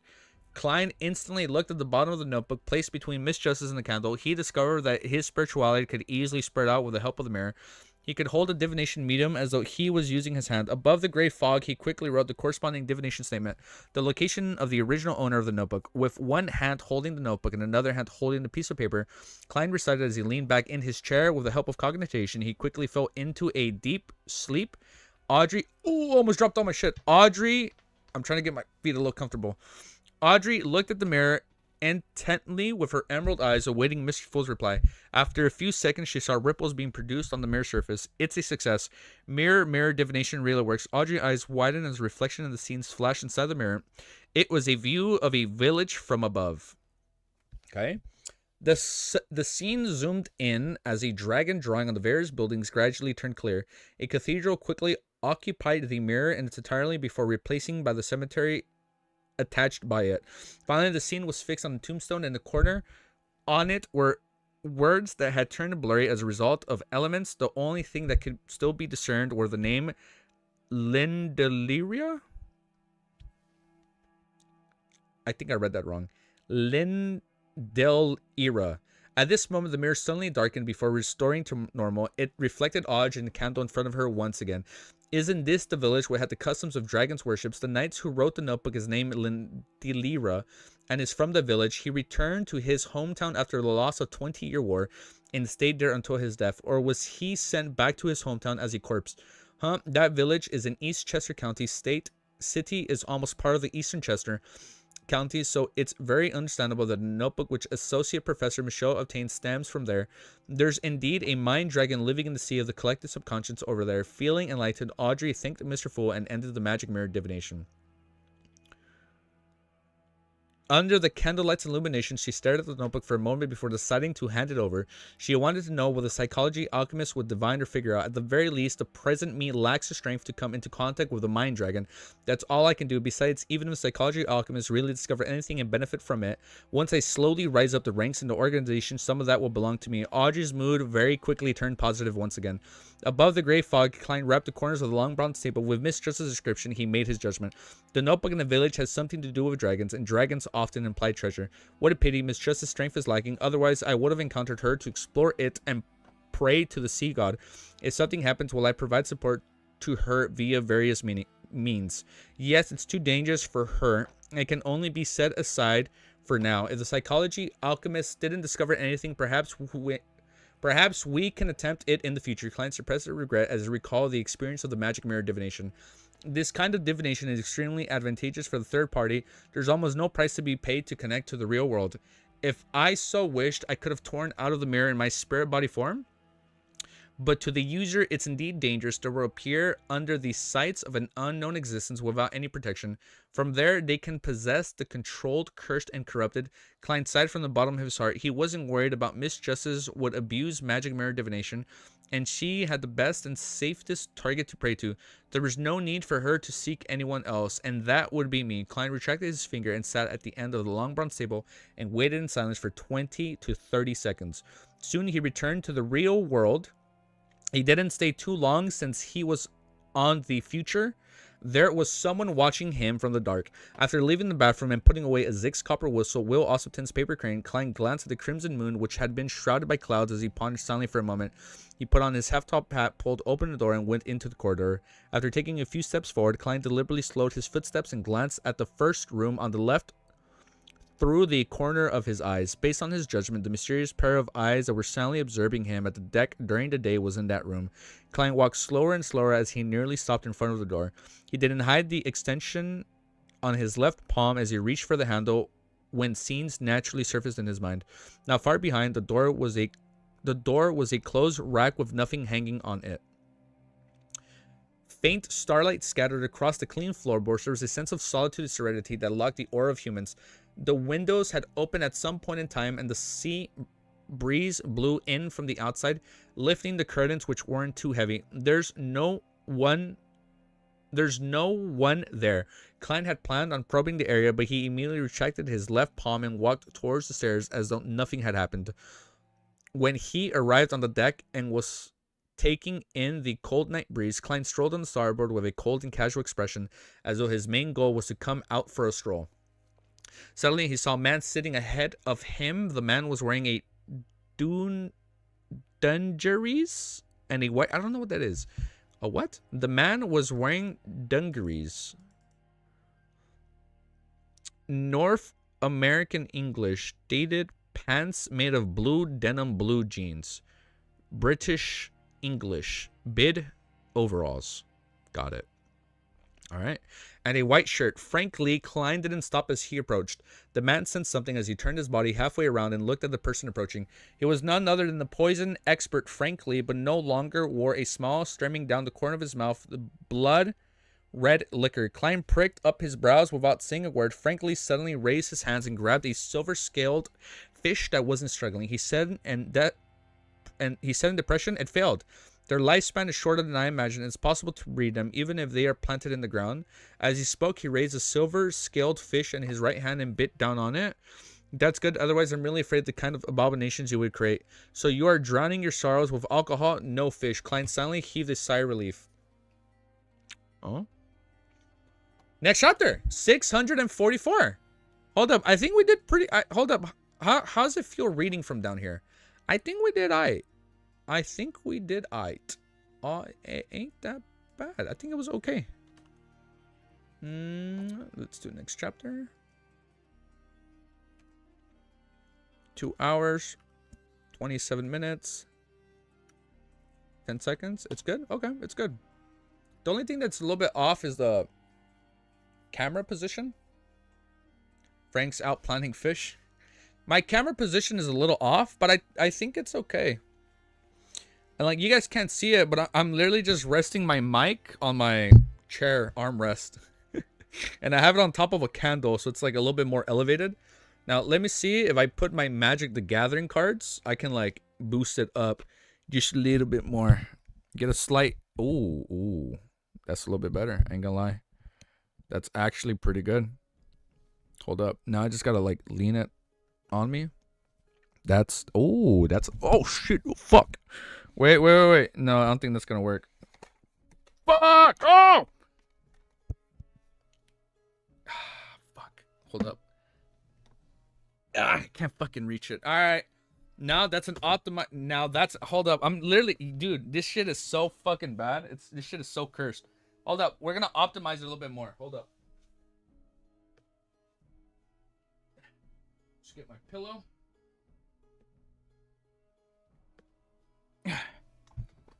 I'm telling you, we're gonna camp out that trailer. We're camping out that trailer. Oh, fucking get out of here. Your camera went what? Oh my god, unhinged, you actually got me. I thought my camera actually went out. I fucking fell for it, dude. Classic. I felt for that one, brother. All right. We are 644. Timestamp is good. All right. Next chapter, chapter 600. Oh wait, hold up. I am trying to get an optimal, comfy position so we can stream longer. Now I'm feeling good. Oh, okay. Wait, hold up. Actually, hold up. The key is timing. I waited until you were distracted with other setup. Fucking, that was actually good timing. I commend you on that one. That was actually good timing. I fucking believed you, dude. That was a good one. All right. I'm waiting for the next one, brother. Hit me with your best one. Chapter 644. It's called Laughter. Klein couldn't go against his own wishes to console Frank Lee, nor could he bring himself to tell Frank Lee that not being able to breed red wine fish was a good thing. All he could do was pretend that this was a trivial problem and not provide a response. He walked 2 steps diagonally and circled around the starboard before looking far into the undiluted sea. By then, the clouds high in the sky had thinned. The crimson moonlight brightened up rather dark night. In such an environment, Klein could see the nearby scenery. There were dark clouds that hung low, and he discovered a hurricane swishing back and forth and encompassed an unknown swath of sea. Under the illumination of the silver lining, fine rain danced amidst the winds, forming a scene that was... I gotta pick up some stuff once we finish this chapter. I lost my place. The crimson moonlight brightened up the red dark sea. There were dark clouds that hung low, and he discovered a hurricane swishing back and forth, encompassing an unknown swath of sea. Under the illumination of the silver lining, fine rain danced amidst the wind, forming a scene that resembled the dawn of the apocalypse. Such a terrifying disaster was only a few nocturnal miles, or even shorter, from the future. But the future didn't seem affected. Only the wind had become a little stronger. This is the meaning of a safe sea route: to advance by the side of the storm. Without a good navigator, just traveling normally might push the ship into disaster. Klein turned his head to look where the ship was heading. He saw little illumination and fog being emanated. The visibility was extremely low, and using just the naked eye, it was very difficult to discern if they were in the dangerous or safe zone. We all do. You need to sleep. Yeah, we do need sleep. I'm telling you. I think in the beginning I did say I wish I was on sleepless. That way I can only take like a 4-hour nap, and then I'd be able to min-max like my entire life schedule. Klein was just about to retract his gaze when he saw a black massive object seemingly hitting in the periphery of the storm. A sea monster. He suddenly recalled some of the rumors he had heard at different bars he had been to. After straying away from the safe sea route, it's very easy to encounter... Wow, the music is really low. You guys can't hear it. There you go. Now you guys can hear it. I was playing Hunter's Dream, but you guys couldn't hear it. After staying away from the sea route, it's very easy to encounter all kinds of monsters. Some of them are behemoths and possess intense offensive powers. Once they surface from the sea, they could... Yeah, we did. The future didn't stop advancing. Before long, it closed the gap between it and the gloomy but massive objects. Klein finally managed to discern the entity's appearance and discovered that it was a sea monster by a gigantic sailboat, which was even larger in the future. The sailboat was nearly 200 meters long, with its bow and stern raised. Oh shit, here we go, dude. It appeared like a crescent. Its surface was black. The cannons were arranged in 3 rows in an untidy manner. On the other side of the ship, there was an older form, top to bottom. Apart from the mast, the portions that extended out of the deck was similarly tall and massive. It was at least equivalent to a 5-story building. The ship's most odd feature was that it only had 1 sail, and on it was drawings of a black tomb. Oh, this is a different ship. The deaf announcer, a heavy voice sounded in Klein's ear. At some point in time, Frankly had thrown the silver-scaled fish, whose blood had been replaced with red wine, away and approached the side. The first mate, who had a bounty 7,000 pounds, held his head heavy as his muscles remained tense. It was as though he had an attack would be launched any time from the minute change of the gigantic sailboat. Deaf announcer Klein was first taken aback before he recalled what the name represented. It was one of the most legendary and infamous ships of the 5C. It was a flagship of King of Immortality, Agalito. We actually encountered one of... Oh, what the fuck? It's one of the 4 kings. We actually encountered one of the 4 kings. Klein kicked his tongue silently and uncontrollably entered a high vigilant state. Okay, the plot chickens. However, he maintained a superficial level of indifference and calm as he continued looking at Deaf Announcer, recalling how the second mate of the Deaf Announcer slaughtered Kirchis, I cannot read, I forget that name, who had a bounty of 9,500 pounds, had recently appeared in Nass and warned him. Kirchis came to an understanding. He was no longer puzzled as to why he would bump into the Deaf Announcer not far from the Gargish archipelago. After putting aside this question, he made the connections even more rumors, and among these rumors there was a number which could be confirmed to an actual description. King of Immortality Agalito is a middle-aged man who's so pale that he was on the brink of rotting at any moment. The fuck was that bounty, dude? Did I just fucking read that? The bounty placed on him by a single country reached as high as 100,000 pounds. What in tarnations, dude? What the... Dude, his former enemies are all dead, regardless if they were pirates, adventurers, or members of a naval fleet. Only the other 3 members of the 4 kings remained alive. He had never entered into direct combat with an official demigod. He is extremely restrained in such matters. No one really knows his exact sequence. Pff, fucking Nast. And Nast is above this guy. Hold up, I didn't think about that, Romero. You're right. Nast is, he has to have like a 1 million bounty, bro. If he has title of King of the 5Cs, like in total from like everybody's bounties, it probably exceeds 1 million. Or we'll find out. And like the countries wouldn't even be able to pay off that fucking bounty, dude. Where we at? His former enemies are all dead, regardless if they were pirates or adventurers or members of the naval fleet. Only the other 3 members of the 4 kings remained alive. He had never entered into direct combat with an official demigod. He is extremely restrained in such matters. No one really knows his exact sequence. No one knows what his beyonder powers are. He's crucial by nature and enjoys killing. He can launch an attack on any person on any ship random. He liked to find excuses to rip apart promises other than his nickname King of Immortality. Probably a corpse collector pathway, maybe. He is often nicknamed the Untrustworthy. All right. Thankfully, I'm on the future. The King of Immortality will likely give Admiral Stars a free pass. After all, she's one of the 7 pirate animals. No, the 4 kings and pirate animals can cooperate or be at odds normally. Apart from the pirate convention organization by the King of the 5 Seas, with the King of Immortality character, he might not leave any chance of survival. Just as this stopped flashing Klein's mind, he heard a deep rumbling horn. Whoosh! Oh shit! Are we gonna fight him? No, there's no shot. The sailors who were resting in the cabin jolted awake immediately without wearing the clothes. They ran to different cannons on the decks to make preparations to do battle. The future instantly went into a peaceful state to a combative one. Klein turned his head and looked up. He saw that the captain's windows were already open. Katlia wore the usual black dress as she stood there when observed the deaf announcer. She wasn't wearing the thick glasses, and her pitch black eyes were tainted with some purple, making them mysterious and deep. Indeed, she also worried about a sudden attack from the King of Mortality. Klein retracted his gaze and looked at Deaf Announcer, which had its tails raised up. At this moment, the 2 ships had just passed each other. The pirates could still see their counterparts on the other ship. Similarly, these pirates were also looking over. They maintained a silence resembling that of a statue, as though they had 0 emotional fluctuations, brandishing their knives and blowing at the guns. They were being extremely provocative at this moment. Just a matchstick was enough to trigger the tense nerves and begin a war. Finally, the deaf announcer didn't take any actions. It continuously silently anchored on the spot, watching the feature pass it by before it distanced itself. Few at Klein's side, Frank Lee didn't conceal his exhalations. He produced a smile and said to Klein, there's always been many rumors about the King of Immortality Strength. Others say that he really is a demigod, while others say that he's only a Sequence 5. He's able to reach the level of Sequence 4 thanks to Def's announcer. But regardless, he has lived long enough. Tommy, do you think the crossbreeding him... What is Frank Lee on about? Tell me, do you think that crossbreeding him and my fishes would enhance their survivability? Frankly was taken aback as he sighed depressed. What the fuck? He won't agree to that. He will plant me into the soil. Just as he said that. The definitely so fucking funny, dude. That's my boy Frank. I can tell what you guys like him. Frank is low-key unhinged. Wait, hold up. No pun intended, unhinged.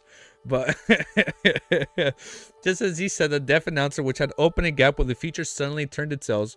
A shrill laugh, which was filled with malice, that sounded several from 100 meters away, and it blinked into the future. That's a good idea, Frank. Ha ha ha, ha ha ha.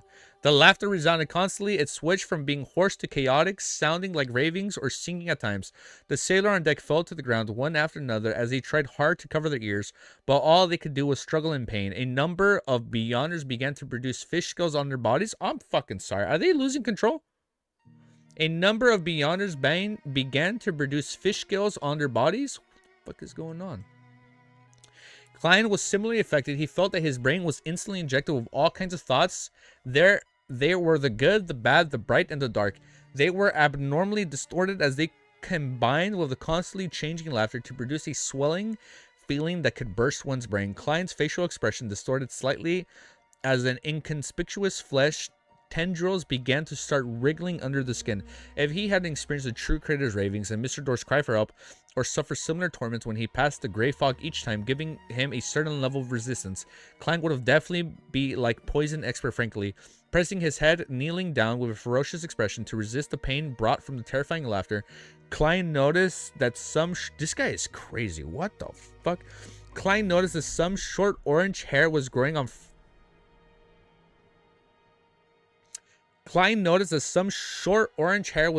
Frank Lee's face, making him seem to transform into a bear. At that moment, the symbols and magical labels on the feature's walls, deck, and mast lit up. They became like a resplendent sea of the stars in the moonless night. The terrifying laughter, which was either sharp or hoarse, didn't weaken. His laugh is able to make him go this crazy? But everyone was distanced from one another. In a second, the sounds that came from a further distance away sounded empty and illusionary. Klein's swelling head instantly received the reprieve. Well, I can't read. Received reprieve as he used the rest of his strength to look up. Behind the open windows in the captain's cabin, the Admiral Star's face had additional traces of gloominess, and they looked like they would crack apart at any moment, producing horrible items. At that moment, Katlea's palms pressed down on the window sill as bits of starlight, swirled around, seemingly matching the future which was on the resplendent sea. Whoosh, a squall, it's a good game, Final Fantasy VIII. A squall stirred for no reason, and the ships began its own adjustment. Despite the feature having so many of its sailors down, it sped up instead of slowing down. It quickly opened up a gap from Def's announcer. Klein looked at the room from the mysterious pair of eyes that observed the deck, and he discovered that the windows were rattling from the strong winds without any signs of abnormalities. Whoosh. Amidst the strong wind, starlight descended to form a swath of floating ice as they dragged future into a rapid flight. Finally, the deaf announcer vanished and he's just gone. Finally, the deaf announcer vanished behind it. The terrifying laughter, which could make a person lose control or go mad, turned more illusory and distant. Frank Lee lowered his hands and panted before barely recovering. Many of the sailors on deck were still tumbling about and struggling in extreme pain, but their condition didn't worsen. The ability of the King of Immortality is truly impressive. Who was it? Interrogator? No, which one was it that whenever you say happens? I'm forgetting what pathway it is. Wasn't it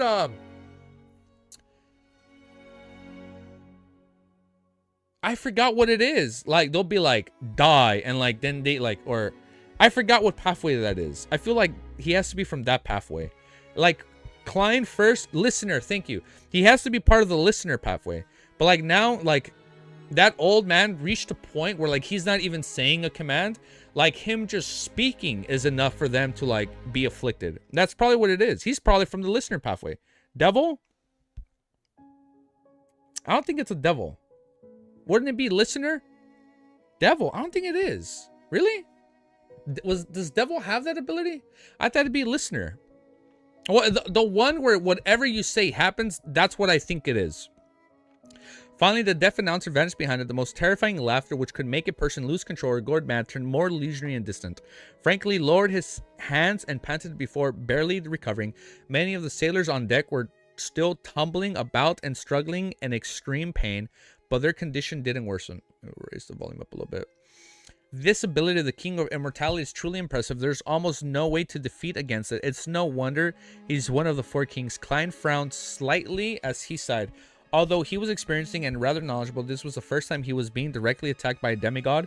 In the true sense of the word, he discovered that the even Agalito, who was ranked the last among the four kings, similarly made him feel weak, as though it was impossible to resist. Oh, my voice.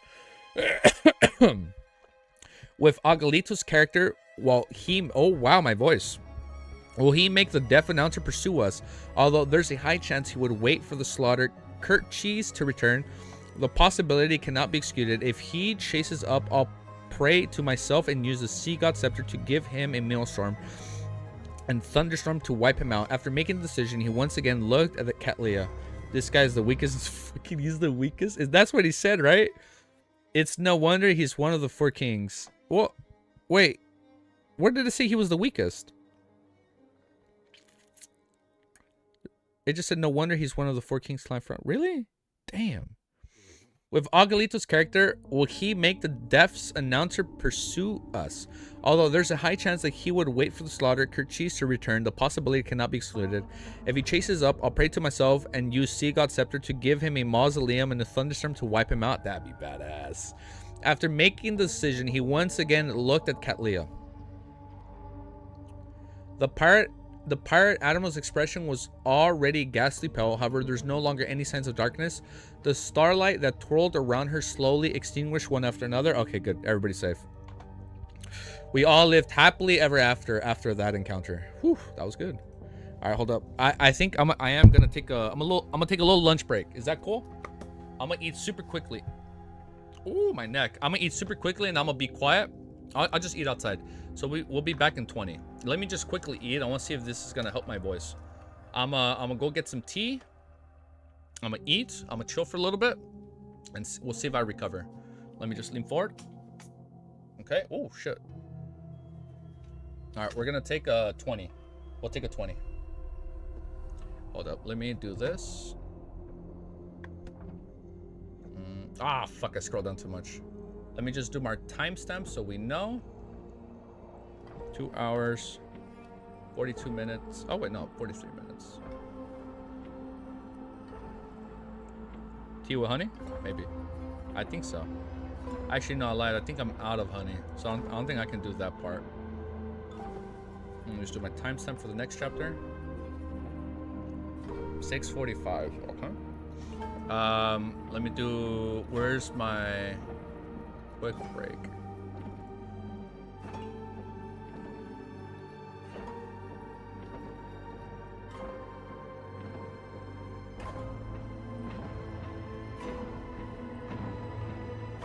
All right, everybody go chill. Everybody go take a break. And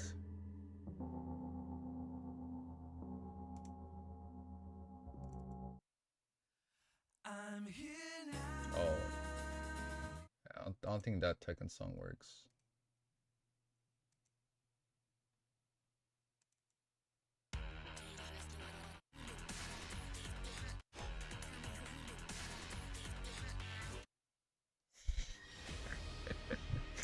I fucking believe that. I fucking believe that. Alright. We're gonna loop this song and we'll be right back with your daily LOTM content.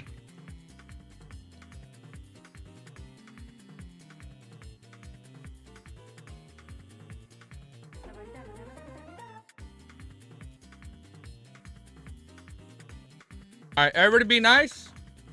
All right, everybody play nice. Everybody behave. Everybody go take a quick break. We'll be right back. Give me 20 minutes. Speaking promise. I'm gonna just loop this song so we can be in a good mood. Actually, or should I play? Do you guys want to hear? Do you guys want to have Mirror Edge music play in the background?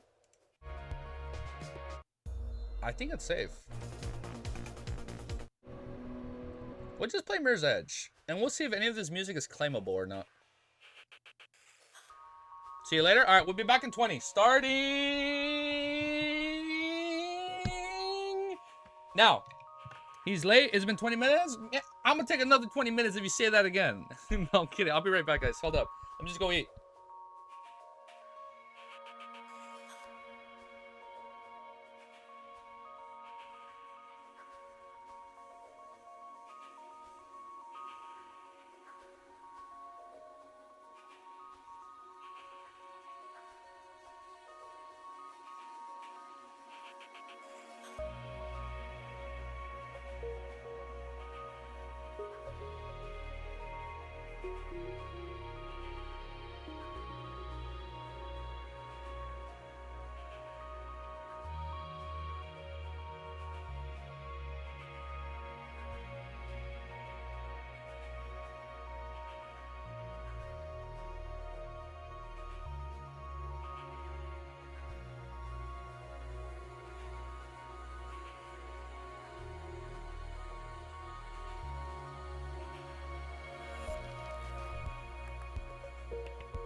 Hey, I was running a little late. No, I'm back. All right.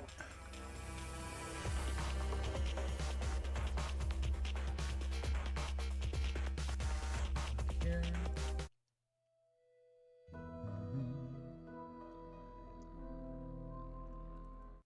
Okay. Now let's turn this part off. Where is the icon? There it is. Nah, I was joking. I was trying to see if anybody would notice that shit. I was thinking like maybe like, oh hell no, like fuck this bitch, you better come back right away. No one said anything though. I was gonna raise it every time somebody said something. I was gonna be like, every time somebody said that for like the next 3 minutes, I was gonna raise it one.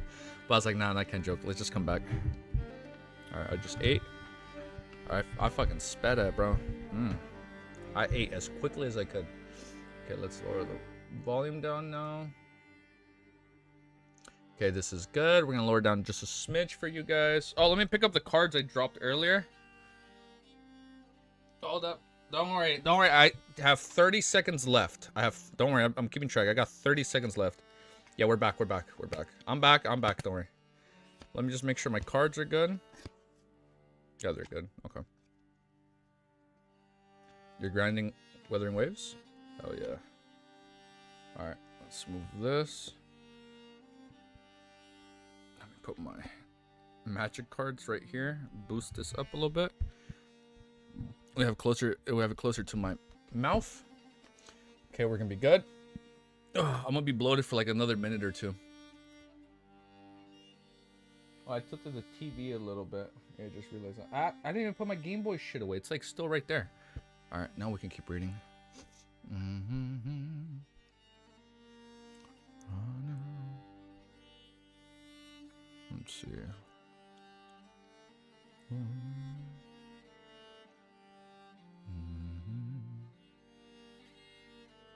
Oh. Turn this off.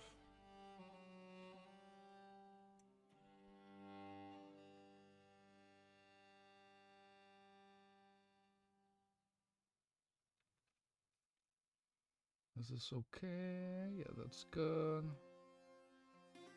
Alright,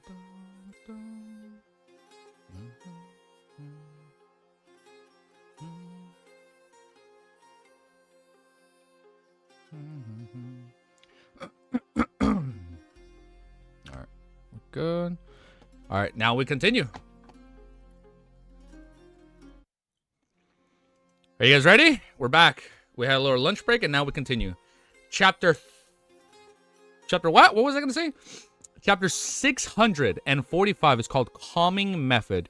From the complete disappearance of the surrounding astral glow, Katlia lowered her head and said to Frank Lee, who was slowly recovering, "Let them calm down." She was referring to the sailors who were still struggling in pain. Just as she said to Katlia, she shrunk her body back to the windows as the windows closed. At that instant, Klein vaguely saw a green vine grow upwards, covering the Admiral's stars and layers. As he didn't sense any danger or wickedness, he intuitively believed that this was a method in mysticism which Ma'am Hermit used to treat her injuries and recover her energy. A power of her beyond her pathways, or is it from some mystical item she possesses? She began treatment without any word and allowed Frank to deal with the chaos on the ship. She's not afraid that the deaf announcer would be able to catch up to us? How far did the future fly in that last pounce? Klein no longer held his neck up as he turned to look at Frank Lee. The first mate, who was both a poison expert and a capable doctor, had already retrieved a coiled soft tube from the pocket of his dungarees? Oh, from his pants, right? It was connected to a small glass bottle, and on the other side was embedded in a sharp needle a sedative I concocted, Frank Lee said with a forced smile, while still having pangs of fear. "I've bought something similar before. They were all given to Zombie Mary." Klein surveyed the area and said, "This might not be enough. No, it's not for them. I need a helper. They will receive the help of a beer, which comes with a sedative effect. How they often rowdy once they're drunk, so I've added necessary elements in most of the alcohol buckets." Frank explained in passing, spiking the drinks without any notice. Klein nearly twitched the corners of his mouth. At that moment, he had a deep appreciation of the aptness of the nickname Poison Expert. Simply because he found the pirates rowdy when drunk, Frank had added a modified sedative to most of the alcoholic beverages without any sense of guilt or shame. It was as though he was doing something very ordinary. This fellow is a really straight and warm person in certain aspects. We actually did forget. We did. In certain aspects. Good catch, guys. Good catch. Good catch. Good catch. Frank at it again. Oh, he at it again. He's more terrifying. Oh, I'm not recording. He's more terrifying than the devil. This is because he doesn't believe that what he does is evil. How did the Church of Earth Mother produce such a crazy scientist? Klein controlled his expression and followed Frank Lee from a distance and found that the boatswain Nina was squirming in the shadows of the bulkhead. The pirate with an exaggerated finger was slumped there, writhing in pain. She kept scratching the deck, producing ear-piercing sounds as bloody marks were left behind. Just watching the scene made Klein feel pain in his fingers. German helped me press her down to prevent her from struggling. Frank raised his needle and tube in his hand. Klein didn't object to it, but he didn't say a word. He calmly crouched by the side and pressed down on Nina's shoulders. He felt his hand slip the moment he touched her, finding it difficult to grab her. It was as though she wasn't a lady, but a gigantic fish covered in slippery scales. Ew. Yeah, I understand why you guys love him. Klein instantly corrected his actions using a clown's precise control. He grabbed Nina firmly by his shoulders. However, Nina struggled, was surprisingly strong, far greater than Klein. Soon, he felt his fingers turn sore as he could hardly continue. As expected, a Sequence 7 Beyonder from the Sailor Pathway. While I'm not a Beyonder who excels when it comes to physical strength, if not for the need to feed it, I can activate Creeping Hunger and switch to Stuma Veti Soul and use the strength of a zombie as a most suitable response. These thoughts ran through his mind. Klein saw Frank approach to crouch down and press his knee onto Nina's back. His muscles bulged as he quickly stopped Nina struggling.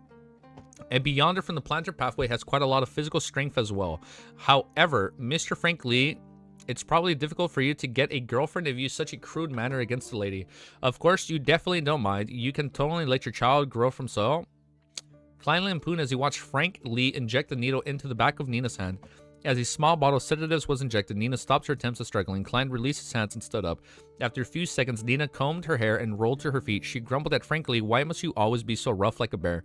Can't you try a different method?" As she spoke, she stretched her arms without concealing the pain expression on her face. Unlike the dive from earlier, she was now wearing a linen shirt and a brown coat. She looked no different from ordinary pirate. Franks wasn't fazed by Nina's complaints, and he asked in puzzlement, "How was I rough?" "All right, let's not argue on the topic. Let's help them first. Get the beer barrel out. Let's work together to make them drink. German, you don't mind participating in this, right?" Klein shot a glance at the sailors on the deck. After contemplating for a few seconds, he asked, "The goal is to let them calm down?" "That's right." Frank Lee nodded heavily. "Can I just knock them unconscious?" Klein asked calmly. "This has almost the same effects as sedative beer, and it's most effective." He added inwardly. Nina turned her head in surprise and was momentarily stunned speechless. Frank Lee thought seriously for a moment. Okay. I'm sorry, is he just going to intimidate with Creeping Hunger? Okay, alright. Klein walked to a cutlass he had long noticed, picked it up, and used the dull edge to strike it at its owner. Bang. Through the precise control, the pirate who was rolling in pain calmed down and fell unconscious. Nina's expression froze for a second before... How? Alright, Klein walked up to a cutlass he had long noticed, picked it up, and used the dull edge to strike it at its owner. Bang. Through his precise control, the pirate who was rolling in pain calmed down and fell unconscious. Nina's expression froze for a second before she recovered. She then slowed down when passing by Klein. She suppressed her laughter and said, "I've heard rumors of you, but I've never expected you to be more exaggerated than the rumors. Usually, it should be the opposite. Yes, your thoughts are very, very special, completely different from others, and they're closer to those of Frank's. This is probably why he's able to treat you as a friend in such a short time." All right. No, there are differences among lunatics. German Sparrow hasn't reached the level of Frank yet. Klein observed silently and gave such a reply inwardly. He ignored Nina and held the cutlass and walked across the deck, knocking the sailors unconscious and waiting for them to wake up naturally. Frank wished to do the same, but he gave up his rash thoughts when he asked by Nina if he could guarantee that he only knocked them unconscious instead of killing them. He entered the cabin and brought out a beer barrel and acted according to his original plan. Bam, bam, bam. Klein struck as he walked all the way to the boat. At this moment, an elder in his 50s with a pointed bonnet had gradually come round. When he saw the cold and crazy adventurer approach, he hurriedly tried to stand up and blurted out, "No, I don't need it. I'm already fine. I'm fine." There's no need to explain it. It's very clear. Klein held back his amusement and turned for the bow. At this moment, the elder introduced himself. "I'm the navigator of the future. Otolov. Navigator, I think I said that wrong." Klein turned his head and discovered several books dropped around Otolov. They were either spread on the ground, faced up or down, flat or sideways. I fell from above and brought them with me. They nearly went mad, Otolov explained. Klein shifted his gaze towards his eyes and discovered the colors of the deep sea in his eyes. "It's not the pair of eyes that were observing me in the day, but this feeling is somewhat similar to the Admiral stars. They are of the same pathway." Klein retracted his gaze and gave the watch to Nina and frankly calmed the other sailors. Just as he was about to look back to see if Deaf Announcer had continued its pursuit, Otolov suddenly shouted, "Be careful!" Whoosh. A huge wave struck by the bow, causing the future to shake vigorously. If not for his balancing ability as a clown, Klein would have fallen like Frank, and when the huge spray patterned down like rain, it drenched his half-top hat and double-breasted frock coat. If I read this, I was about to reread that. There should be a steam iron here, right? The act of a crazy adventurer washing his clothes doesn't violate his persona. It's weird if he doesn't wash his clothes. I should have worn clothes in this side of the roasted archipelago natives. At that instant, Klein felt a series of headaches. He saw a storm ahead with huge waves coming one after another as he surged high up like mountains. He could sense the crazy winds and the rumbling thunder. We've come to the boundaries of the safe sea routes. The flight from just now might have allowed us to lose the Deaf Announcer's tail, but it has also diverted the ship from its path.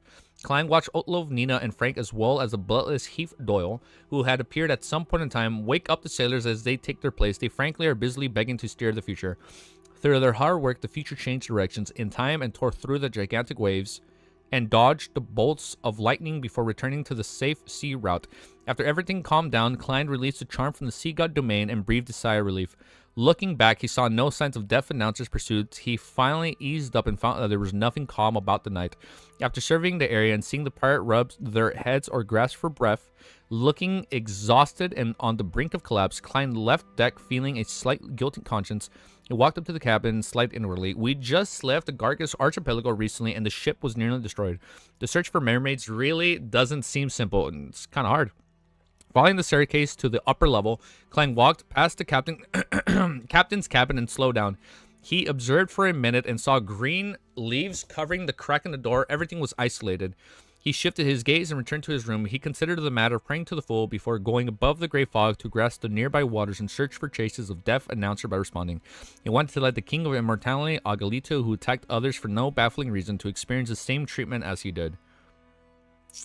"No, there are eyes watching. I should try my best to not do such things. Besides, it will only teach the King of Immortality a lesson and not seriously injure him. It's not worth the risk. I shouldn't let my anger get the better of my rationality." Good for him. "I'll think about it again." After advancing successfully, Klein repressed his urge. Oh, of course, we're going to reach like 680, bro. What are we talking about? Just watch.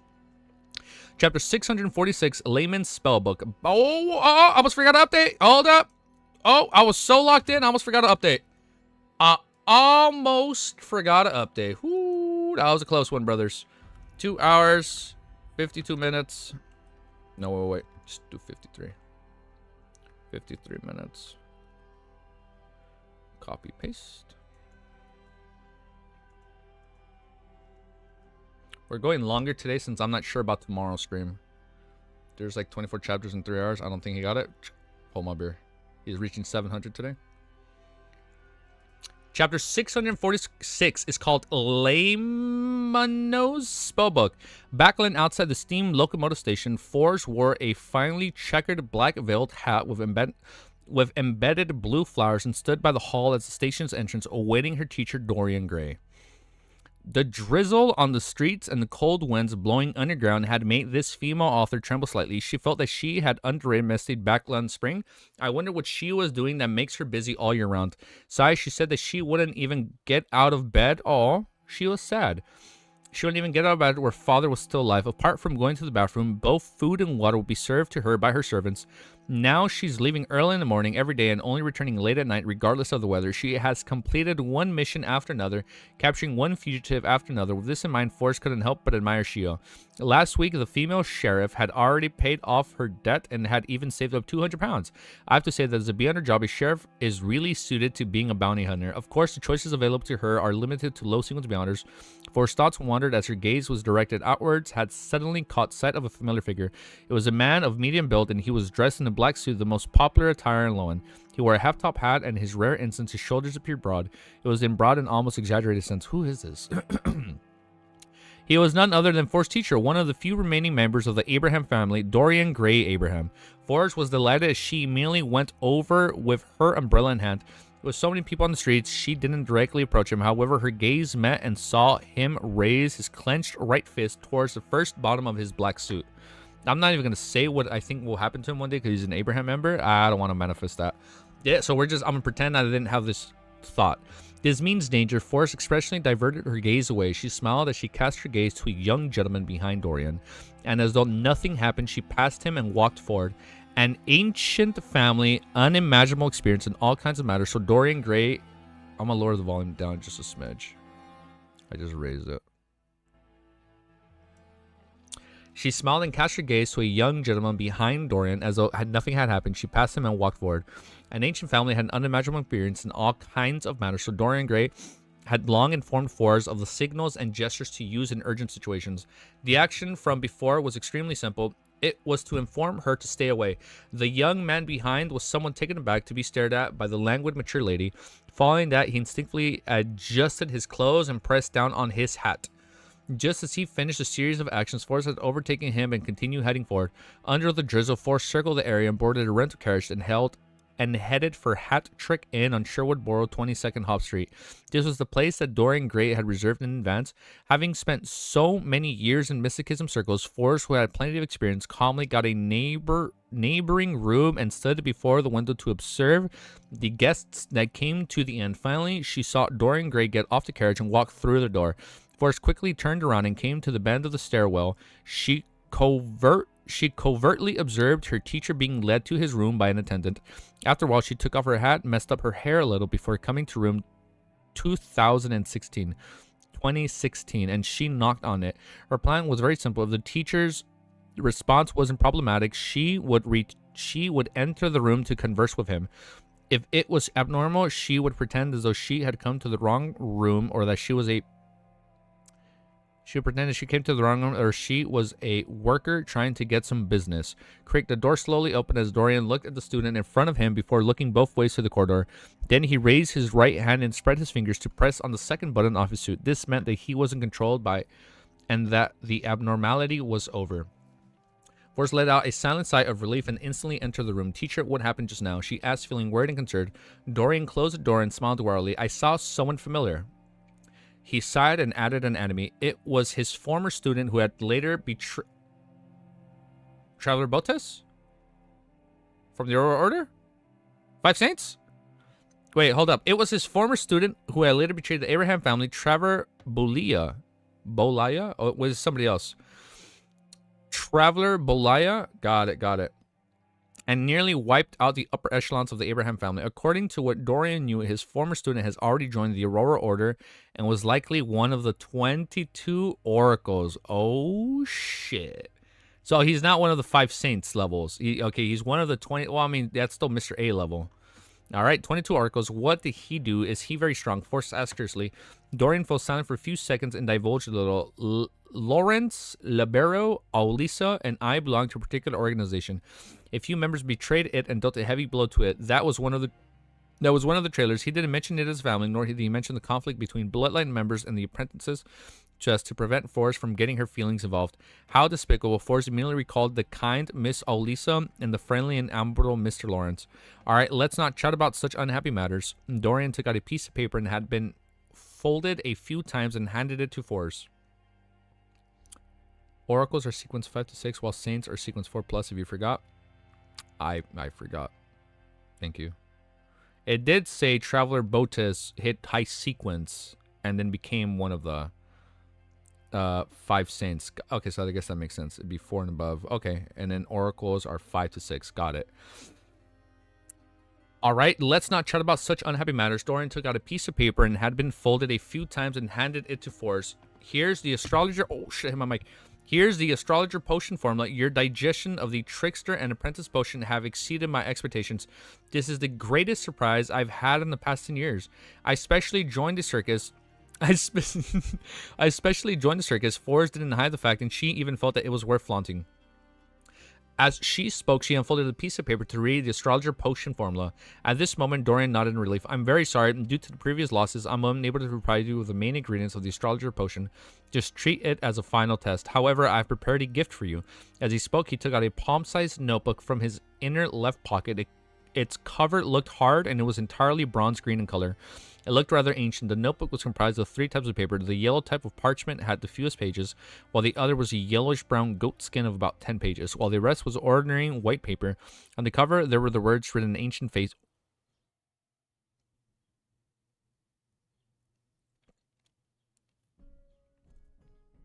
On the cover, there were the words written in ancient Phasic. I came, I saw, I record. Mr. A has used this book, so it would make sense that they're using, I guess, artifacts and whatnot from the Abraham family because they betrayed them. It's a big gift. Oh my god. This is a huge gift. Oh, okay, I lost my place. Okay, I found my place. Forrest's gaze moved away from the astrologer potion formula and onto the notebook. She recognized it to be the item left behind by Mr. Lawrence.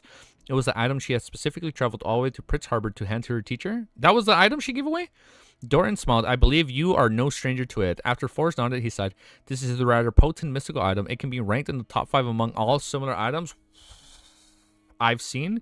This doesn't mean that it's more impressive than the ones ranked after, but it's simply because the negative effects are the easiest to resolve.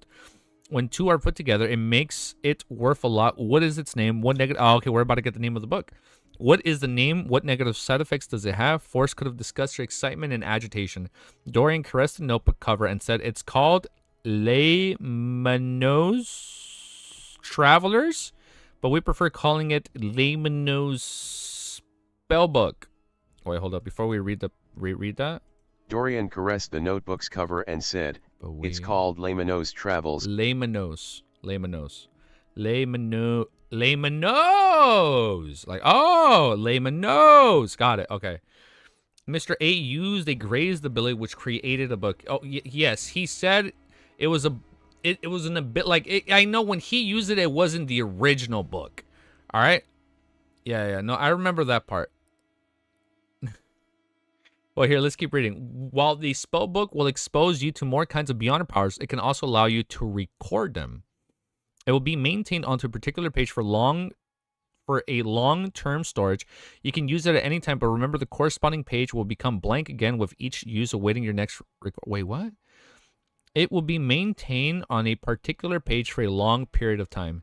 You can use it at any time, but remember the corresponding page will become blank again with each use awaiting your next record. It sounds amazing. Wait. So you can only store a limited amount of spells. So for example, if she puts like a death ability on page 1, it will store it forever. And then once she uses said ability from that page, it gets blank. So I was like, oh, maybe she like, so for example, if she were to list like 100 abilities on one page and like 2 on page 2, once she uses one ability from page 1, all those 100 spells or 100 abilities are gone. And she still has all the shit on page 2. Each ability is one-time use. You can record it beyond her ability. Wait. So is it like if she were to record 100 abilities on one page, does the one ability disappear and the 99 remain? Or do all 100 disappear? And once it uses, it's like the page is disappeared, not just the ability, right? Okay. This sounds pretty broken. 1 per page as well as thing. Okay. One page is one ability. Got it. Okay. That'd be way too fucking busted. Okay. It would be way too broken if it was several. 1 page, 1 ability. Layman's. Layman knows. The page doesn't disappear, only the ability on it. Well, not the page doesn't disappear. But yes, like the text disappears and then you can reuse the page. Okay, that's not a bad negative side effect. Now, what I wonder is if there's a really good ability, can she write it down twice on page 1, page 2, and then page 1 disappears and then she still has page 2. So in case she needs to use that spell again, bam. Well, actually, we don't know that yet. Maybe that's going to happen. While the spellbook would expose you to more kinds of Beyonder powers, it can also allow you to record them. It will be materialized onto a particular page for a long period of time. You can use it at any time, but remember the corresponding page will become blank again with each use, of waiting for your next record. It sounds amazing. Force felt as though she was dreaming. I can record any Beyonder powers I see and use them once. Isn't this another kind of shepherd? The shepherd mentioned by Little Sun. Yes, it's only limited to a single prepared battle. I wonder if I can record the Beyonder powers of a demigod. If it's possible, in a prepared battle, I'll even be stronger than a shepherd. Okay, alright, that's pretty good. Why is it that shepherd abilities are always so badass, dude? Alright, this might even be better than shepherd. Dorian seemed to read her mind as he explained in detail. It can be said so. It corresponds to sequence 6. It can correspond to sequence 6 scribe of the apprentice pathway. It's not guaranteed that a Beyonder power that is higher than the sequence can be recorded. There's a chance of failure. The greater the gap, the greater the chances of failure. Furthermore, the effects will be halved. According to experience of the past users, while chances of success against a Sequence 5 Beyonder powers isn't considerably high, once it reaches Sequence 4, which is the level of a demigod, it becomes relatively difficult. There might not be a single instance of success within 10 attempts, and I believe no demigod will cast it again and again for you. If it's an enemy, they would have killed you 10 times over. Do you see these? The yellow parchment is specifically used to record Beyonder powers with godhood.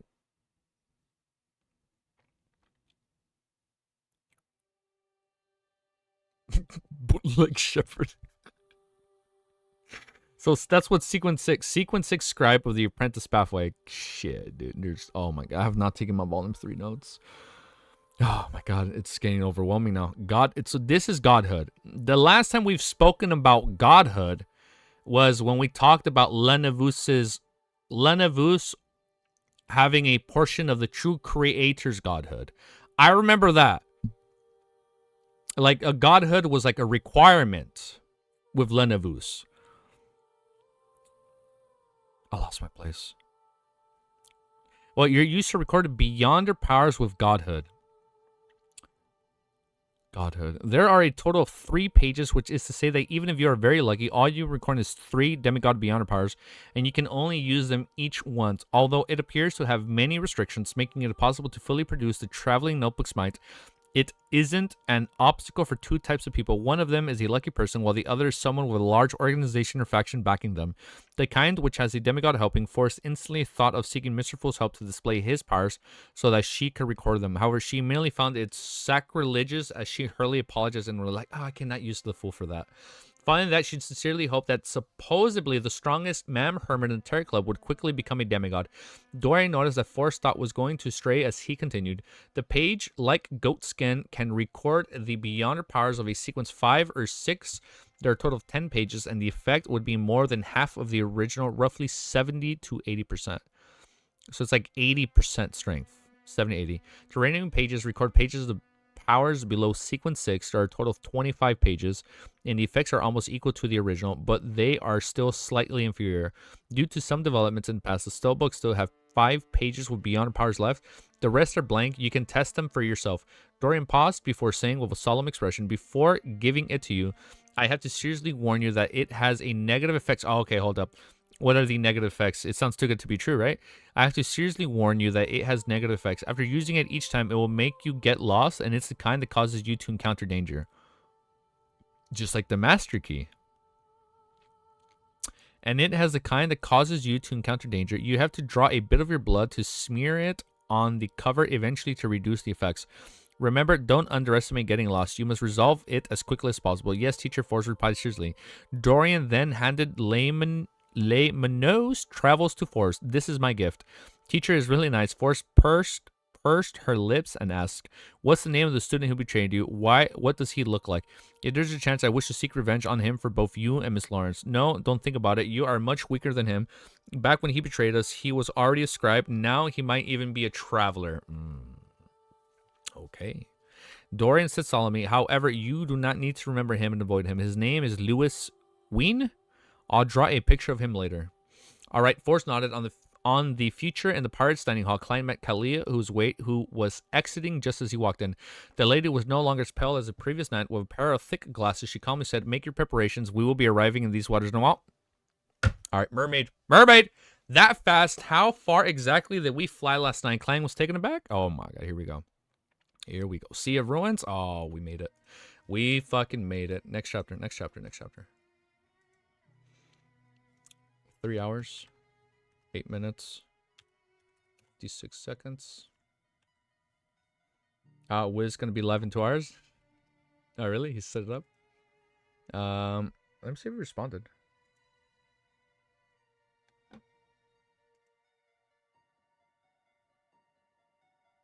He hasn't responded. I'm sad now. He's gonna be live in 2 hours. Oh, he's gonna be mad when he sees we've been live for 5 hours. Yeah, he's gonna be mad. All right, 6:47. Damn, we've been reading a lot today. Fortunately, Easy is going to watch To Be Hero X in like 1.5 hours, so no overlap.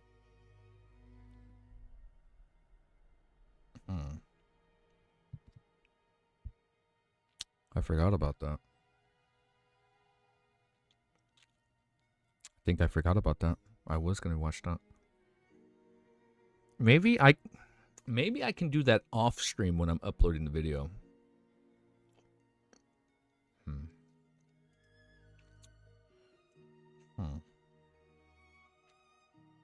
What a surprise. Oh no. You guys might get double ravings today. I apologize. We'll find out. The only reason I want to keep reading, because I do have a lot of free time. That works too.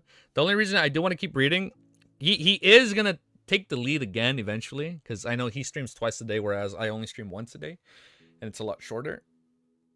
So because I'm basically free all day today, I can stream for as long as I can.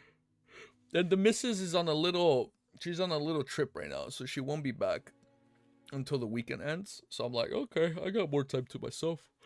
Might as well stream. Oh my god, wait. Did I just fucking yawn? Oh, impossible. Alright, but let's keep reading. Oh my god, I just fucking yawned.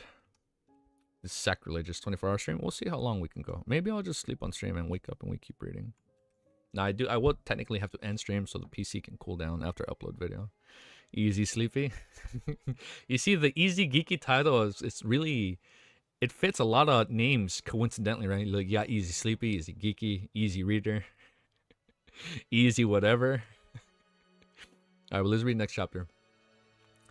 Chapter 647 is called Sea of Ruins. Although German Sparrow didn't show it on his face, Katlia seemed to notice the surprise in him.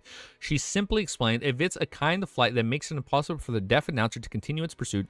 Just as she had said that, she discovered that German Sparrow had completely changed his attire. He wore a round neck shirt, a brown jacket, pantaloons with a dark colored cap. He didn't look like an adventurer and instead resembled a native of the City of Generosity Bayam. According to Nina, his clothes were drenched by a huge wave last night. Does he only have one set of decent clothes? Katlia recalled and found the reason. She wasn't surprised by this. She even felt that it matched German Sparrow's insanity. He only had one set of decent clothes, spending the rest of his money on mystical items beyond our weapons, spirituality charms, with the sole goal of raising his strength. It's no wonder the King of Mortality gave up. All he did was attack passing by. There wasn't enough hatred to drive him to pursue us the entire way. Yes, in front of the 4 kings, senior pirate admirals still have a chance to escape to a certain degree. Almost arriving, ma'am, I haven't completed my digestion. However, acting as a crazy adventurer yesterday seemed rather effective. The crew of the... Oh, I'm sorry. Is Klein gonna try and drink it without fully digesting? Because he'd be like, shit, it's now or never. The crew of the future gave a very... However, acting as a crazy adventure yesterday seemed rather ineffective. The crew of the future gave a very spontaneous and warm response towards it. I should completely digest it in 2 to 3 days, and even if we enter the dangerous waters, finding mermaids wouldn't be that simple. I should have enough time. Klein nodded and suppressed his urge to ask. He planned on passing by Admiral Stars and head to his usual spot to have breakfast. At this moment, he saw a pirate who was carrying a blue fish which was alive and kicking rush in. He went straight for a corner. Seated there was a second mate of the future, Heave Doyle. His face was nearly transparent for the paleness, as his nose bridge was rather unharmonious. The fish... Everything is updated correct. Okay, we're good. This fish, which was nearly a meter long, was placed in front of Bloodless. Heath Doyle extended his right hand and pressed on his face. He bent his body bit by bit as he inched his head downwards, plastering his face to the scales as though he was kissing it. Ooh. Suddenly the fish stiffened and, like wax meeting fire, melted rapidly and turned into a disgusting pool of flesh and blood. The flesh and blood that surged into Heath Doyle's mouth like liquid as they covered his skin. Ugh. Ugh. Amidst the horrendous sight of the screaming, the fish and all the bones, flesh, and blood vanished. Nothing was left as Heath Doyle's face appeared very... Oh, his face is very clean. All that was left was the bright red color on his lips like a blooming rose. Rose Bishop. What a coincidental title. The name of the sequence surfaced in Klein's mind. Cat Leah, who was behind them, also saw the scene as she nudged glasses. Every Rose Bishop needs to replenish herself with enough blood and flesh. That way they can fully showcase their beyond powers and not lose control after being injured as a result of an intense battle. Her lips cursed slightly as she added, however, the lunatics from the Oral Order have an inclination towards human flesh and blood. Actually, substitutes would work fine. Ugh. Ah. That's gross. Yeah, how else would you act as a Rose Bishop? I don't know. Can plant roses in the field, or right? Like have a rose garden. I don't know. There has to be a safer way. Or like you become a bishop of the church and you have like a rose garden and like 2 birds with 1 stone. From the looks of it, the Bloodless with a bounty of 7,600 pounds is really lucky. A Bloodless with a bounty of 7,600 pounds is really lucky. On the other hand, he's lucky to achieve the Sequence 6 at once without any abnormalities or losing control. On the other hand, joining the Admiral Star's pirate crew is another without the secret knowledge that this lady who is being pursued by the knowledge possesses, he might have turned into a monster that desires human flesh and blood spawn sooner or later. Even if he didn't listen to the true creator's voice, Klein sighed soundly. He was increasingly convinced that their secret suppliant pathway... Wait, he was increasingly convinced that the secret's suppliant pathway, which was also the shepherd pathway, was the beyonder pathway, was the easiest to lose control and turn mad. Okay, that and probably devil. Nothing came close. Even the abyss pathway, which represented evil, was slightly lacking. Okay. Klein retracted his gaze, and just as he was about to take a step forward, the entire ship jolted. In an instant, the scene ahead of the future naturally surfaced in Klein's mind. The blue sea was being separated by a gigantic crack as infinite amounts of sea water plummeted down into the bottomless darkness like a waterfall. The scene was magnificent and mystical. It was one suspect if they weren't on Earth. Whoosh, the future wasn't able to stop in time as it rushed to the edge and quickly plummeted. Bang, bang, bang. All the pirates in the dining hall flew up and slammed into the ceiling. Toast, white bread, butter, margarine, beer, and roasted fish flew around at random without settling down. Klein also lost his balance, and he couldn't help but be thrown towards the ceiling. He extended his palm in time and pressed upwards, quickly adjusting his posture like an acrobatic act, allowing him to look less pathetic. Now far away, Nina showcased her stunning balance. With the help of the ceiling, she maintained her posture. Perhaps intentionally or unintentionally, she extended her feet and kicked Frank to send the poison expert flying diagonally to a beer barrel, drenching him with pale yellow liquid. At this moment, the most casual and unfazed person was Cat Leah. Stars swirled around her as the resplendence beneath her feet coagulated, causing her to float in midair. She wasn't affected by the sudden dip. Apart from her, Bloodless was the least pathetic. At some point in time, this Rose Bishop had blended into the shadows and dispersed. Slender. With the future about to plummet into the bottomless crevice, a plume of water surged suddenly. It held up the ship and threw it high into the air and towering and towards the other edge. After momentarily floating in the air, Klein believed that the future had landed stably on the surface of the sea. Once again, the charm from the sea god domain, which he held tightly in his right hand, wasn't used. At that moment, the sunlight outside the window shone inside, illuminating the mess inside the dining hall. Klein, who had long regained his balance, briskly walked to the window and saw that the endless sea seemed to be burning with golden flames. It appeared to have been noon the entire time. It was only morning moments ago. Klein looked up and narrowed his eyes to see that the sky was filled with sunlight. There were no clouds nor the sun, just a swash of golden rays. It is no wonder Erode's description of this place is that it's no longer a real ocean, but a relic of a war between the gods. As he swept his gaze, he discovered the nearby ruins, which were diagonally ahead. The ruins were mostly covered by seawater. Protruding out from the surface was the gray stones and stone columns that formed a peak. At the top was a dome-like object. From its angle, it was able to hold up quite a large area of space. The ruins were definitely massive in the first place. Through the transparent waters, Klein saw that its base extended its seabeds without end. These are extremely dangerous waters. At some point in time, Katlia came beside him. Klein turned his head over and waited for her to continue. Katlia's gaze was cast forward, and she said someone wistfully, I haven't been here many times. Furthermore, all my visits happened a long time ago.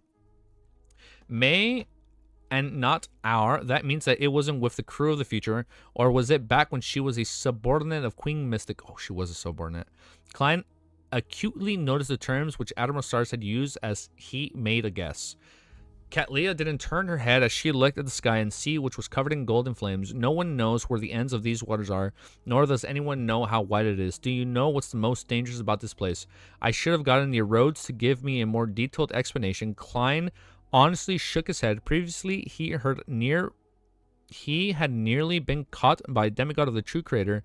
He had only survived thanks to the dire probability. Therefore, in the past 2 months, he didn't dare to bring the radio transceiver back to the real world. He was afraid of the true creator who was closely watching the region would sense it. Hence, he didn't have the opportunity to contact the roads. His original plan was to seek out Will Ossipton's help through the paper crane once he approached the dangerous waters and understood the corresponding dangers of the environment. To his surprise, they had encountered the King of Immortality, Agalito, and the future didn't give him any time before they arrived at this destination. Behind the thick glasses, Katlia's black eyes with a purple hue glazed over for a moment. There are many ruins floating here. I'm reading wrong. There are all kinds of mutated monsters, among them included many demigods who have lost control or ancient evil creatures. This isn't the most dangerous part. If it's only because of this, these waters would have become a hunting ground for 7 churches, a treasure trove for them to obtain high sequence ingredients or items. Of course, there are monsters and evil creatures who have lost control here, but they might not be real. They can kill us, but they might not leave anything behind after they are killed. Upon hearing this, Klein made the connection to the Dragon Imagination ankle welt. This Dragon King could conjure anything through his imagination. Could it be that these waters were where the ancient gods of the Second Epoch fought? Klein nearly frowned. Katlia said it with an ethereal voice as she continued. Here, you will never guess what dangers you will encounter next. Perhaps you will just melt while approaching a ruin, turning into a wax-like monster. Perhaps you might turn into a rock amidst the storms from slightly deviating from the exploring sea routes and end up shattering to pieces. To beyonders at our level, this is the greatest danger. Klein turned his head slightly as he sharply asked, what about beyonders that surpass our levels? Katlia smiled. Katlia sighed and smiled. The waters here are filled with a voice that shouldn't be heard. The higher the sequence, the easier it is to hear. Therefore, most demigods who dared to explore these waters ended up with problems. They either went mad or lost control, ending up lost here forever. It's no wonder the several churches don't send their experts here to reap the harvest. Most of them end up with problems, which means that there are a small number of demigods that can survive here. Enlightened, Klein looked out the window. At this moment, the future had closed in on the ruins. Suddenly, a loud and clear panting was heard by everyone. What was that?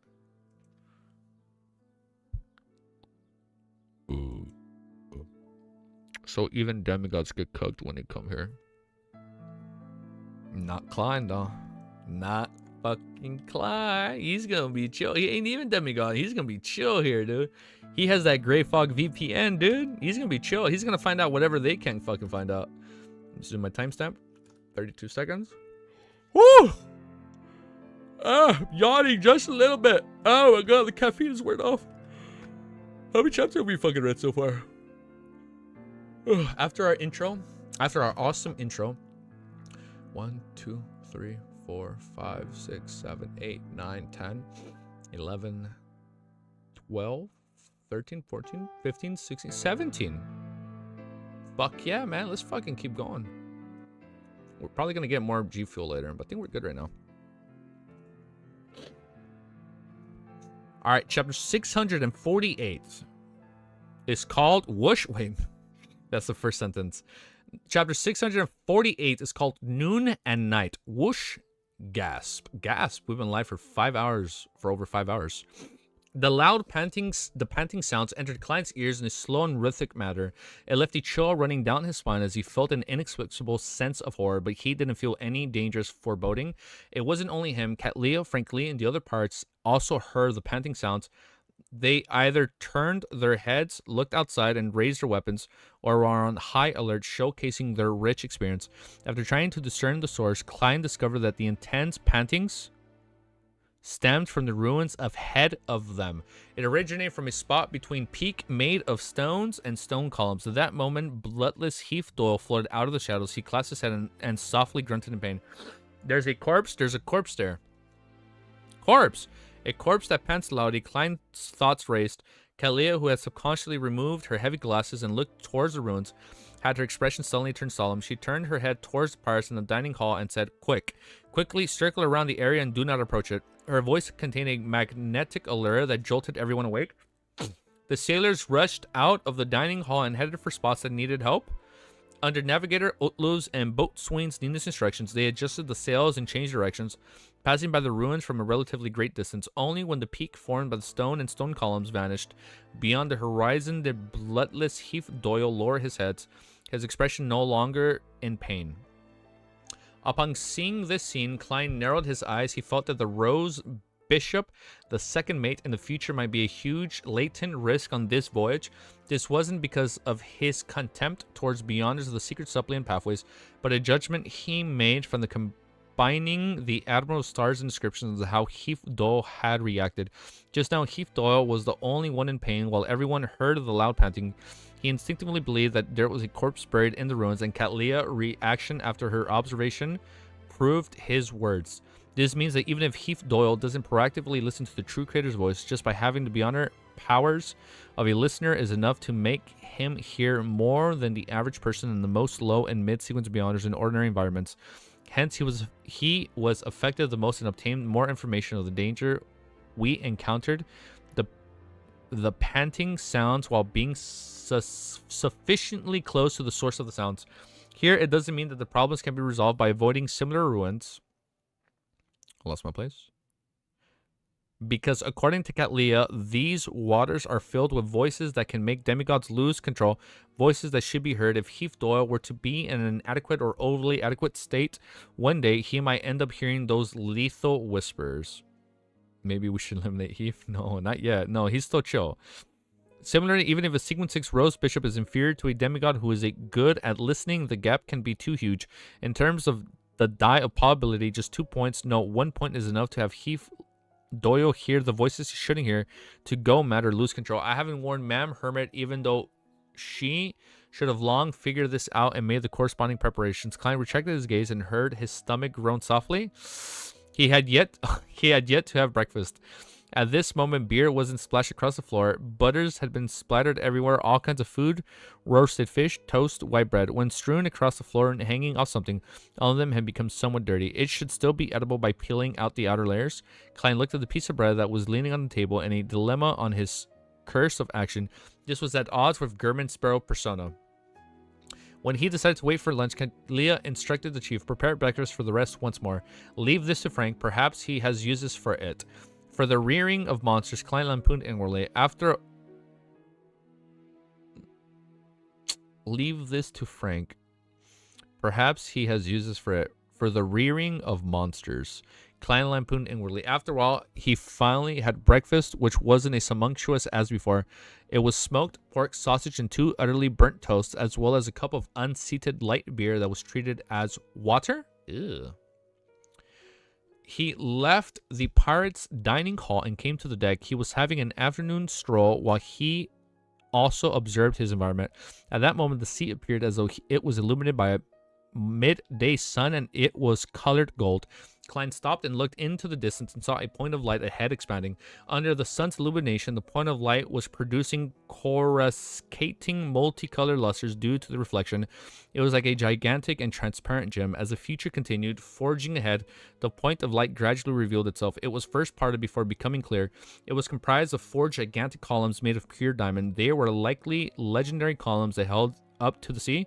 They extended downwards and stably stood there, holding up a sizable floating island. Above the floating island. Oh my god. I just realized it's a floating island. Above the floating island, the soil was charted black without any hint of greenery, and no hints of greenery. Kind of sounds like the Forsaken Lands. In its depths, the lights had such an abnormal brightness that its outside shone midday sky. Is there fan art on this? Is there any artwork on this? This place sounds super fucking trippy. Suddenly, there was a long screech that was emanated from the island, okay? It was loud and unrestrained, but it gave people a hair of raising senses of danger.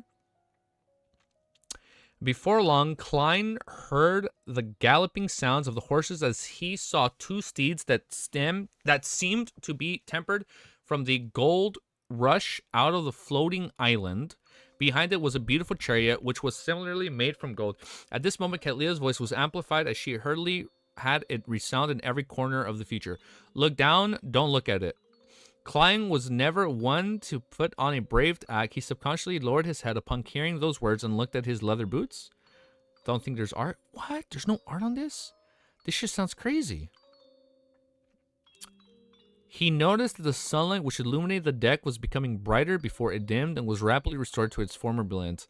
It's all right now. Katlia's voice sounded in the ship again without any obvious emotion fluctuations.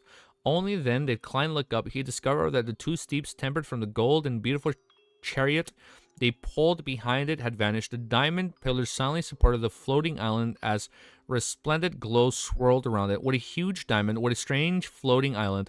What would happen if I hadn't lowered my head and had watched the golden chariot charge forward? So there's no artwork on this golden chariot? Klein lowered around as he suddenly frowned. A pirate who stood about 7 to 8 meters away from him had already vanished. Okay. Standing there were two pitch-black footprints. Looking at the ashes floating in midair, Klein vaguely knew the outcome of not lowering his head.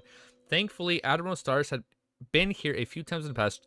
She knows what to avoid and when to bow her head. If I had hired Mr. Hangman, even if he was the one steering the ghost ship, we might have already been wiped out by now. If the future hadn't arrived at this destination ahead of time without giving me any time to prepare, I would have long sought out Will Acceptance advice. A magician never performs unprepared.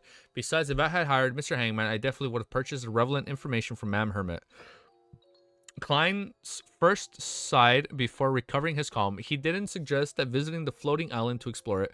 He left the future to pass it by and head forward. In the rest of the time, the sea was like the outer world. There were only undiluting waves, the vastness, silence, and the endless.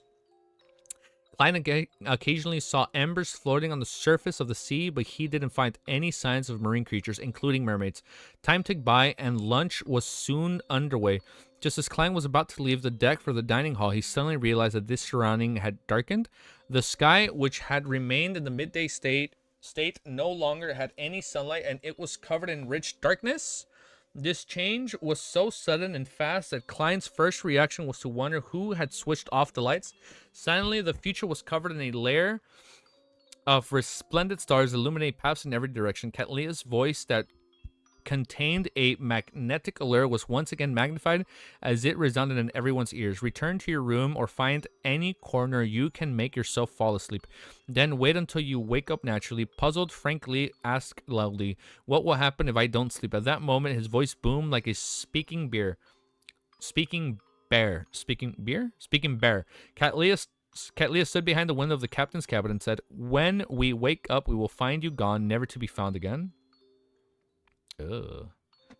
The night here is that terrifying. Klein was curious, but he had no thoughts of attempting to stay awake. He returned to his room, and using the starlight, which hadn't been exquisite on the future, he unfolded a paper crayon and picked up a pencil to quickly write.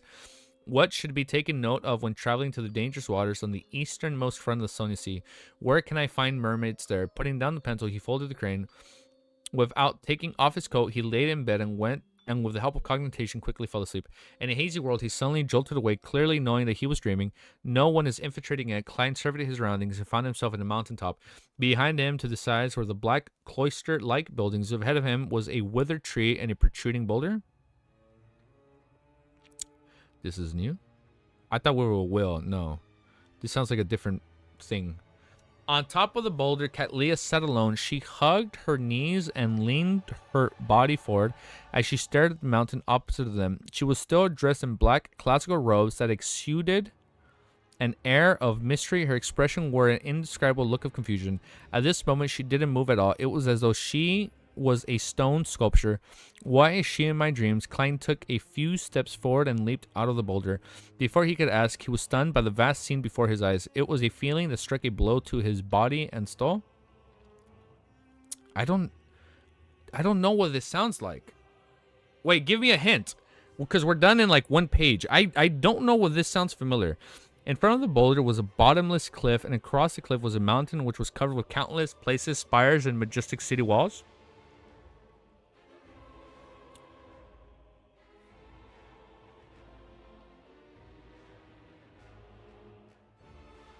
If you don't sleep?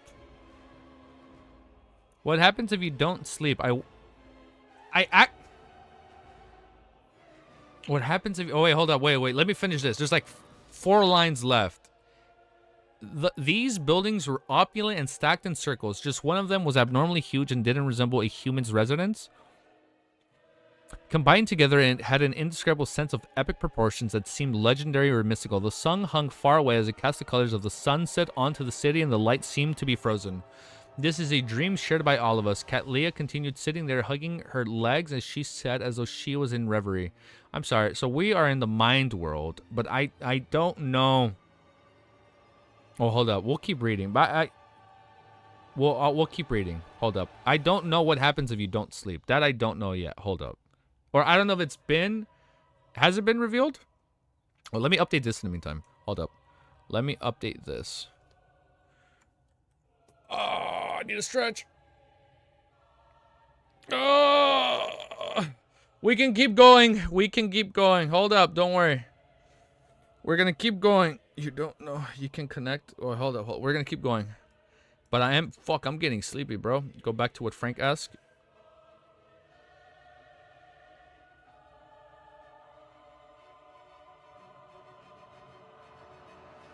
Was that in this chapter?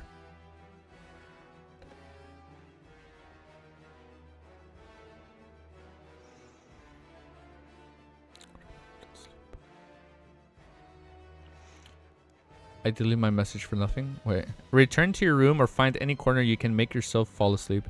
Then wait until you wake up naturally. Puzzled, frankly, ask loudly, what will happen if I don't sleep? At that moment, what's become being Kelly is behind the window. When you wake up.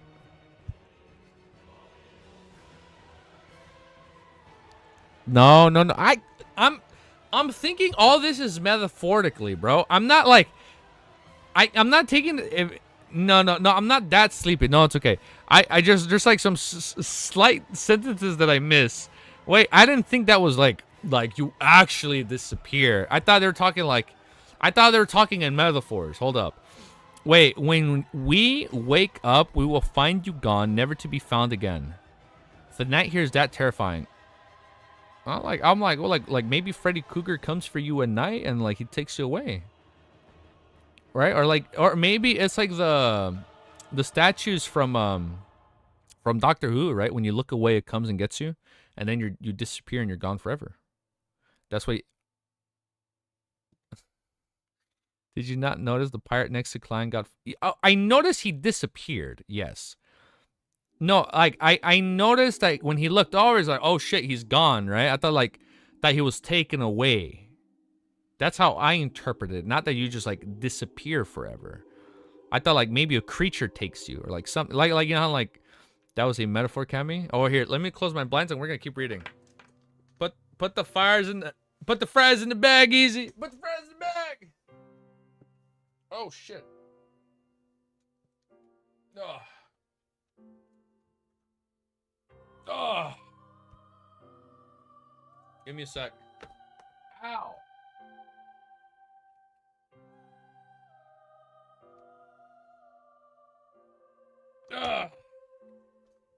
This isn't a challenge. This is just our normal stream schedule. Hopefully my feet don't pop out. Oh, wait a sec.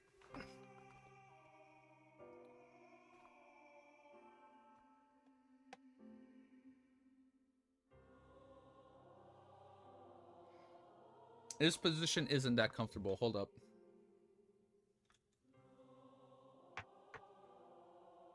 Hold up.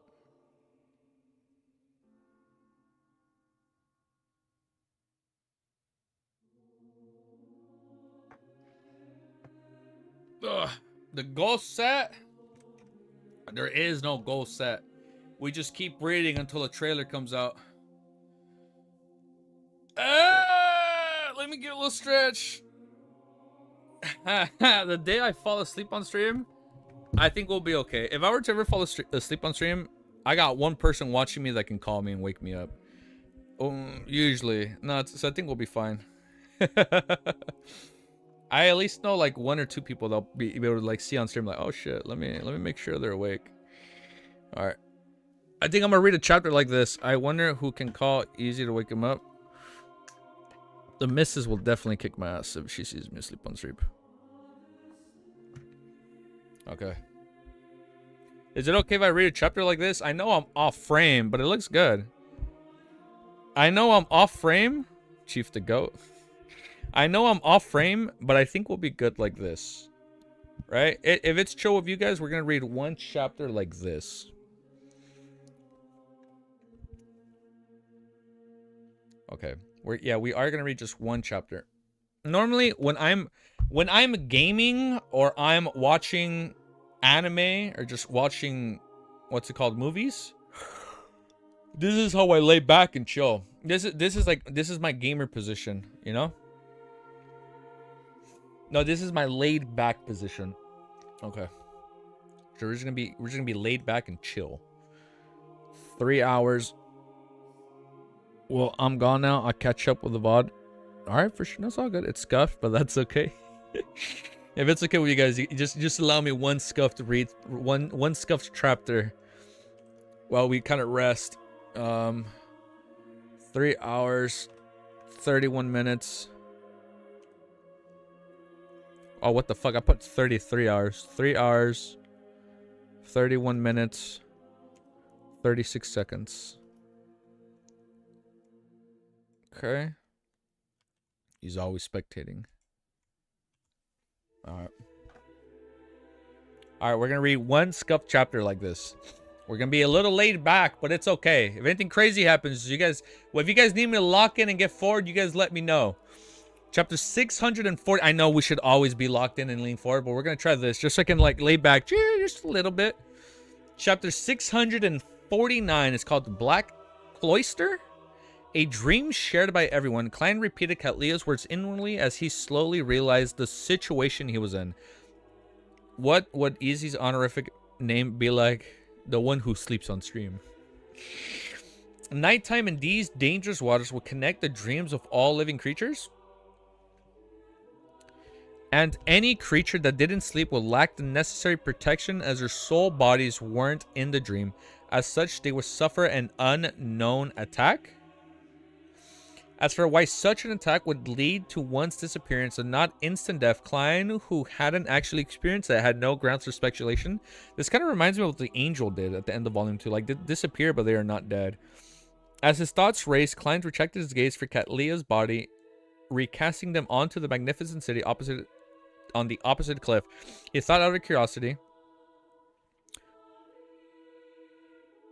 Wait, what I missed, Moon? As his thoughts raced, Klein rejected his gaze for Katlia's body, recasting them onto the magnificent city of the opposite cliff. He thought out of curiosity, if this world can really be formed from the connection of the dreams from all local creatures, who could have imagined such an unimaginable city? He observed for a few seconds before asking, what is the name? What's the name of the city that can only exist in myth and legends? Katlia stared ahead in a daze as she spoke as though she was in reverie. No idea. There would be chance of seeing it every time we enter the dream, but it's impossible to approach. She said that it resembles a great twilight hall in Facek Twilight. Twilight Hermit Order probably resides there. She likely has her own guesses, but she has never told me. She, the Queen Mystic, the Great Twilight Hall, is where the Church of Gods of Combat and Paper Chair is. I read paper chair. Papal chair is. Klein surveyed the air and deliberated before saying, I plan to look around. He believed that the future would have leave these waters anytime soon. He would definitely encounter more nights and enter this dream world several times. Therefore, to defend against an accidents and obtain intel, it was necessary for him to explore the area, and the exploration no doubt needed a partner. Small easy.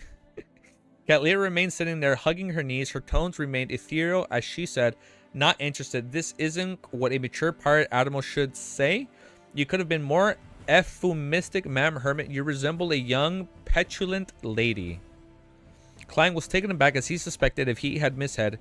This was in conflict with the Admiral stars he had in his mind. Thinking of how German Sparrow also had his side of not being afraid of dirt and hardships, he came to a realization. He quickly made a guess. Katlia isn't completely awake in the dream. She is able to know that she's in a dream, but she's unable to effectively control it. That is to say that she would unknowingly depict the feelings buried deep in her heart and reveal some of her personality, which she usually suppresses. It's no wonder she said that she is never able to approach this miraculous city. It is because she never had the intention of exploring it herself. Klein thought for a moment and deliberately probed. We might be able to discover something over there. Not going, Katlia doesn't hesitate to reply, but she never shook her head. I'll be here waiting. She really is in a semi-unconscious state. Klein made the judgment based on her reaction and tone. He didn't waste any more time and turned to leap off the boulder. Pa. Klein's feet stepped onto the ground and subconsciously looked back. Okay. Katlia remained sitting there hugging her knees. There wasn't anyone around, and the congealed sunset from the city opposite of her shone over, producing a long shadow for her, blending with one of the shadows produced by withered trees. A gentle mountain breezes blew as the black figure gently shook. Katlia didn't move as she stubbornly waited on the spot.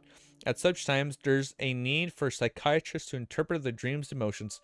This has nothing to do with the revelations obtained for divinations, and Klein curled his lips and surveyed his surroundings to seek direction in which to explore.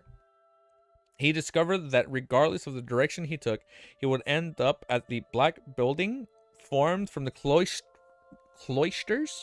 There was a towering wall isolated it from the cliff. No matter how the exploration was made, one had to pass the cloister unless one jumped down the cliff. Since there was no other choice, Klein went directly to the pitch black door of the cloister. The door was nearly 10 meters tall, and it didn't look like it was prepared for humans. Klein seized the opportunity. Wait, I'm reading wrong. Klein sized it up for a few seconds. Wait, I lost my freaking place. Klein sized it up for a few seconds, took a deep breath, and extended his hands to push at the end of the door. A creaking sound followed. The door's weight... Oh, shit, I've dropped the mic. The door's weight far exceeded Klein's imagination. Four's weight far exceeded Klein's imagination. It's like, damn.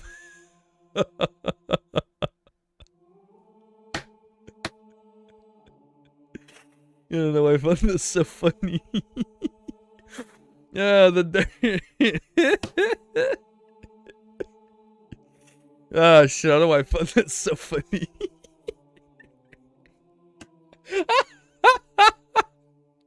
Oh, it's the hysteria, it's the ravings. Shit, I'm hearing the ravings, dude. Ah, man, the door's weight far exceeded Klein's imagination. His muscles bulged as his face flushed red. He's like, oh, and he flushed red?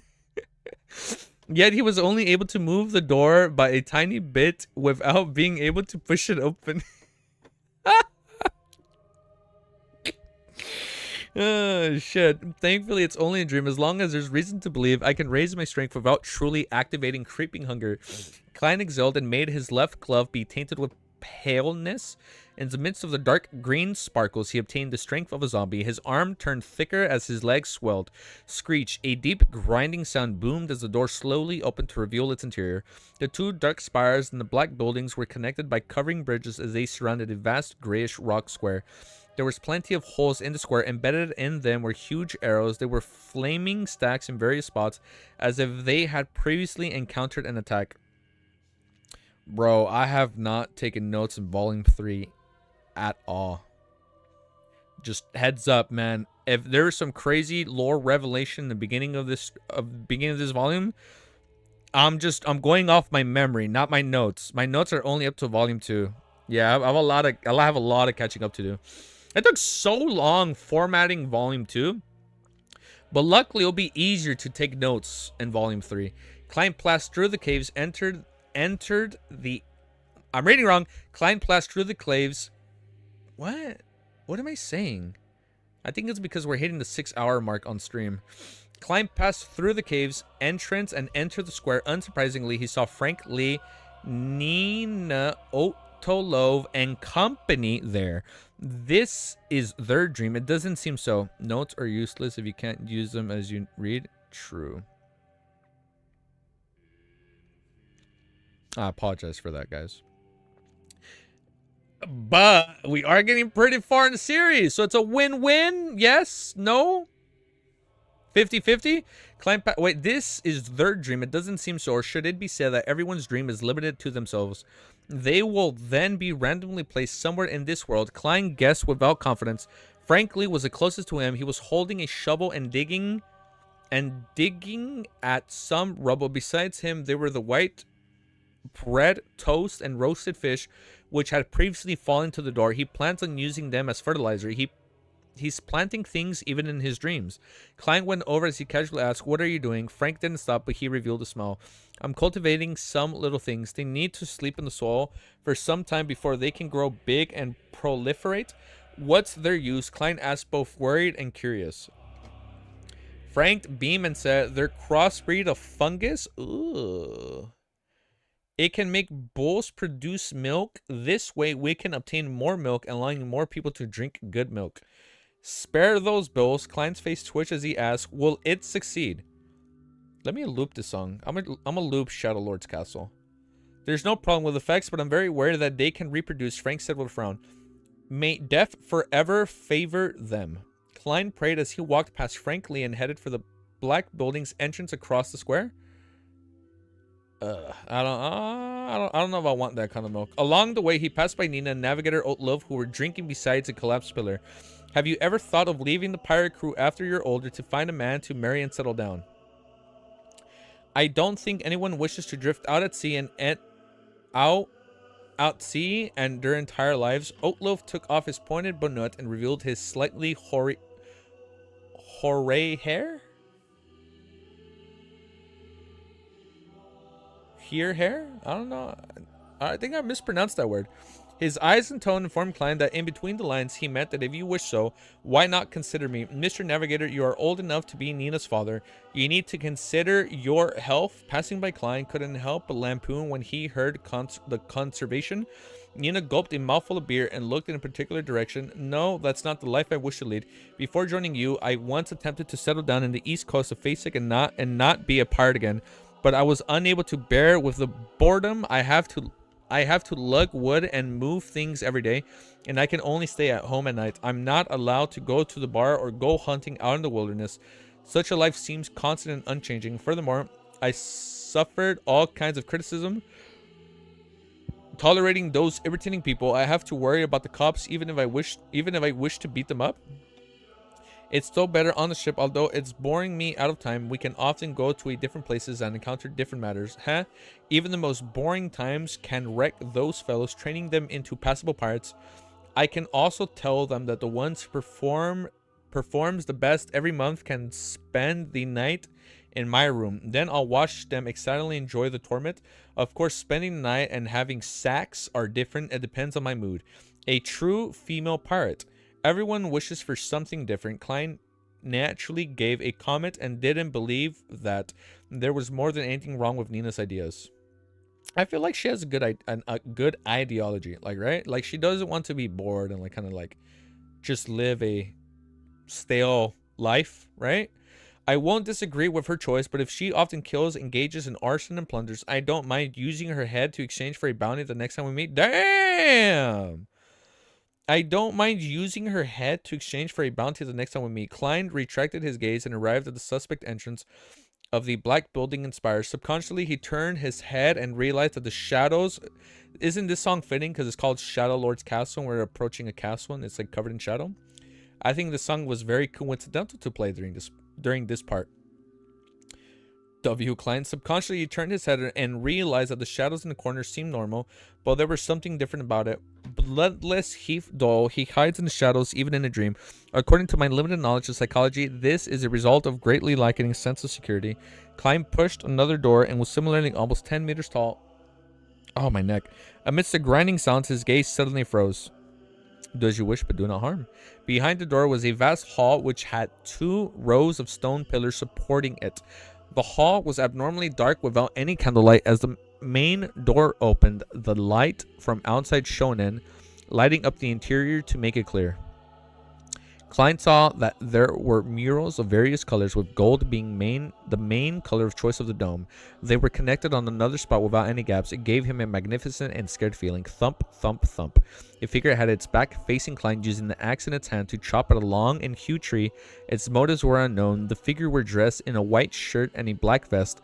It didn't look like any of the other pirates on the ship. There's someone else in the waters. Or could it be the mysterious pair of eyes that have been observing the deck at me? Klein's heart sank as he slowed down. He warily approached and came to a figure's side, where he discerned the figure. It was a man who looked young. He had blonde, short hair and was split 70-30. His emerald green eyes looked focused and serious. What are you doing here? What is this place? Klein carefully asked. He intuitively believed that the person wasn't the owner of the mysterious eyes. The young man raised his hand to touch the earlobes without turning his head. Why are you asking these questions? My ship has sunk and I'm busy making a canoe for myself. I don't have time to speak to you. Klein thought before asking, who are you? Who am I? I'm the unlucky Anderson. Ever since I saw the mural, I've been plagued with bad luck. The young man pointed in the direction. Tracing his finger, Klein saw a mural. The mural depicted a sea of fire that split in the middle to produce a path.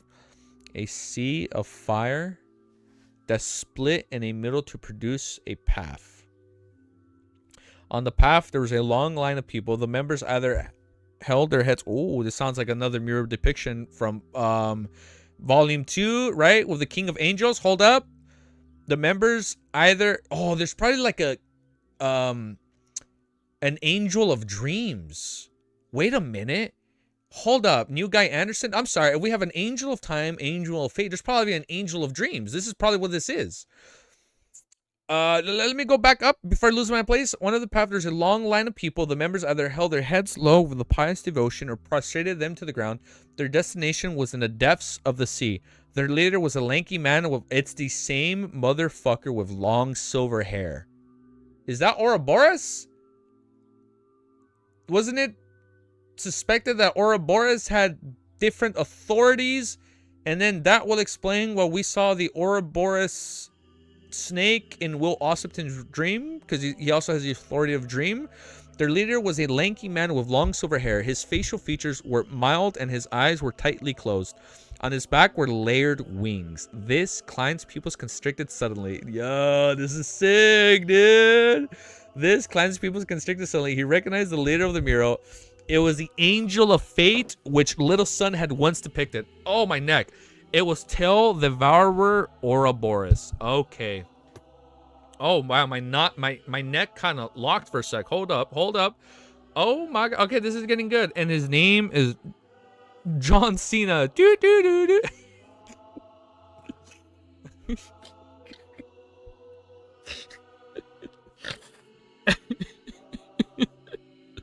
His name was John Cena.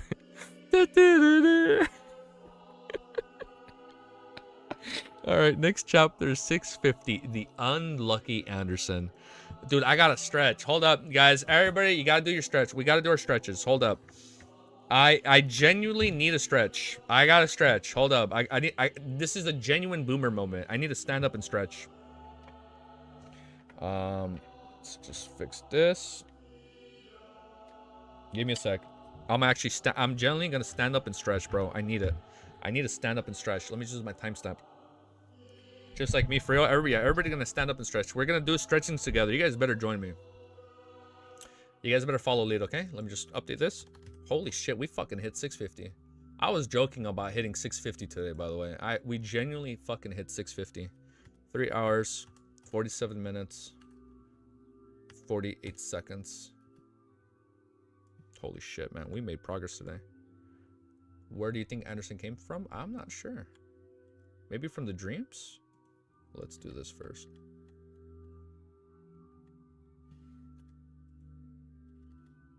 All right. Everybody stretching.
How long have I been muted?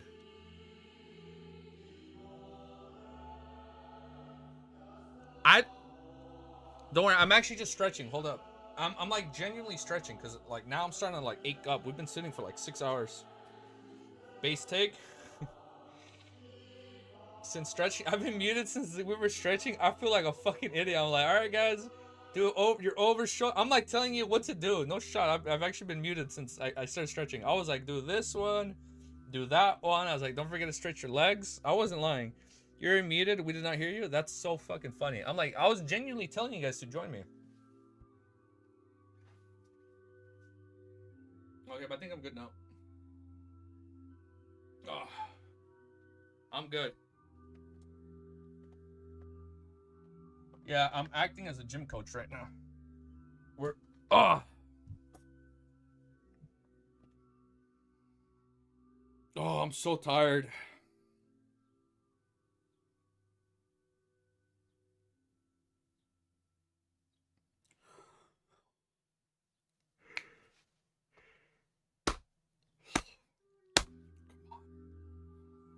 There are more chapters. Come on.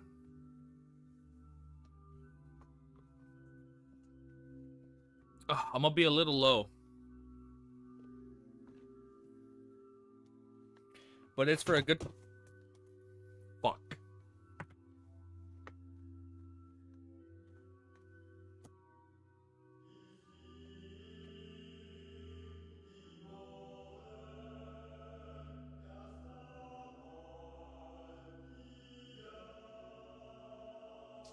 I'll pick it up later. I dropped all the shit I had stacked. Squats are good for waking up.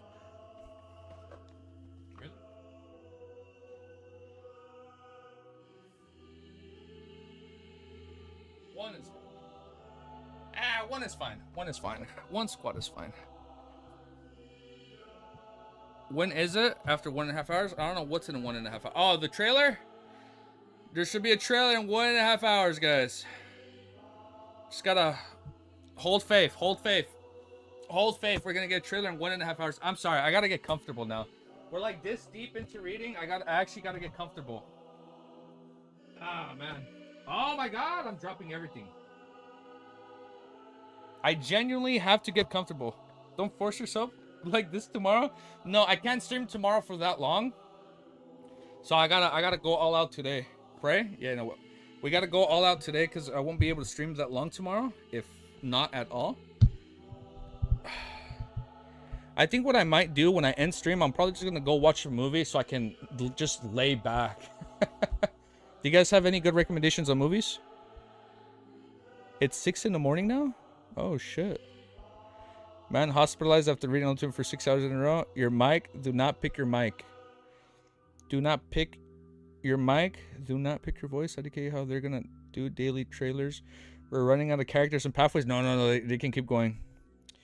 Predestination. I watched it. You're talking about Bloodline, right? Final Destination? I watched it. I liked it. I thought it was a really good movie. For being a new Final Destination movie after like 15 years, I thought it was pretty good.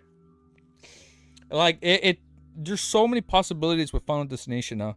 Like the whole, not Final Lego Batman. No, I'm talking about like at the movie theaters right now. No, I'm talking about like movies that are currently out. Like the last movie I saw was Bring Her Back. Dude, that shit fucked me up. That was such a good horror movie. Bring Her Back.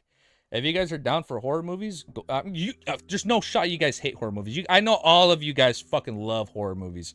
If you guys love Lord of Mysteries because of all this creepy mushroom shit and like all this fucking Mother Tree of Desire, primordial Tree of Desire, there's no shot you guys don't like horror movies. You guys gotta go watch. Predestination has a very weird movie. Both of them. Alright, the movie that can give a low teen pregnancy is for its money. The movie that, you know what? Unironically, hold up. Before we continue, I need to like distract. I need to read something else before I just lock in and read more. That way I don't go sane.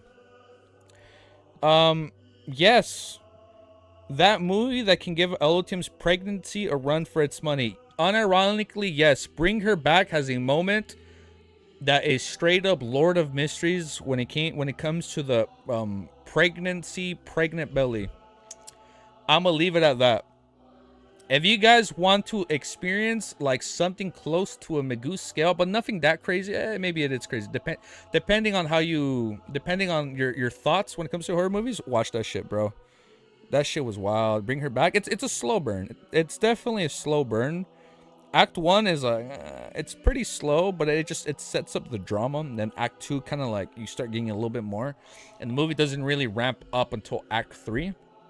And there's a lot of people that are very conflicted on this horror movie because of things they do. You know what? I might watch that John Wick movie, Ballerina. We'll see. Yeah, that way when I'm uploading the video. All right, let's do this. You guys ready? Next chapter. Is the top uploaded? Yes, it is uploaded. Both of these movies are. All right, next chapter.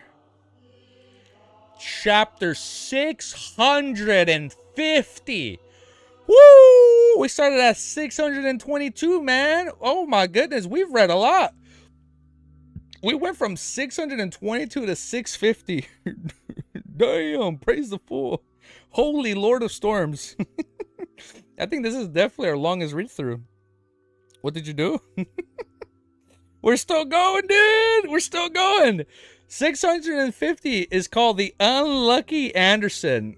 Technically, I didn't lock in because we've been streaming for 6 hours. And our recording is only 3 hours and 48 minutes. So that means there's been 2 hours of I don't know what. Because I only took a 20-minute lunch break, you know? So I don't know where the other hour and 40 minutes went. But I think it was fun and chill. Just hanging out and talking with you guys. After recognizing the leader of the mural, Klein subconsciously suspected that it was something from his dream. However, he quickly rejected the idea. This was because the unlucky Anderson wasn't someone he knew. He was also not someone... Wow, my nose is itchy. Don't look. Guys, hold up. The Lord of Stalling? 2 hours of stalling? Hey, man, worth it. We've read a lot today. We passed Wiz, though. I'll tell you guys that much. We passed Arrival. That's the only reason I'm going so long. However, he quickly I'm sorry, my nose is getting itchy and it's so gross. After he quickly rejected the idea, this was because the unlucky Anderson wasn't someone he knew. He was also not someone... I'm sorry, let me fix my mic.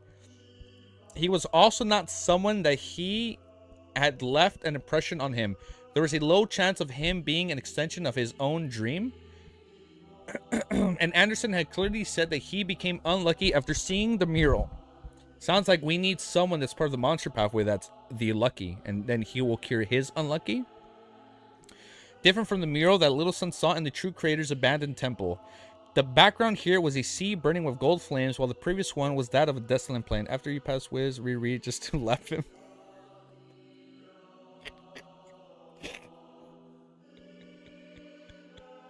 I lost my place.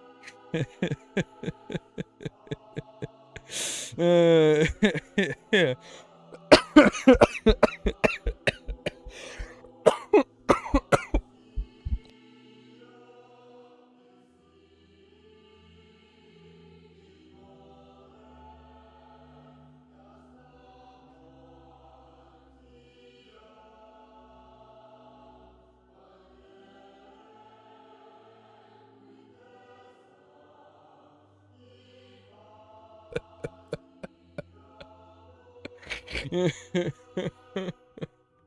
Oh shit.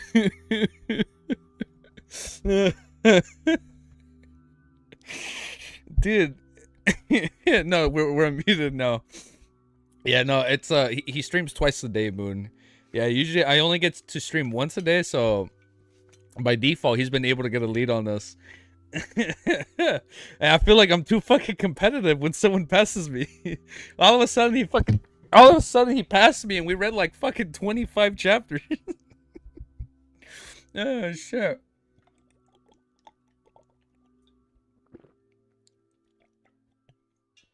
And we're camping out a trailer.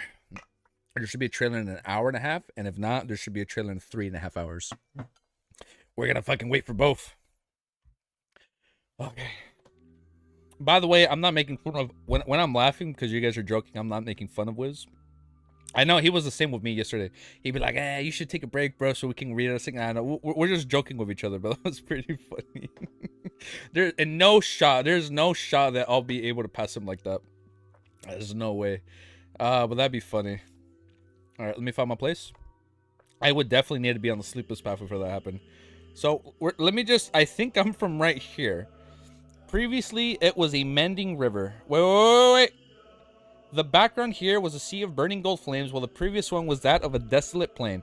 The destination here was the depths of the sea, while the previous one had a destination of a distant mountain. On the mountaintop was a huge cross and figure hanging upside down. The bottom of the angel of fate, Ouroboros' feet, was black lush with heads pointing down and fishes stuck inside it. Ew. Previously, it was a meandering grain, but now instead of that, it's fishes stuck inside. It's a different mural, but more of a memory from a different stages of the same pilgrimage. Klein nodded with a guess. A similar scene surfaced in his mind. A very long time ago, in a particular period of the fourth epoch, Ouroboros led a devout group of pilgrims of the remnant believers of the true creator. With many powerful enemies in pursuit, they rowed a boat through the sea. Due to certain reasons, he abandoned the boat. With the help of the true creator, his own powers here parted the sea and led to the devotees through it and into the forsaken lands of God, leaving behind the kindling for the organizations such as Rose, Redemption, and the Aurora Order. And the forsaken lands of gods, they tore through the desolate plains, and on the pilgrimage, they built temples along the way, and one of them was this. I need to take off my headphones. And one of them was discovered by Little Sun and Company. With how Will Ossipton was forced to restart a cycle and reborn as a baby, the Tail Devourer is likely still alive. Does this mean that he eventually arrived at the destination with the pilgrims? I'll lower the volume down for you guys a little bit more. With the pilgrims, the holy residence of the true creator. Can you guys hear it? I think it's okay right now, right? The holy residence of the true creator. Does this mean that the holy residence of the true creator is somewhere in the forsaken lands of gods? With this in mind, Klein suddenly felt the baffling sense of wistfulness. If my theory is correct, then that means that no matter how the City of Silver tries to save itself, or how they continue passing, the flames of the true creator completely awakens or is restored to his original state. It's quiet? Oh, wow, now you can't even hear it. Oh, wait, the song just ended. Duh. I think you guys can hear a little bit better now. Yeah, I want to have it too loud but too low. Wait, hold up. Let me read that because I almost felt myself read but not read. Let me reread this part. With how Will Osterton was forced to restart a cycle and be reborn as a baby, the Toll Devourer is likely still alive. Does this mean that he eventually arrived at the destination with the pilgrims, the holy residence of the true creator? Does this mean that the holy residence of the true creator is somewhere in the forsaken lands of gods? With this in mind, Klein suddenly felt I thought that's been confirmed. The holy residence of the true creator is somewhere in the forsaken lands of God. Well, I mean, when Jack went with his dad, that was the whole point. They were trying to follow his gaze or whatever. With this in mind, Klein suddenly felt the baffling sense of wilfulness. If our theory is correct, then that means that no matter how the City of Silver tries to save itself, or how they continue passing the flames, once the true creator completely awakens or restored to his original state, they would unavoidably head towards destruction.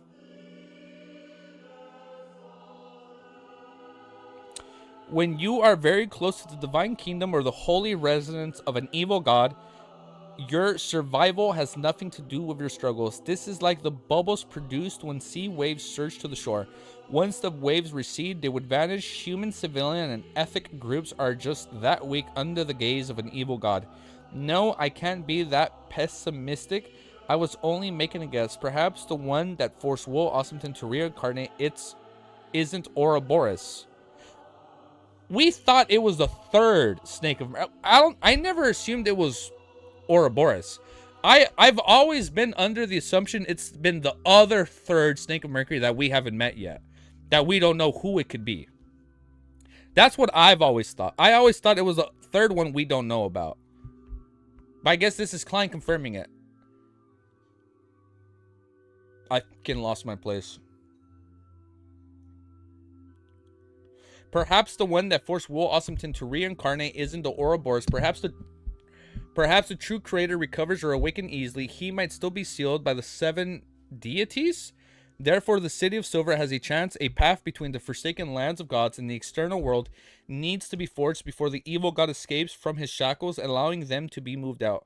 This is probably why the chief of the City of Silver released Elder Shepherd. They need to use all the power they can get, including her power. Klein forcibly retracted his thoughts. He suddenly felt somewhat worried, afraid that his arrival was enough for him to be stuck in an endless cycle of fate created by Toll Devourer. Oh yeah, we don't want that to happen. At this point, he instinctively wished to take 4 steps counterclockwise and go above the Great Fog. He wanted to forcibly search for memories that he might have lost, but ultimately resisted those actions and prepared to observe first. Yeah, Lovia represents the true creator's influence in the City of Silver. Yeah, I remember that. And that's why they released her, right? Just so they can monitor her. From his interpretation of the symbols, there were no repeating rivers. There was only a black lush with fish embedded inside. It didn't mean the existence of a circle of fate, only the lingering of bad luck. There's been a lot of bad luck in this arc so far. This was identical to what Anderson said. As a king of angels, Ouroboros definitely has more than a cycle of fate. Different temples have different murals, and them using different powers is completely logical.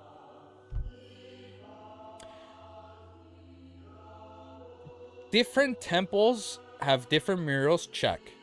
And them using different powers is completely logical. Besides this, yes, okay. Besides, this is a dream.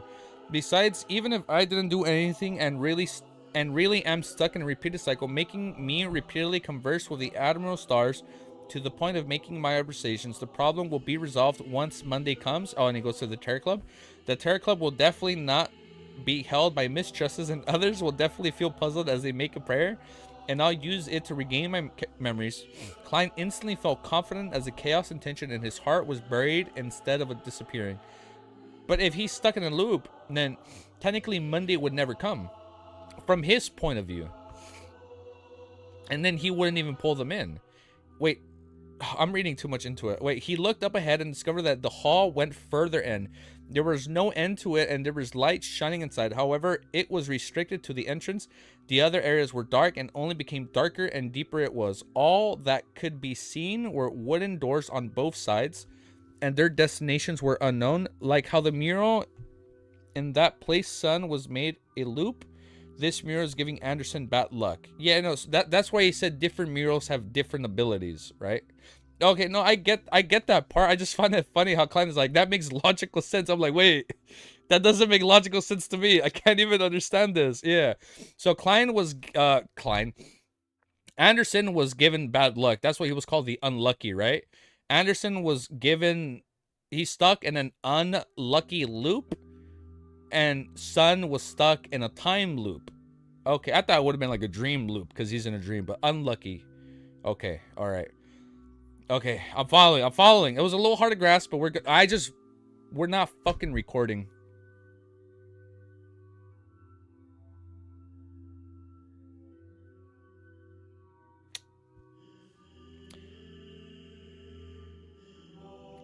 Damn.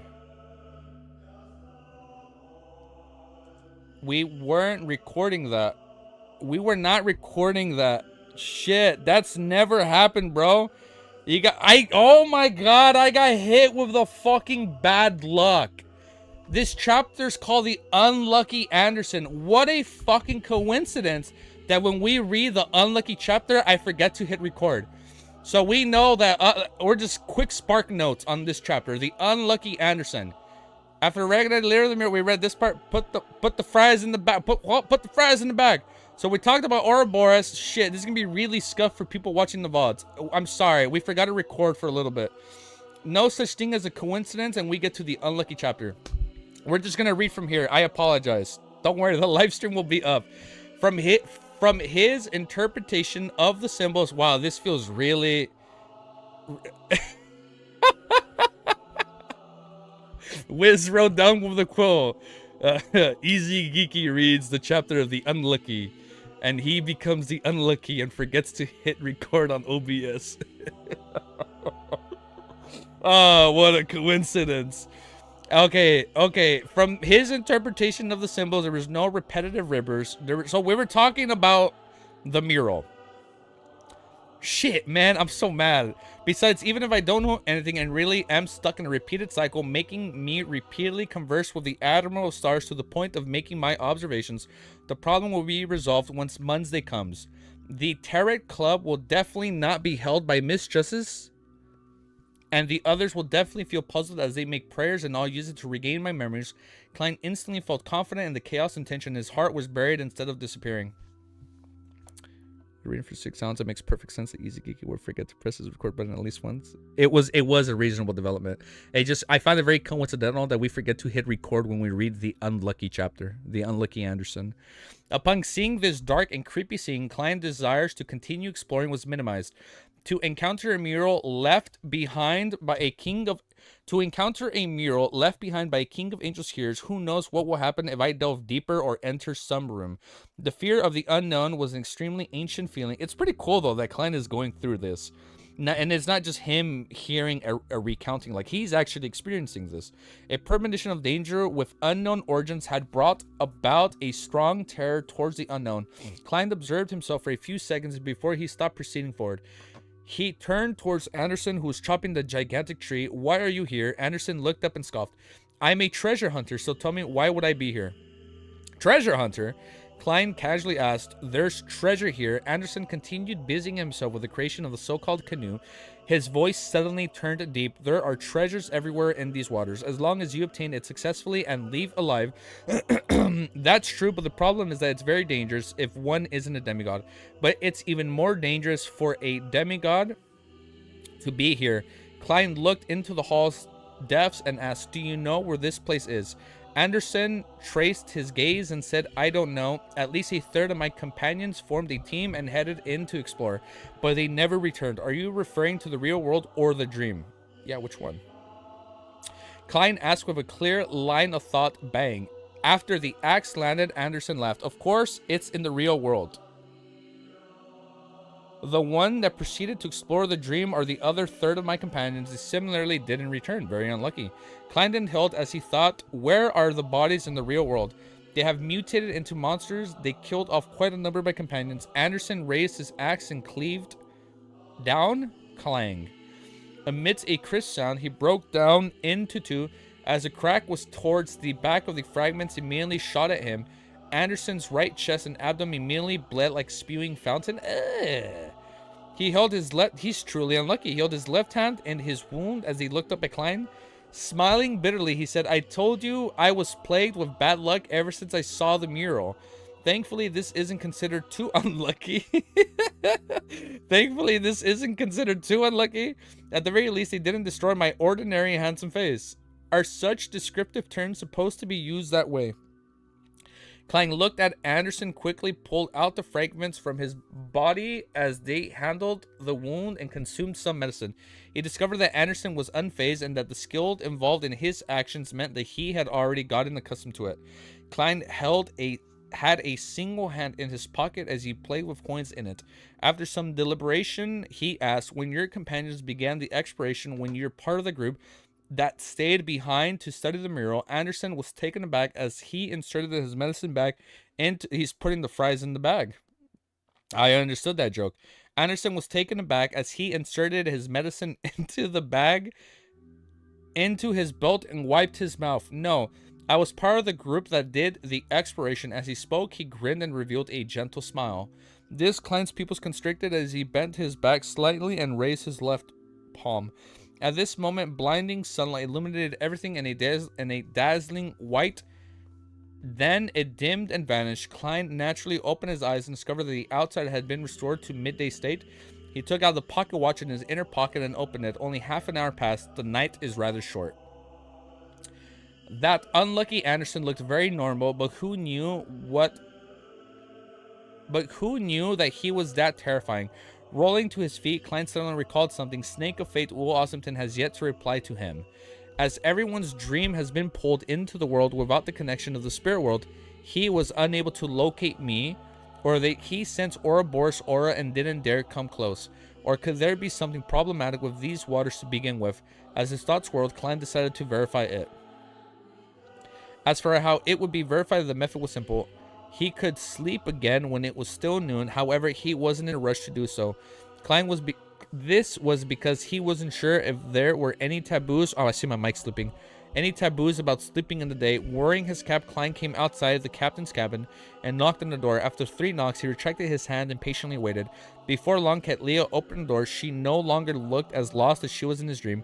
She had worn her heavy glasses once again. "Is sleeping in the day alright?" Klein asked directly. Katlia nodded. "Ooh, my neck." After answering, she hesitated and asked, "It seems like you were very proactive in that dream." You know, it's okay. Don't worry. The VOD will be up right away. It's okay, username. Realizing how much danger lurking in these waters and thinking about how he would be forced to show some of his abilities, Klein decided to proactively lay the foundations of his future explorations. He looked... Oh, I thought I ended the stream. He looked at Ketli and smiled politely. "Yes." Well, I'll keep stream open. Just mute it. No, it's okay, username. Yeah, it's okay, man. I know you guys have things to do, and I know we've been streaming for over 6 hours. Yeah, and I apologize. I do apologize if I am taking up your guys' time. I do apologize for that, truly. "This is a gift bestowed upon me by my lord." My lord, under Katlia's thick glasses, her eyes clearly shimmered. In a rare instance, she frowned slightly and eased them without asking any more questions. Klein thought for a moment, then he added, "Be careful of Heath Doyle." Katlia clearly understood what he meant and directly answered, "Don't worry, he has a sealed artifact which has a negative effect of him only being able to hear voices from nearby. That's a smart use of a negative effect." Klein didn't drone on as he took off his hat and bowed before returning to his room. He lay down once again and used cognition to fall asleep. In the dream world, he woke up and saw those familiar pitch-black plains and black steeple. Few, it's still possible to connect. Klein heaved a sigh of relief and traveled into the steeple.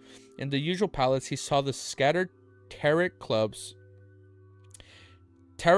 and the new words. There's plenty of danger there, the most dangerous being the dream that happens when night falls. It isn't about the disappearance if you do not sleep, but there's one thing to remember. Do not explore that dream. Absolutely do not explore that dream. Huh. Really? I guess it's that dangerous. Or it's that unlucky. Since there's not enough space, I won't explain why. Alright, it's just a joke. The reason is that the area contains some of the dreams left behind by a deity. So, like, you're not only hearing the ravings of a deity, you're like seeing it. That sounds even worse. The reason is that the area contains some of the dreams left behind by a deity. He hasn't said what deity. What the interesting. You can see a deity's dream? What the fuck? Okay. Meeting again is the next chapter. Oh, man. Ugh. Ugh. Ugh. I gotta like... Give me a sec.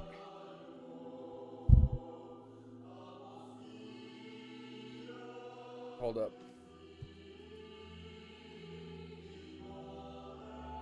Looking at it is good and bad enough for the dreams might cook you.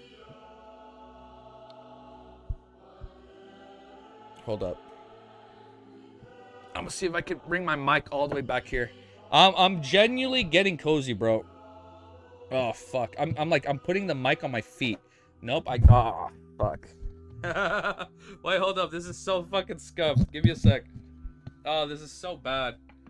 Oh man, I'm like trying to get as cozy as I can. It's just I'm getting more uncomfortable. Looking at a god is bad. Okay, hold up.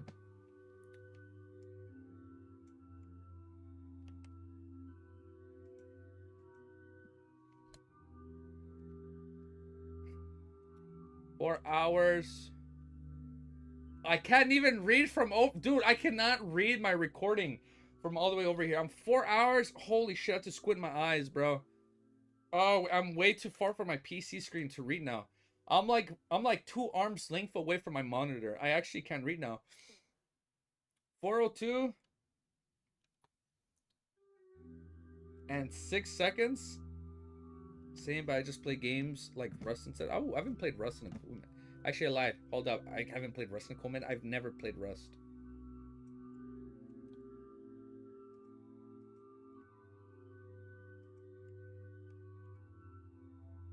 Hold on, I'm trying to do my timestamp without leaning forward because I just want to relax now. Okay. Okay. Rust is good. I've seen videos of people playing Rust. It's funny. They're like, hey man, can you like let me into your base? I need help. Like, you sure you're not gonna rob me? No, I promise. And then they fucking rob everything in their fucking base. Rust sounds just way. It's fun, dude. It's like Rust. It looks fun to play. I don't know if I can like devote that amount of time and then lose something because I would just get really like upset. Yeah, I've seen lots of trolling. Yeah, I've seen videos of people playing Rust like when it just came out. It's so fucking funny, dude. I'm like, that sounds like a game I would love to fucking play, but yeah. Spoon Kid videos and such. Maybe that's the person I've watched. Alright. Let me lower the volume a bit. Okay. We're gonna read from back here. Alright, we're gonna read from back here. Chapter 651. Hold up, this is super scuffed now. I apologize. 651 is called Meeting Again. Upon seeing Will Ossipton's warning, Klein's first found himself blessed with good luck. Thankfully, I didn't court death and continue the exploration. He didn't hesitate to heave a sigh of relief. Oh my god, this is so uncomfortable. Although he had seen the mural related to Ouroboros, as well as the terrifying monster Anderson who mutated. Oh my god, I almost put my feet in front of my camera. Hold up. That would have been so awkward. Oh my god. He didn't hesitate to heave a sigh of relief, although he had seen the mural related to Ouroboros as well as the terrifying monster Anderson, who mutated for some unknown reason. He didn't actually physically get himself into a dangerous situation. I wonder if all randomly appear in a region in the next stream, or will it continue from before? If it's the latter, it's the best choice of action. It does not disturb Anderson to see as to avoid agitating him. I'll just walk the same way back and leave the black cloister. Klein retracted his gaze and continued reading. Apart from the dream, the other things aren't that troublesome. I'm recording, right? We're at 651? Yes. Well, I'm trying to squint. Apart from the dream, the other things aren't that troublesome. As long as you don't attempt to approach those ruins, directly look at the things that flies in the sky at midday, or challenge the storms that give ample warning, then if you dodge all that, then it wouldn't be a problem if you follow the safe sea routes that have been verified. Like, as long as you avoid all that, it's chill. Damn, that's crazy. Following the safe sea routes that have been verified by others. As for mermaids, just keep cruising forward and you'll ultimately encounter them. That is because at their levels, they will only live in a relatively safer areas, and there aren't many such areas. Oh my god, I almost put my feet in front of the mic. I'm Mari. I'm sorry. Finally, I hope everything goes smoothly. Sincerely, your friends who might be often in deep sleep due to reaching a critical stage in his maturing development, Will Ossipton. The final sentence was long and somewhat awkward sounding, but Klein instantly understood what the snake of fate meant. Before I'm bored, don't disturb me unless it's something extremely important and critical. That was important. I'll try my best, Klein replied inwardly without assurance. Let me scroll down the page. If he successfully advanced, then it might not take long before he had to seek Will Ossipton's help in finding the sequence potion formula for the Seer's pathway. Being more confident with finding mermaids, Klein immediately left the dream, wore his hat, and headed for the pirate dining hall. Sorry, how's my mic, by the way? Due to the dreams disturbed, like, how's my audio? This doesn't sound too bad because I'm holding my mic. That way I can, like, lay back.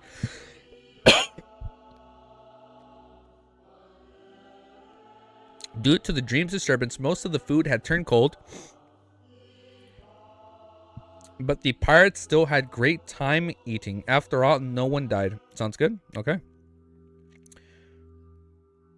After all, no one died. Since no one died during the mystical encounter, they naturally felt great that they had something to brag about. Ah, I fucking moved my mic with my feet. Sorry.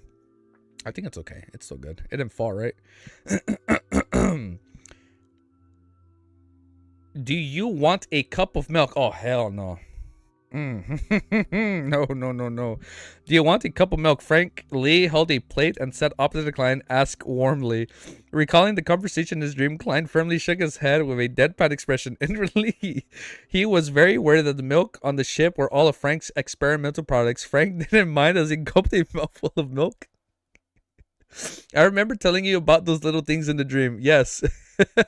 Klein cut through a dragon bone fish that was cooked in sauce, and he stuffed it into his mouth. This kind of fish was well known for having few bones. Most of the time, if one had one main bone and backbone due to its various species, they were considered a mid to high-end delicacy. But east of the Ararvi Island, the periphery of the safe sea routes, they could often be caught. Frank chuckled. My description back then was a little inaccurate. Their true purpose was to successfully produce milk even when there aren't in a stable state capable of lactation. Regardless of whether they are male or female, as long as they consume it, they would produce milk and return to normal once they aren't fed. This way, the milk cows don't have to suffer any torture. This way, it becomes fair for men and women to bring up their children. It will be beneficial for women to head out for work. Wait. Endless milk is kind of OP. It is kind of OP. You know how much money we can save if we had endless milk like that?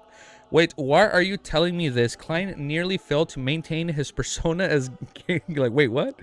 Klein nearly failed to maintain his persona as German Sparrow. At that instant, he felt that the nickname of the crazy shouldn't be German Sparrow, but Frank Lee's.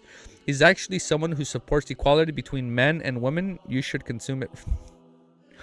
He's actually someone who supports equality between men and women. However, his means are a little terrifying. That's right, the Church of Earth Mother is like the Church of Goddess. They believe that women should have the same standing in society as men. However, they place more emphasis on reproduction, treating it as a holiest matter. Among the 7 churches, the Church of Storms and the Church of God in Combat are most biased towards the men. The Church of the Sun is next. As for the Church of God of Knowledge and Wisdom, they are different from the other churches. They discriminate based on intelligence. The Church of Steam is neutral and has even worked with the Church of the Goddess to encourage women to head out for work due to the need for more labor in the development of the industry. Klein instantly had the differences between the 7 churches of flash past his mind. He looked up and glanced at Frank Lee and thought when he had just said was something trivial. This made Frank rather happy, and he couldn't help but drink a few more mouthfuls of milk. After the pirates finished their lunch in batches, Cat Leah pushed open the windows to Captain's cabin once again. Using magic mirror, she amplified her voice. There's an island 1.5 nocturnal miles ahead of us. We would dock there and wait for the storm to pass. In these waters, every time there's a switch from noon to nighttime, there's a possibility of a terrifying storm occurring. I cannot confirm when it will happen, but I believe it will be safe for us to wait for it to pass before we continue our voyage. She went into details and more into the past, and it wasn't a sudden occurrence and there was plenty of time. One of the things people at the sea feared the most was a storm, therefore no one objected to it. They went according to Catlea's instructions under Navigator Utluv's and Boatswain Nina's guidance. They nervously prepared to dock, and this made Klein confirm one of the matters that Will Ossipton had mentioned. Now, can I scroll down with my feet or no? Oh, I did it.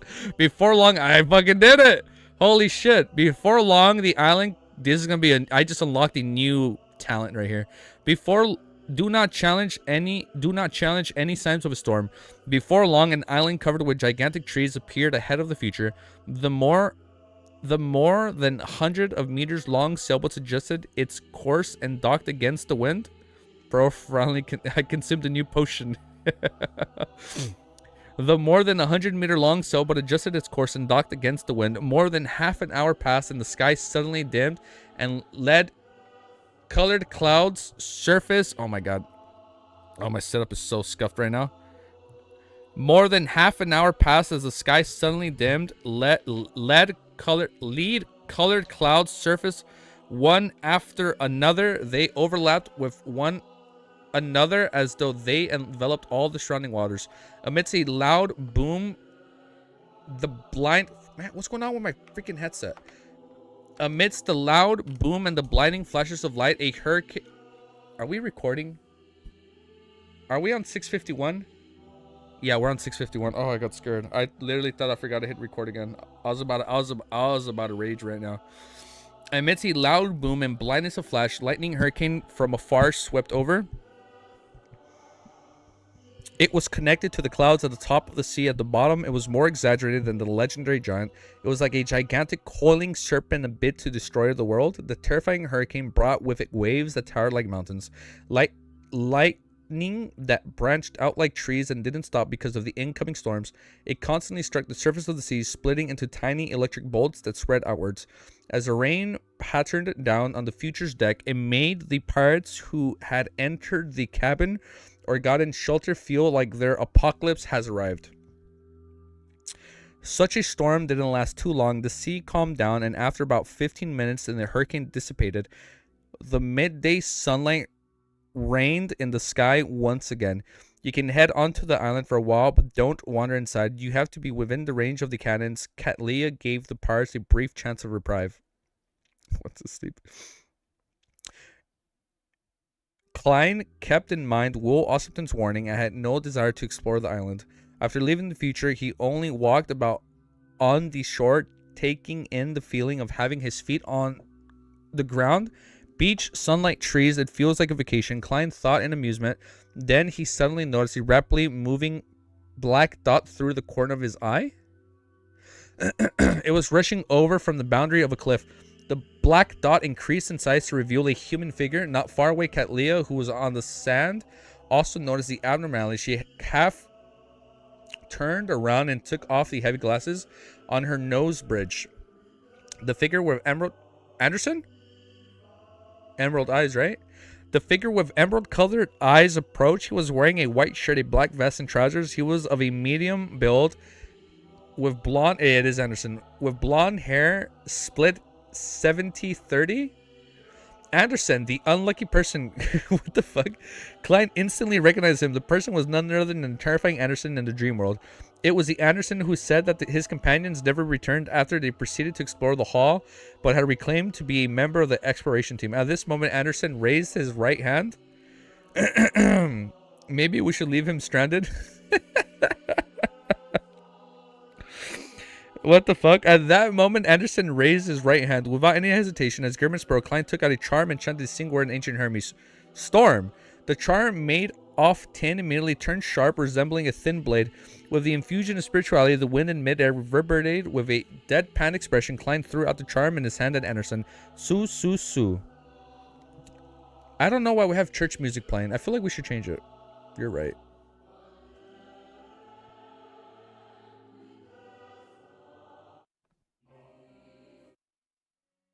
We'll play this. We'll play this one.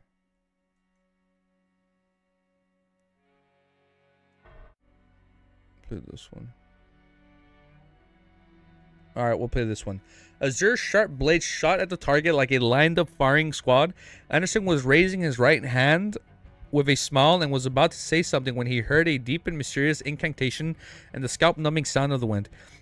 His gaze froze as he threw himself off to the side and somersaulted multiple times in a pathetic manner as if the area before him was scorching metal. Su, su, su. The wind blade struck the beach, slicing clear slits into the sand, but they were just short of hitting their target. Stop, stop. As Anderson nimbly somersaulted to dodge, he shouted, I come in peace. I mean you no harm. Anderson Hood. Admiral Starr suddenly shared the name as she raised her hand to stop German Sparrow, who had taken out a charm. She knows Anderson. I'm sorry, is he part of the team? She knows Anderson climbed it and rashly chant the charm's incantations. As she said in a deep voice, he has already mutated. I saw him in the dream. He wasn't surprised at meeting the unlucky Anderson. This was because the pirates who were all in the same area during the dream, they were all very close to one another, which also meant that Anderson, who wasn't too far away, was also very close to the future. No, not at all. Anderson stood up at a loss of whether to laugh or cry. He raised... Now the music is really loud. I'm sorry. He raised his hand and he as he was surrendering. I recognize you. You asked me many questions. Back then, I want to pull a prank on you. Really? It was only just a joke to enliven the mood. Don't you think that having the mood suddenly change into one of horror and exhilarating experience? Of course, and referring to the target and not myself. If I had participated in the exploration, how could I still be alive? This is what I'm worried about. Klein didn't believe his explanation. I wouldn't believe that. It's like, well, no, it was only to get a shock out of you guys. Anderson shrugged and said, I was preparing to explain the moment I said that. I was planning on telling you that I was joking and had planned to seek your help. I hope that you could take me away, but at that moment the dream ended. Damn it, I was really too unlucky. It does comply with the traits of being unlucky. Klein silently muttered. He planned on flipping a coin right there and then to test him with divination when he suddenly heard Admiral Sarkelia say, listen to what he has to say. He's a very famous in the Foxy. It's just a prank. Literally, it's just a prank, bro. He's very famous in the Foxy. He has the nickname Strongest Hunter. I'm sorry, what? Is Anderson like actually like low-key OP? Holy fucking shit. Next chapter is called Mermaid Clues. Oh my god, we are so close to mermaids. I'm doing all this so we can see a damn mermaid, okay? I'm doing this because I have hope that we're gonna get to a mermaid. Now I think I need to lean forward. Ah! Ah! Ah! Bear with me. Ah! Give me a sec. The prank. Ah! Oh, my back. Oh! Ah! Oh, shit, man. Man. Just gotta stretch. Oh, there's 50 of you guys here. Don't worry, we're gonna keep reading. Just give me a few minutes. We're gonna keep going. We gotta keep the pace. We gotta keep the lead, brothers and sisters. For the glory of mankind. Sorry, did you guys understand that Nier Automata reference? For the glory of mankind. I did stretch. Stand up and stretch. I know. I'm stretching my legs right here. I'm like, don't worry. I'm like planking over here. Easy is dying right now. I just a little bit. Let's see how many push-ups I can do. I haven't done push-ups in a while. I want to see how fucking out of shape I am. Hold up. This is gonna help me kind of loosen up a bit, huh? Couldn't help but repeat the template. Stand up and stretch, mankind. I'm half asleep now. We keep going, brothers and sisters. No quitters, no quitters. We lock in. I know we have not been locked in technically because we've been kind of out of it. But the point still stands. Give me a sec. Just give me a second. Just fix this. LOL. Oh, give me a second. Give me a second. Don't worry, guys. We're gonna log in right now. Just give me a minute. If you know Mankind and Automata. True, if you know, you know. You know? Yeah, the music in that game is fucking crazy good.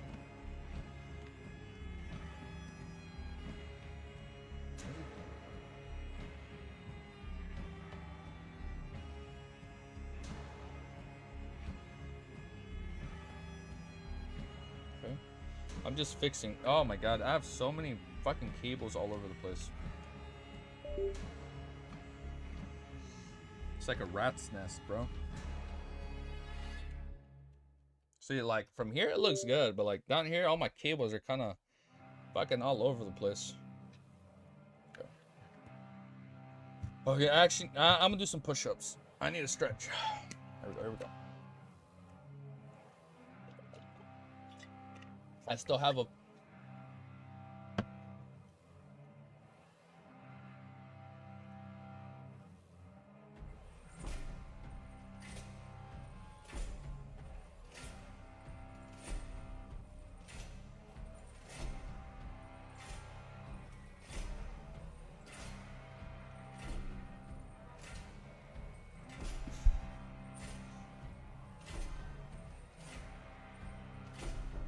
How you doing, Wiz? Ah! Well, brother. Don't worry, I'm not reading right now. We're taking a break. I'm fucking out of it. I'm beat up, man. Oh, I'm fucking tired, bro. You see what you do to me, Wiz? I'm too fucking competitive for this shit. I need, like, I'm taking a week off after this shit. Look, you did this to me. Looky who it is. Oh, I'm so fucking tired, bro. Oh. Yo, Wiz, take over, bro. Switch out. You've seen Sword Art Online, right? Switch you. When Asuna and Kirito like, switch you, and they gotta switch, run their attacks. Switch you. You read 34 chapters in the past 2 days. What the fuck did I do? You passed me, man. I'm too competitive for this shit. But to be fair, you've read a lot. And like, you've read just as much as I have in like half the amount of time. So you're actually better at this shit than me. I started reading this in December. You started reading this like this year. So you do got the one up on me. Oh man, Wiz, don't worry. I'm gonna take a 5-minute break right here. Oh, thank you, Wiz. Now we can just like not read for a minute. I gotta chill. Don't worry. Look, my plan was to read like 10 chapters after you, but then I'm like, okay, hold up. Now we can just wait out for a potential trailer. So there should be a potential trailer in like 40 minutes. And then there should be a potential trailer in 2 hours and 40 minutes. I was planning on streaming, but I'm so tired. Oh, dude, you had an amazing day today. But I'm so tired, I'm gonna just stay awake until 10 to see if a trailer drops. Then I'm good. Then I'm going to bed. Well, don't forget, you started before September, bro. I did not fucking start in September. I started in like November.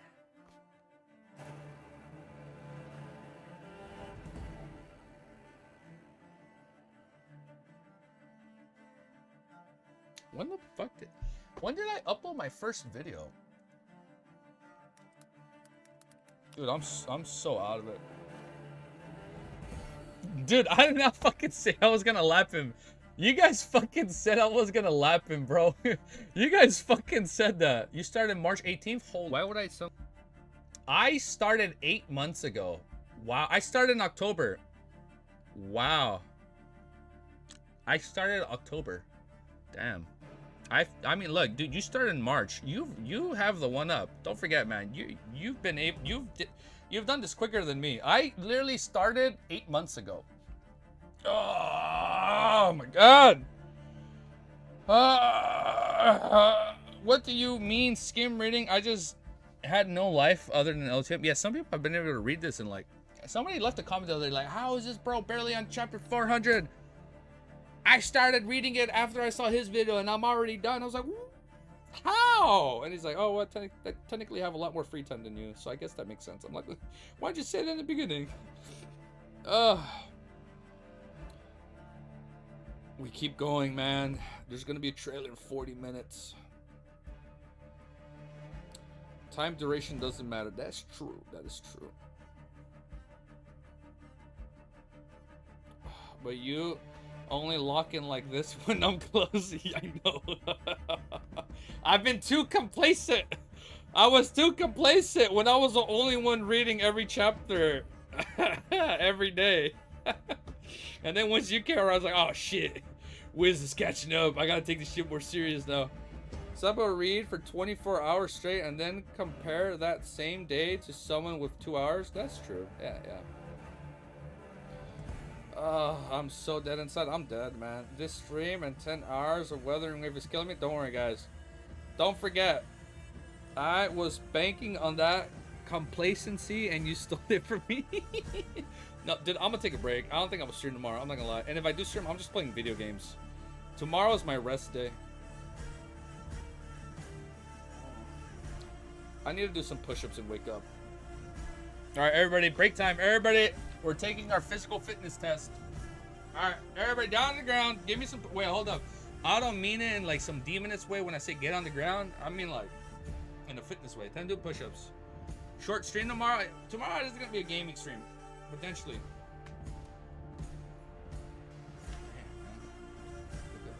That's bad. All right, no less than 50 push-up. Stop me up.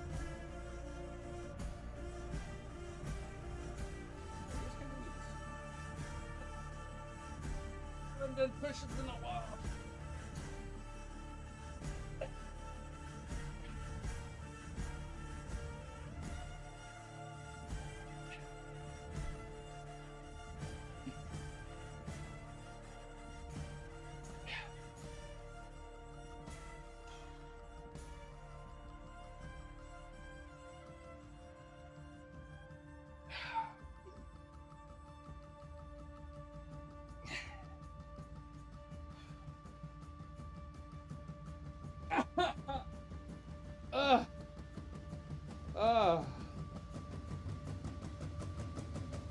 Oh my god. 19 push-ups. I still got it. Alright. Woo! Back to it. Back to it.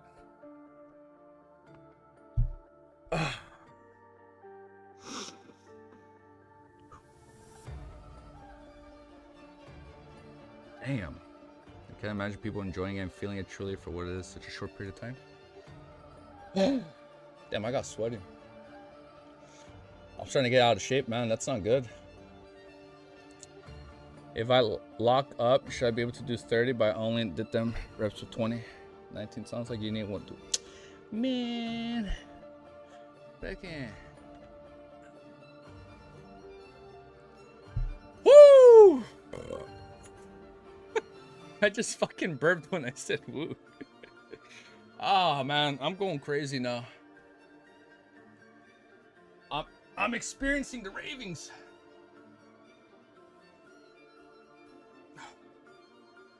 Hold up, I actually like this song. Hold up, guys. I'm gonna step outside for like 2 minutes. I need some cold air. Dude, I had one of these attached mics ready LOTM on a treadmill and the gym would be goated. Oh my god. That'd be sick, dude. I wish I can do it.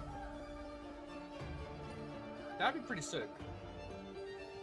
Alright guys, hold up. I'm gonna step outside.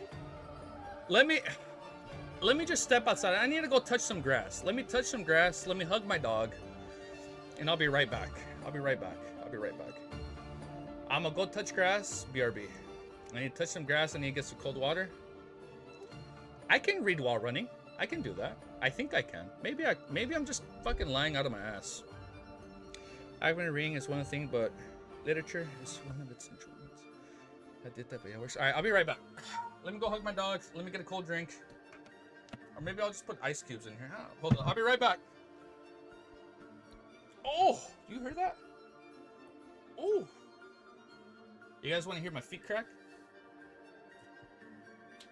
Oh. Did you hear that?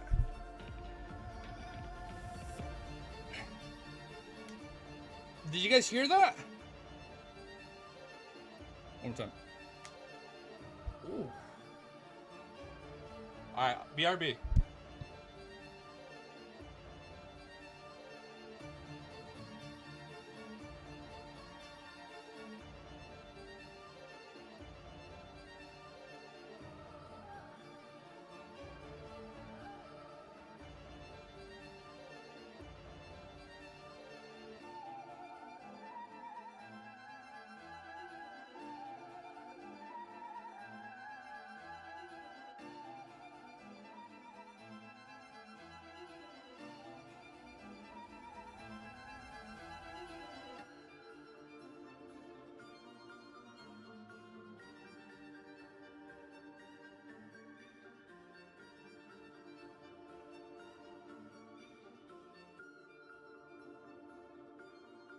You know what, guys? I think I am gonna end stream, and then I'll just come back in 40 minutes or 2 hours and 40 minutes when if a trailer drops.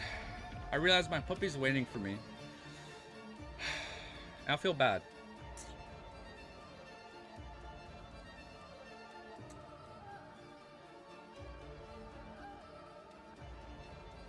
Sure, no problem. Yeah, I know you guys want rest. Well, look, I'm literally just gonna go outside, touch grass with my dog.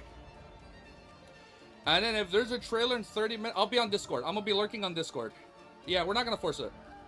Yeah, I'm not gonna force it. I'm gonna just be, I'm gonna be lurking on Discord. I probably won't be talking because I'm tired. We'll just be there on Discord. If there's a trailer, you guys just spam me in general, or one of you guys can just DM me. I'll see it. So I know these are the times. There was supposed to be a trailer in 30 minutes, but I'm noticing the pathway trailers drop 2 hours after the normal time.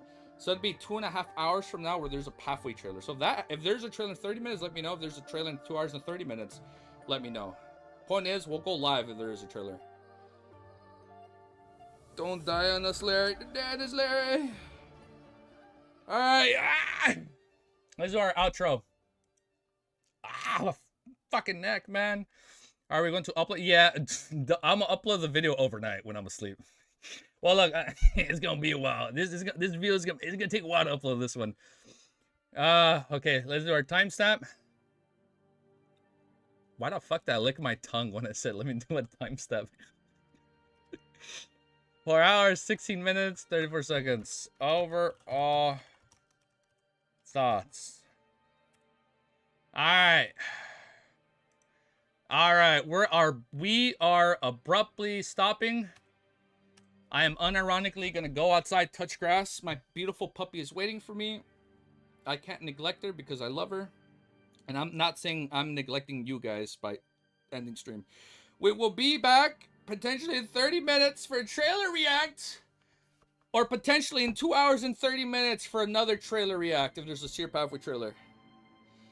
So if you're watching live, don't go anywhere. Wait, you guys can go, but make sure to come back in 30 minutes or 2 hours and 30 minutes from now in case there is a trailer. I'm gonna end stream. I'm gonna go rest. I'm pretty beat. We've been live for a pretty long time. I think this is the most I've ever read today. How many did we read? We read 1, 2, 3, 4, 5. Wait, I can't even count, man. I'm like squinting my eyes. We've read 1, 2, 3, 4, 5, 6, 7, 8, 9, 10, 11, 12, 13, 14, 15, 16, 17, 18, 19, 20. Holy fucking. All that for 20 chapters? Ain't no way. We read 20 chapters? I feel like we could have read a lot more. 20? All right. I'll take it. Well, you know what? We read 20 chapters when we were reading the ending of Volume 1. And it took us 9 hours. We hit this in 7 hours.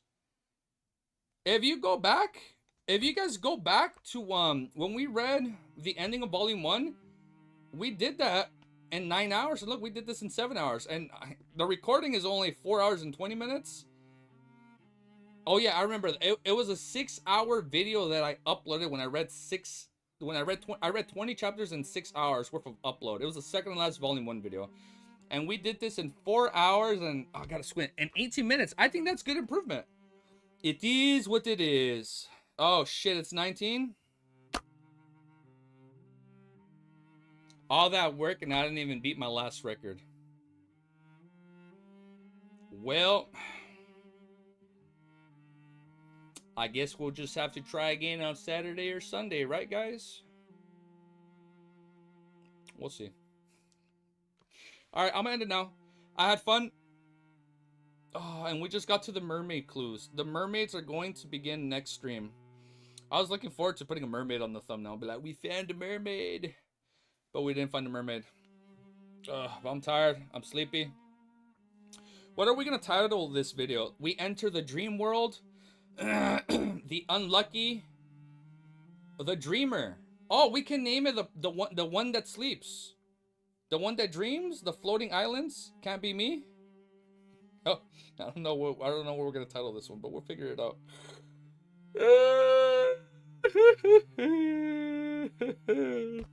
Bye. Thanks for streaming. Thank you guys for tuning in, man. 49 concurrent viewers right now, and we had a total of 572 views to stream. Thank you guys. That means a lot to me. All right, guys. Have a beautiful day. Mwah. And be safe out there. Remember, be safe. The Donghua is out this month. Now, where's... I gotta squint my eyes. I can't find the stop recording button. Ah, I found it. All right. Later, guys. All right. Rest well. Rest well, brothers and sisters. And we will be back. Well, don't get too comfortable when you rest in case there's a trailer. But just spam me on Discord, and I should hopefully be awake. All right. Later, guys.